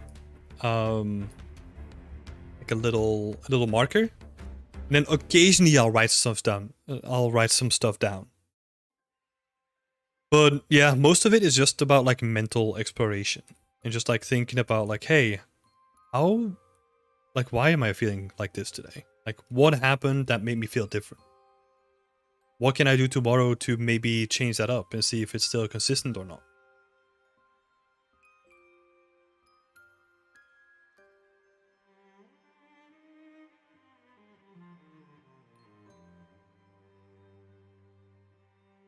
Yeah, a lot of heavy topics, but that's, yeah.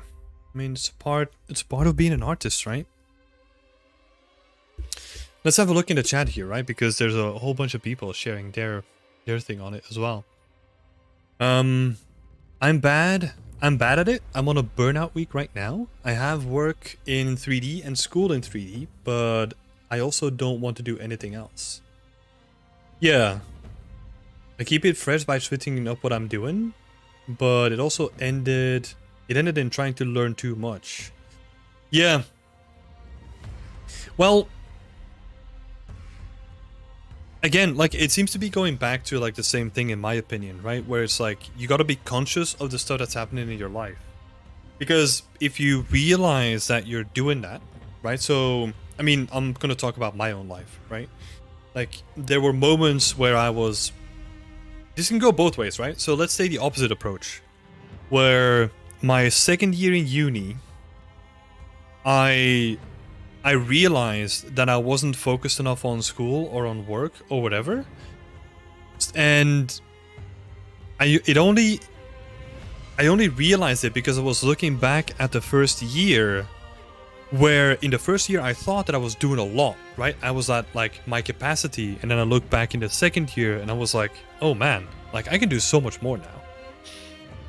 And the reason why I say this is because I think the same applies to if you run into a barrier as well, right? Like if you hit your limit, you're like, cool, now I low where the ceiling is, and I'm gonna see if I can set it up differently so that I maybe can circumvent that ceiling, or I just know that I don't need to hit it next time. And just be more conscious about taking breaks or whatever it is that ends up leading you away from that ceiling, right?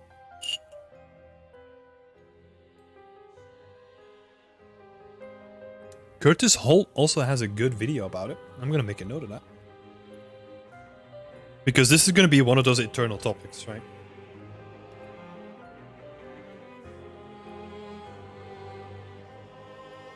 And I think everyone has their own kind of opinion on it. But yeah. I've never been really burned out. I'll say that. And I think for me, it was the consistency thing that really helped, right? There were days that absolutely sucked and I didn't want to do the work. I did my half an hour and then I was like, fuck it. I'm not gonna work anymore. I'm done.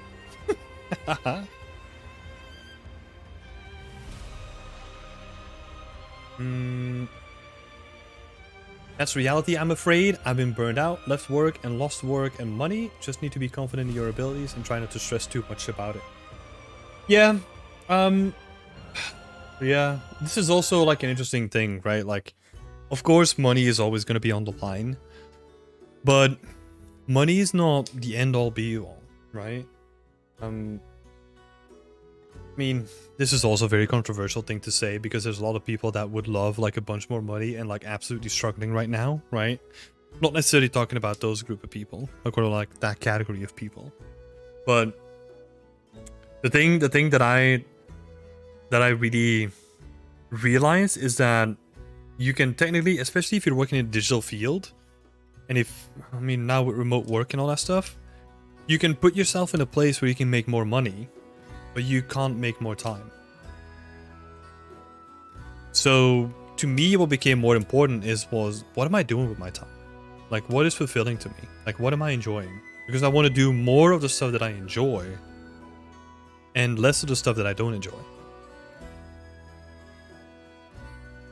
Yeah. Stress is a killer? Literally? Yeah. It's one of the major contributors, right? Like, especially in this day and age. For sure. Watch out for it. Yeah, thanks for the question, Red. I mean, it's a difficult one, right? And I know that this is more of a discussion rather than like a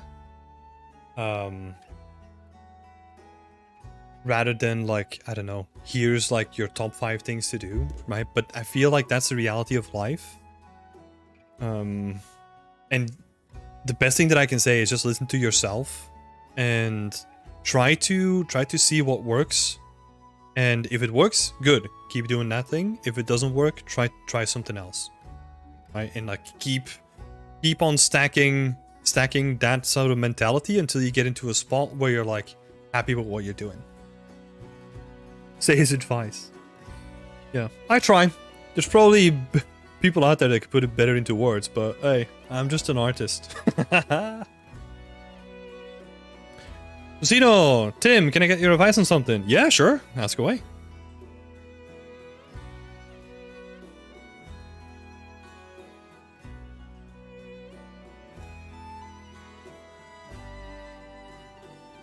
I mean, also, like, as a big caveat, right?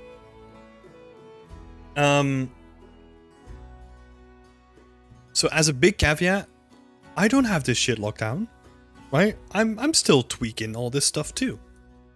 And I think we'll all be doing that throughout our lives, right? Because we change, like the circumstances change, like everything changes all the time. So yeah. I don't have this shit locked down either. I'll give an example for some, even though I loved the stuff that I was doing on the studio project, right? The stuff that I was the stuff that I was showing off before. I spend way too much time making that this week, which made me kind of like forget about like all the other responsibilities that I have, which is not a good thing, right? So I needed to balance it better, but again, something that I'll learn for the next time, right?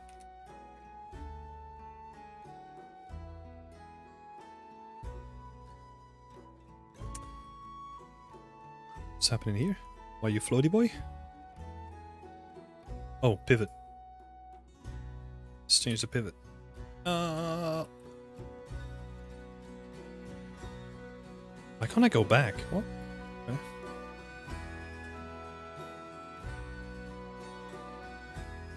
So, advice on something. I just got an email from the Art Studios asking me to collaborate for a medium-sized environment. They would pay for all the marketing, etc. Checks for scams. Okay. So if we're gonna get into that whole topic, I don't think it's worth it. I'm very independent-minded, right? I think, yeah, and it also depends. It also depends on the offer that they make, right? But like most of the offers that I know of from the Artist Studios is they pay up front, then they'll give you like 50% of the income for like a certain amount of time, which is usually 6 months or something like that. And then they keep all the revenue after that, right? We don't really need to go into like all the details there, or you don't need to give me all the details, but that just simply isn't worth it to me.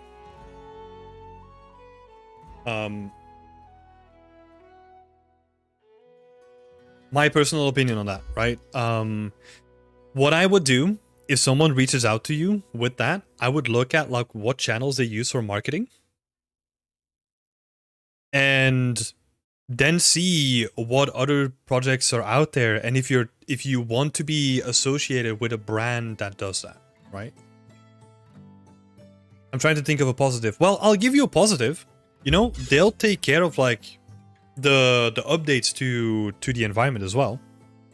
Now, the counterpoint to that is that usually when you're just making an environment, those updates are not necessarily too cumbersome. But they do take care of that, right? And they'll also, I don't know what kind of promotions they run, but I'm assuming that there must be something that they do, right? Like, but for complete transparency, what usually happens is like what marketing means is that you just participate in the Unreal Engine Marketplace sales, and those sales, they get emailed to them. That's not something that they'll have to make bids for. Because I get those invites too. Like, and it's literally just you send them a link and how much % you want to give off, and then you're entered for the next sale. I don't think it's necessarily that worth it. If I thought it was worth it, I would be doing it myself as well. But I don't think it is. Because, yeah, I mean, I would rather keep all the money, right? Because let's say that figure, right? Like 2,000 might seem like a lot for people, but over time, like it's gonna be outshadowed, right? And okay, since we're doing this fully, right? I'll be real transparent here. And I'll show my income from one of the packs that I have, right? I did this on stream, so this is nothing new. Where are we gonna look? Shit.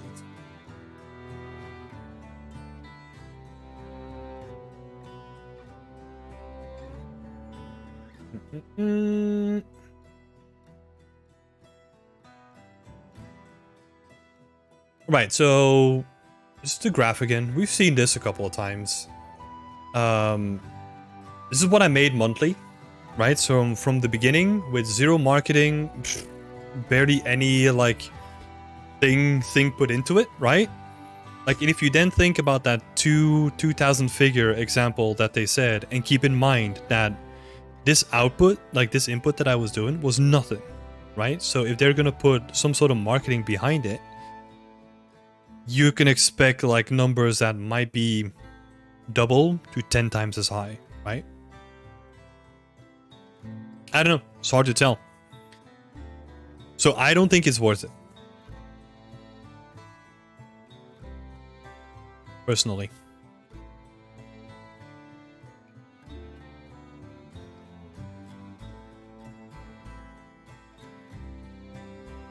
Graph going the wrong way.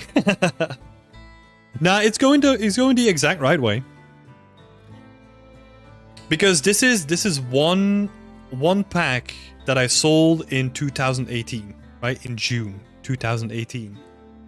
And I've never done like any marketing for it. Like probably a lot of people here don't even know that I sell like an Unreal Engine marketplace pack. I mean, yeah. But it's just passive income, right? Like, and I think these bumps that you see are just whenever I do add it to like the sale. Yeah.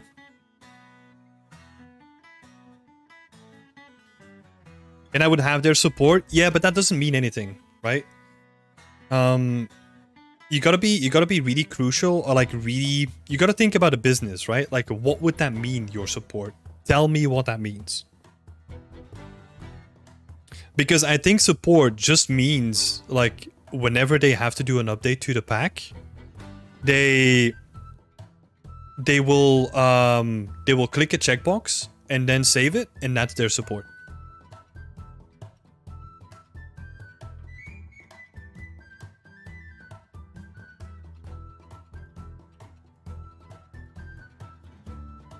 Yeah. I mean, if I work with them, I can't do my own stuff and it would take all my time. Yeah. No. That's interesting though. So, in the grand scheme of things, right? So, in the grand scheme of things, I don't think they're the worst out there. But they're by far not the best out there either. And I also base this on like how they react to people whenever they get like a little bit of pushback, and they're very antagonistic and very defensive whenever they get like a little bit of pushback. And this was pushback that was said about like, hey, what was the exact thing again? I think it was because they marketed a pack as being made by like a bunch of artists, but what they did was actually they bought an environment that was already made by someone else and then marketed it in a different way. And didn't, maybe they gave him like credit or not. But yeah. That was like one of the big outrages that happened like a while back. And they were super defensive about it. They corrected it. Yeah. And apparently, like, you know, sometimes they might include that in the contract or whatever you sign with them as well, right? So that you can't really have like a legal recourse if they do plan to like market it in a different way. Yeah. Like to me, that's important, right? Like I'm gonna look, like if you are a company that reaches out to me, I'm gonna look at your worst moments and I'm gonna see how you reacted to them. Because that's usually where you see like where the true nature of a person lies. Or like a person, a company in this case. But do your due diligence, right? Like, look this story up yourself. See what you think about it. Don't just listen on my opinion about it too, right? Because it's also dangerous for just one person on the internet to kind of say all this and then you just believe in it. Like, just look into it yourself and see what you think about it.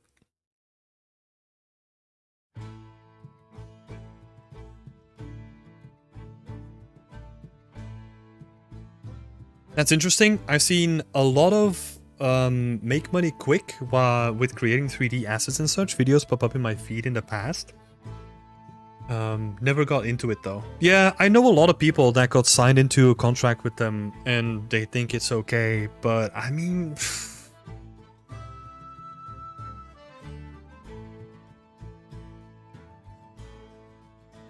yeah. I don't know.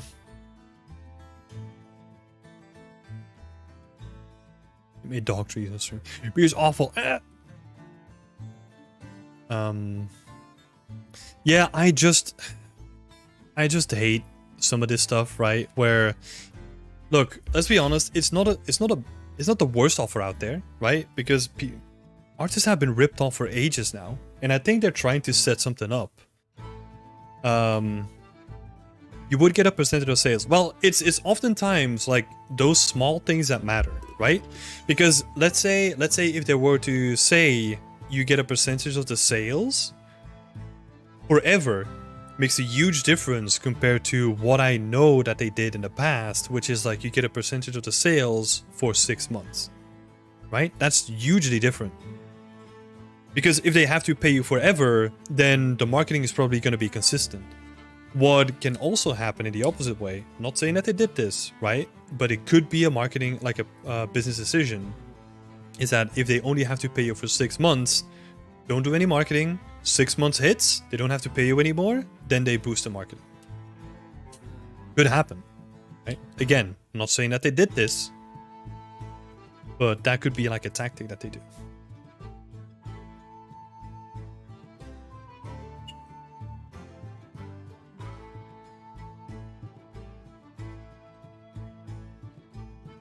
I think for asset packs and so on, try to get a community on YouTube, and so it's very good. You can create what you love and so on.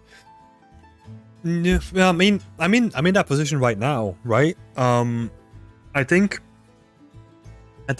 creating a community for asset packs, I don't know if there's like a really big market for that, right? They're not gonna follow like one creator. I think then you would need to look at a scale of like possibly the art studios, right? Where they have so many packs, then build like a community around it, and then have challenges where people make the best stuff with the asset packs that you make, right? But that's on a scale of like a small company rather than like an individual, I think.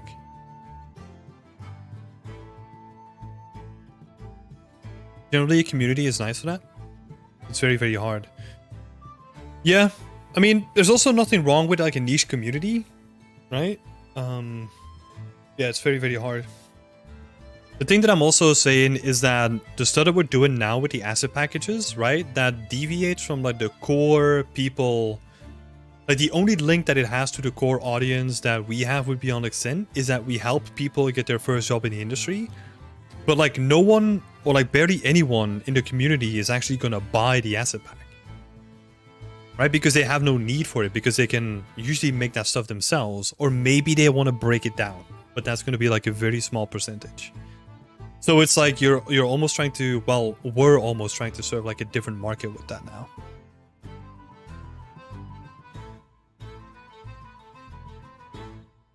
But yeah. Also, I'll say this again, and I've said this a lot of times in what is it, in the community chat as well, right? If you are thinking about selling your stuff on the Unreal Engine marketplace, you don't know where to start, and you get contacted by like anyone that you think is like dubious, right? Reach out to me. I'll help you. You can keep all the sales. I don't care. I'll get you set up. I'll help you with any questions that you have. I mean, the setup you're going to have to do yourself, right? And I'm not going to do any marketing, but I will definitely share my time and share tips with you if you want. You can keep all the sales yourself. Because in the end of the day, like making an Unreal Engine Marketplace asset pack is not that difficult. Just making the pack, right? It's just wrapping a gift, right? But like the gift itself needs to be good, right? That's what it all comes down to. Apart from the epic percentage? Yeah. But I mean, that's where the marketing comes in, right? Like they do a lot of marketing. And if you put something good out and you have it on the front page of like the Unreal Engine launcher, you become a part of like the weekly roundups that they do. I don't know if that's still a thing. Maybe if it's really good, you can get picked up by like free assets for the marketplace, right? And you get paid for that as well, right? That's something that not a lot of people know. Like Unreal Engine will pay you like a good amount for having your asset on their store for free.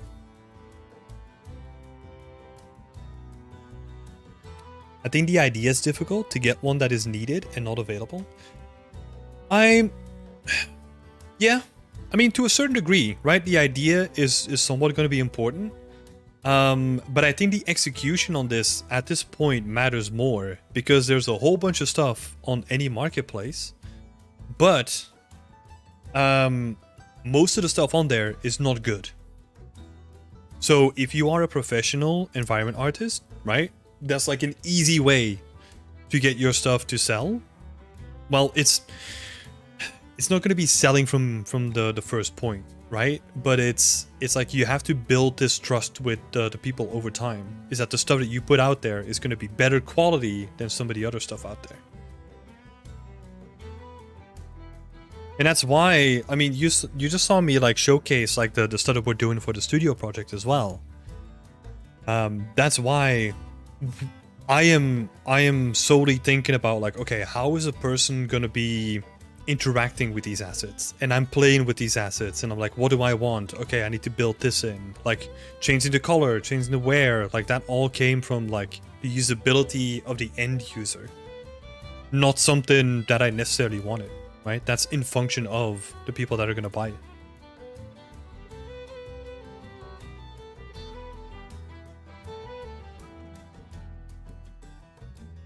Might ask you more about that company thing sometime. Yeah, feel free to do so.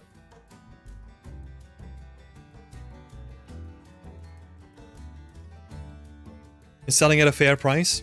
Oh god. I think for us artists, setting the price is the most difficult thing because we have such a contorted view of how much value we're bringing to the marketplace.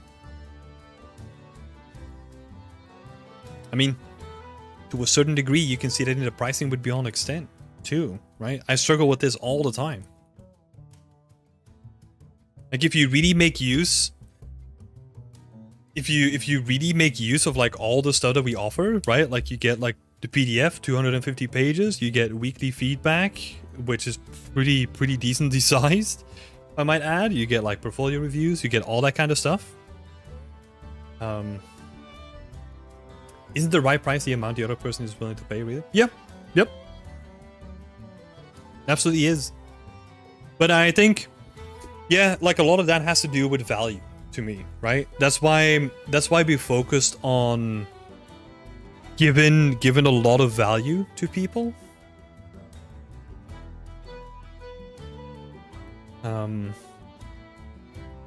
Yeah, so that has always been my focal point.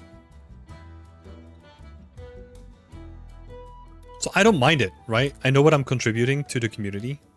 And like I'm helping a lot of people out and like get like a lot of people reaching out saying like, hey, thanks, just got my first job and all that kind of stuff. So there's like a lot of fulfillment just apart from just the money too, right?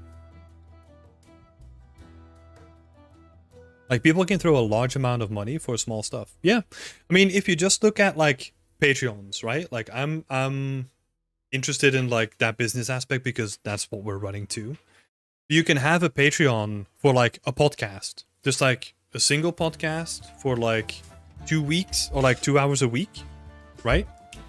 And then you have like the first tier is $5, the second tier is $10, the second tier you could just get like a bonus episode, and then maybe in the third tier you get like a pin or something like that every 3 months. Like that is significantly like a low amount of time to put in for like sometimes ridiculous amount of money that people are willing to spend on it, right? Just because they like the podcast and it's like entertainment, right? And that's just one example, right?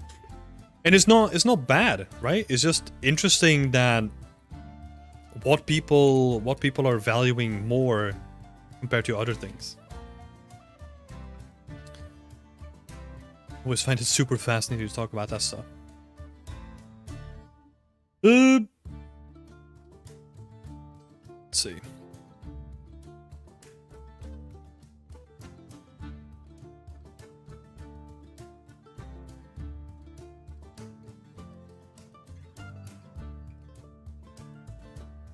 Yeah, you're right. I mean, there's also like a lot of examples of companies that, what was it? Supreme? That just sold bricks with like Supreme embedded into it. Sold for a shit ton of money, right? Just because it's Supreme on the box. I think it even started out as a gag, right? But then it was like, oh, nope, this actually sells. Okay.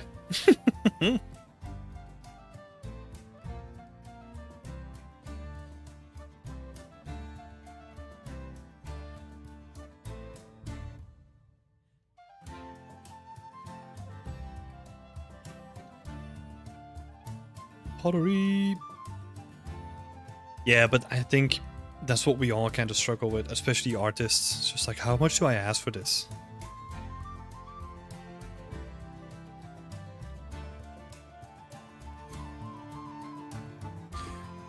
Value is relative, I suppose. Oh yeah, 100%. Because, like, I mean, environment artists are at the core of our target audience, right? But like the value we bring in just terms of like resources compared to like a person who still needs to get in compared to a professional already, completely different, right? But they do have the same niche and the same love for like the same topic. So yeah, 100% relative. And there's also a thing that happens with pricing, right? That's why we have stupid prices like $4.99 or $9.99, because people perceive it as cheaper than 10. And there's like a lot of negative psychology attached to like round numbers. And there's also like another thing where if you put something like at a higher price point, people are gonna think it's more valuable.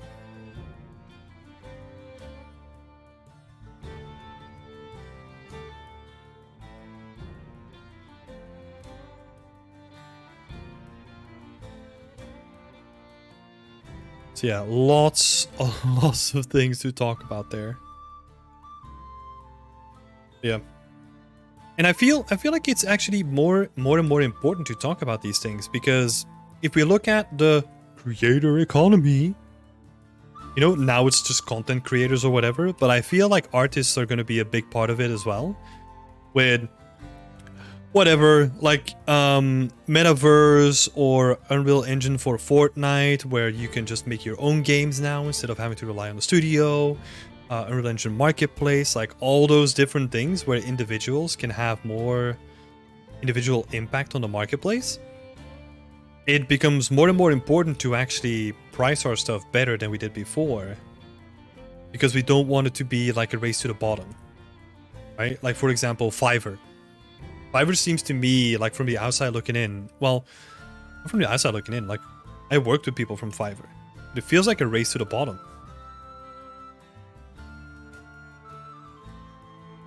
Red is saying, I struggle with doing this for freelance. I feel hours and effort put in isn't worth what I can take for it because the market is saturated.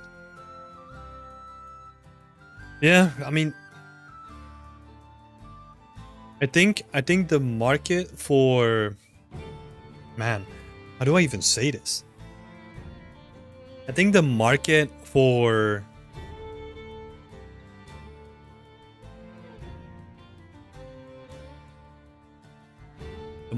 non-professional or like perceived to be non-professional artists is super saturated. But I think for really professional people, you just have to like really stand out and like ask like a lot and then also deliver. Right? Like you don't want to be at the bottom of the barrel when it comes to freelance. Because you're always going to struggle because you're basically trying to undercut the next person and they'll do the same with you. But you actually just want to be like, hey, look, this is stuff that I do in my spare time. If you want this, you got to pay up. If you don't, we'll talk to someone else. Yeah, do Fiverr too, and it's pretty much hitting the nail on the head. Oh, yeah, So I have no authority in this space, right? I've never done freelance. I also have no interest. That's why I'm doing like a Patreon and all that kind of stuff, because it felt to me that it was more sustainable over the long term and doesn't get into all this stuff that we're talking about now, right? But what I would do is if you're doing freelance, it's probably better to have less clients, but start reaching out for them yourself rather than having them reach out to you through a platform like Fiverr. Because I have this weird anticipation that if you're on Fiverr, like you're immediately gonna be down in the bottom of the barrel again. Because your work, just by being on Fiverr, I feel like it's gonna be perceived as being less quality than it otherwise would be. Obviously, yeah, it's gonna be annoying because then you have to do like all the searching yourself, right? Or find like a good platform. Or find like a good platform where that isn't the case, but I don't really know of any by hand. I mean, it's difficult, right? Because Fiverr makes it easy for clients to find you. But that's also where they can like outprice you as well. Totally get you. But I mean, look, I can keep talking like all this like high and mighty stuff where it's like, oh, you should do this, you should do that. But also, I don't know your situation, right? So, because you might be, well, I'll just generalize, right? Like people might be in a tricky situation, and then if they're gonna stop doing Fiverr, like it might only make it worse rather than better. So I don't want to put you in that position either.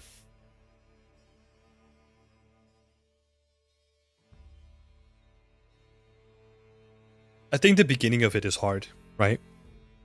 Like second favorite is kind of saying as well, like all my recommendations come from friends. Friends too. So the networking is important in that respect. Yeah, how would I do it? Never actually had to think about this. But if I had to do it myself, I would try to go to it depends on the place, right? Because networking is really important, right? So I would try to be as active in like a lot of no, that doesn't help either, right? Because you want to find communities where you can find clients rather than people that you can grow with. I don't know. Interesting question. Like, how would I start freelancing? Huh.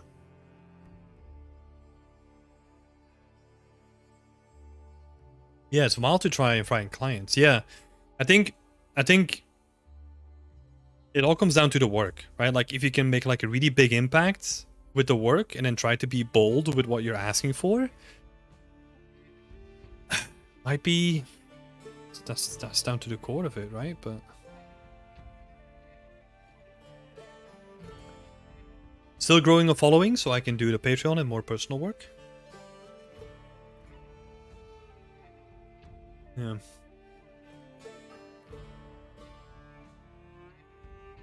Yeah. I mean, you'll get there. like, again, it comes down to the consistency thing, right? And I think it's also, I mean, I don't want to pry, but like focusing up, right? Like focusing on a thing where you really want to be known for, might also be really helpful. You'll get there. I think that's a good move over time. You just have to be, just have to put yourself out there and like produce really good work, right? Like, and that takes a lot of work. I think the 3D branch is not even at the maximum. Oh yeah, I don't think so. I think 3D in general, like 3D work, is only going to get more popular over time, right? Because it has like all these niches that we as game environment artists, like we can work in them, but we're not necessarily aware of them. For example, like a VTuber, right? Like VTubers have been exploding. Like you could make some money with that if you were a character artist, right? Or like even simple stuff, right? Like you don't need to go that far to make like an interesting VTuber character. Obviously there's a range there, right? What else is there? 3D printing. 3D printing can also be like a decent one from what I've heard. Not something that we necessarily think about, right? Unreal Engine Marketplace, something more aligned with what we do. Yeah, there's a whole bunch of stuff out there that we're not necessarily aware of. Yeah, I'm getting there. I'm sure you are, Red. And I believe in you. If you have any questions, feel free to reach out to me. You know where to find me. I think about festivals, 3D scans from museums. Yeah, I was talking to a person who was working with a local museum and like scanning a bunch of their stuff. Yeah, really cool.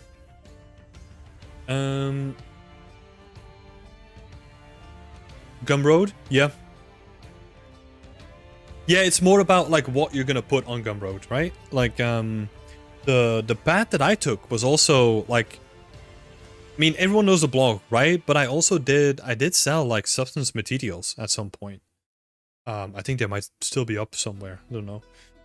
And then I tried my hand on like written tutorials and like packaging in like substance designer materials, and I was just, yeah, just everything, right? And just try and then see what aligns with you.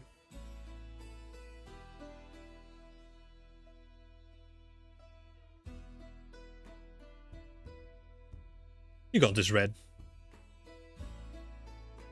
I believe in you. I think honestly, if I would recommend people to do something like this, yeah, I would say just go for it.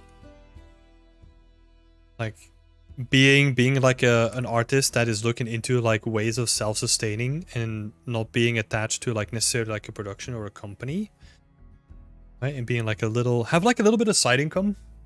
Not necessarily like working your ass off like on the side, right? But like starting it up and then being really methodical about it and building it up over time. I can only recommend that, you know?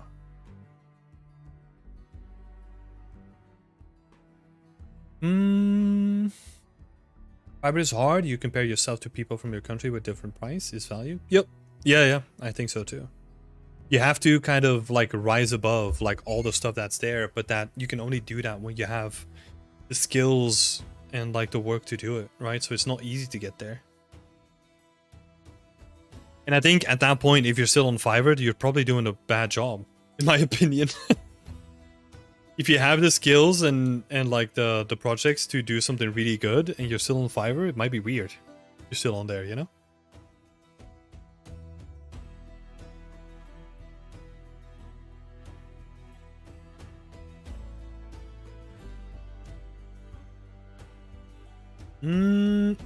Sazi, I have a question. Nowadays, I am more productive than I used to be, but I still feel like I can still improve. Make the same asset faster? Any tips to be more effective with my time / work? Any tips to be more effective with my time and work? Yeah, just do more of it, I think. It sounds like such a stupid answer, I know, but the more you're gonna do it, like the quicker you're gonna get, because you're gonna discover like all these tools and all these shortcuts and like all these things that you can do. Experiment with different workflows, try different things, right? That's what's really gonna help you over time.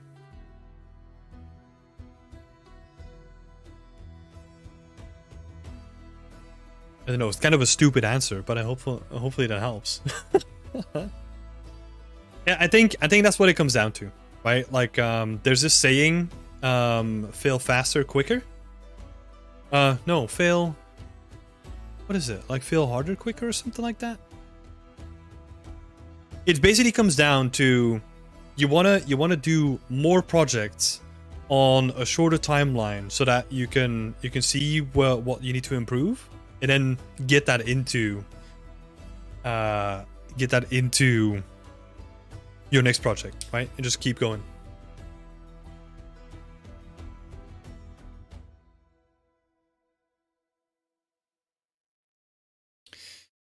Some people in other branches just don't think that it's possible. For example, museums, they don't know about us. Yeah, exactly.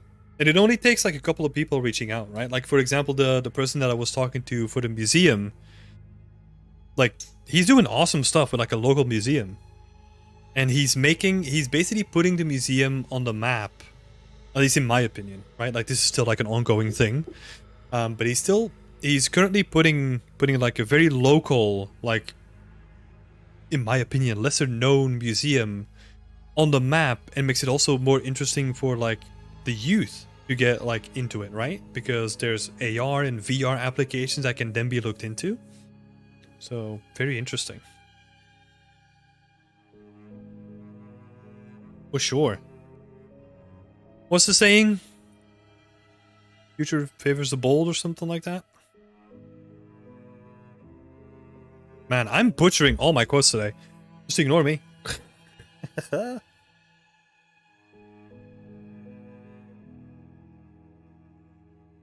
could absolutely recreate the NC Art Museum. Well, here's the thing. You don't actually need to. What he did, and this is...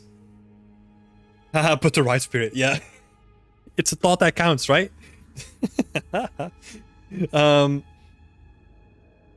But the thing that could also work there is you don't need to necessarily recreate the art museum, right? His approach was going to the museum, pitching the idea, probably getting paid or like getting a grant, doing all the scans, and then working together with the museum to then host, like, I don't know, to build like an AR VR experience of some kind, right? I don't know the full extent of it. Like, it doesn't mean that you have to already have all the stuff there. Like, you can work together with them. So yeah, exactly what Henrik is saying as well, right? And there's always these opportunities, and usually the people that are going to be the earliest in those spaces are going to have the head run, right? Like the head start. Norbert is coming in. Hi Norbert, how are you doing? In your opinion, what business areas currently have the greatest need for photorealistic rendering? For photorealistic rendering? Movies.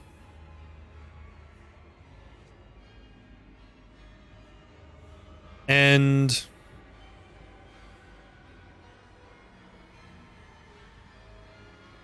might sound like a stupid example, right? But I think this also goes in line with what Hendrik is saying, is that a lot of we look at 3D day in, day out, right? But what I imagine, and in my opinion, is that a lot of people out there that have no idea what 3D is, they have a different idea of what 3D needs to look like.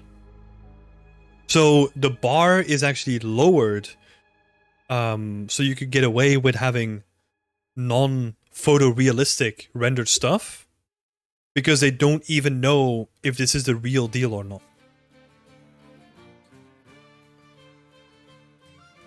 You know what I'm saying? Like, you could, for example, you could go to, probably a stupid example, right? But like, you could go to,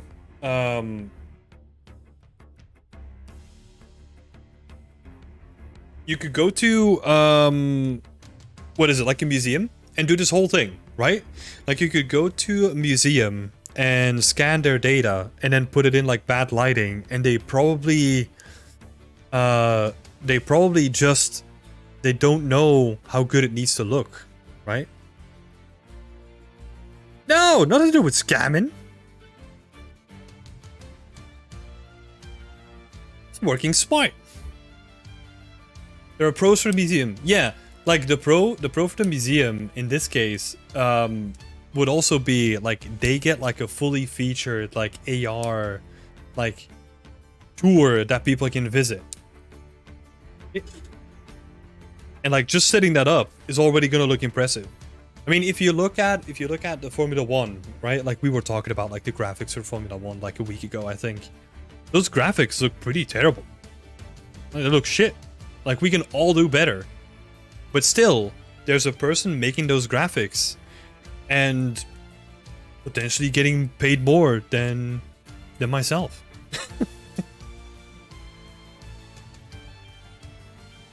Right? It's just because, yeah, there's a market for that. Someone's serving it. But we're not thinking about it, right?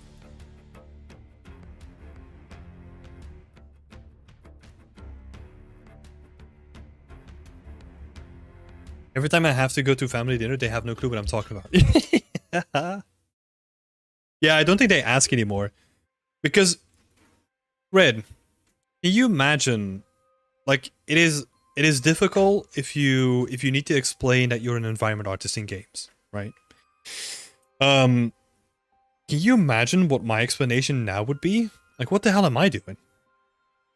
Like, I'm running a business, doing a studio project, like launching challenges, like doing my own personal work. Like, oh my god, I don't even know where to start anymore. I think I just say like, oh, I run my own business.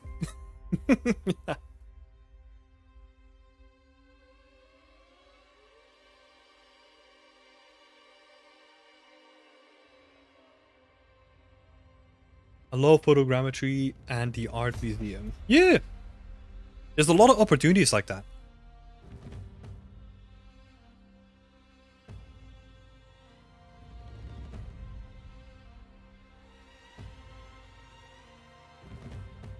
Sometimes you have to do the things you don't really care for too. Like I'm animating a 2D animation right now for a company and I hate animating. Yeah, that's a thing that really...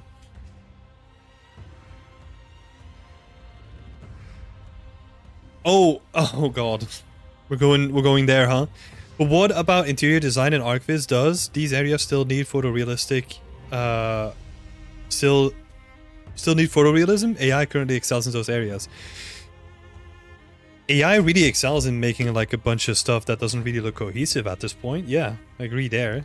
But like interior design and architectural visualization is not only about like the visual output, right? It's also about making it cohesive to a plan and selling it to a potential client, right? I think there's still going to be a job for that.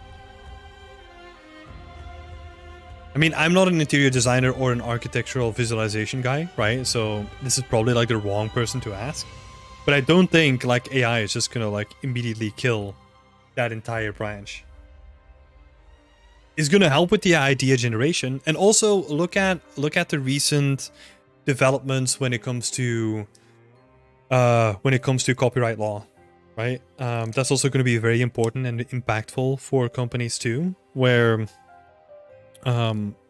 you can't generate anything with full AI and then claim copyright over it. So that's going to make it very tricky for a company to sell it, right? Because anyone can just basically rip off their designs then. But that's a good point though. When it comes to photorealistic rendering, I didn't even think about interior design and ArcViz. They will definitely need photorealistic rendering.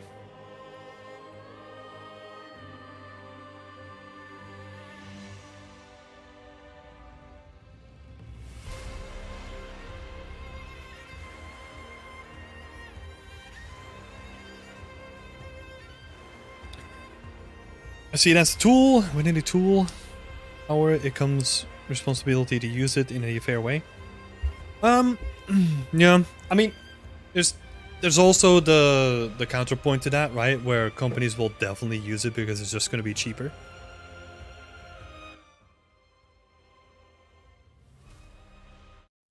But I think it's also, I don't know.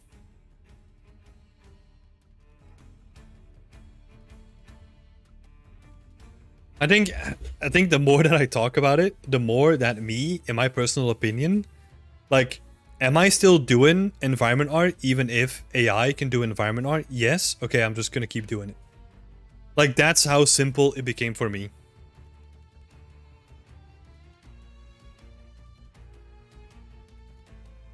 Right? If not as like a full-time thing, yeah, I'll do it as a hobby then, right?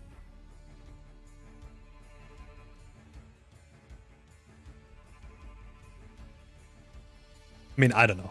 Like, can you tell that AI is exhausting to talk about?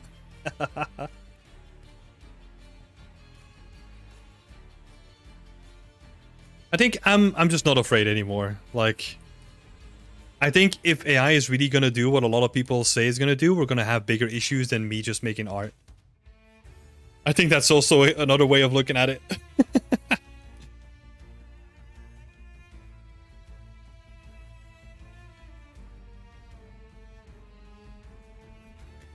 Okay, I think we're at a good point. We've been streaming for 5 hours. Been a long one. We're at a good point here.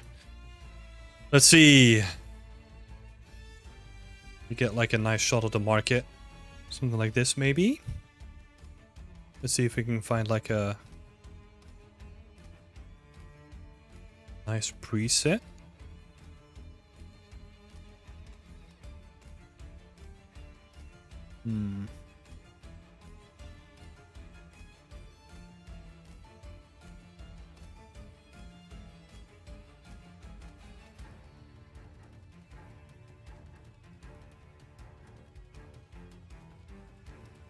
Let's see.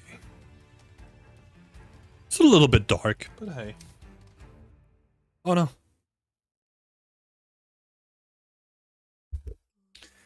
Okay. I think I'm going to leave it here because my dog is ready for some pets, I think.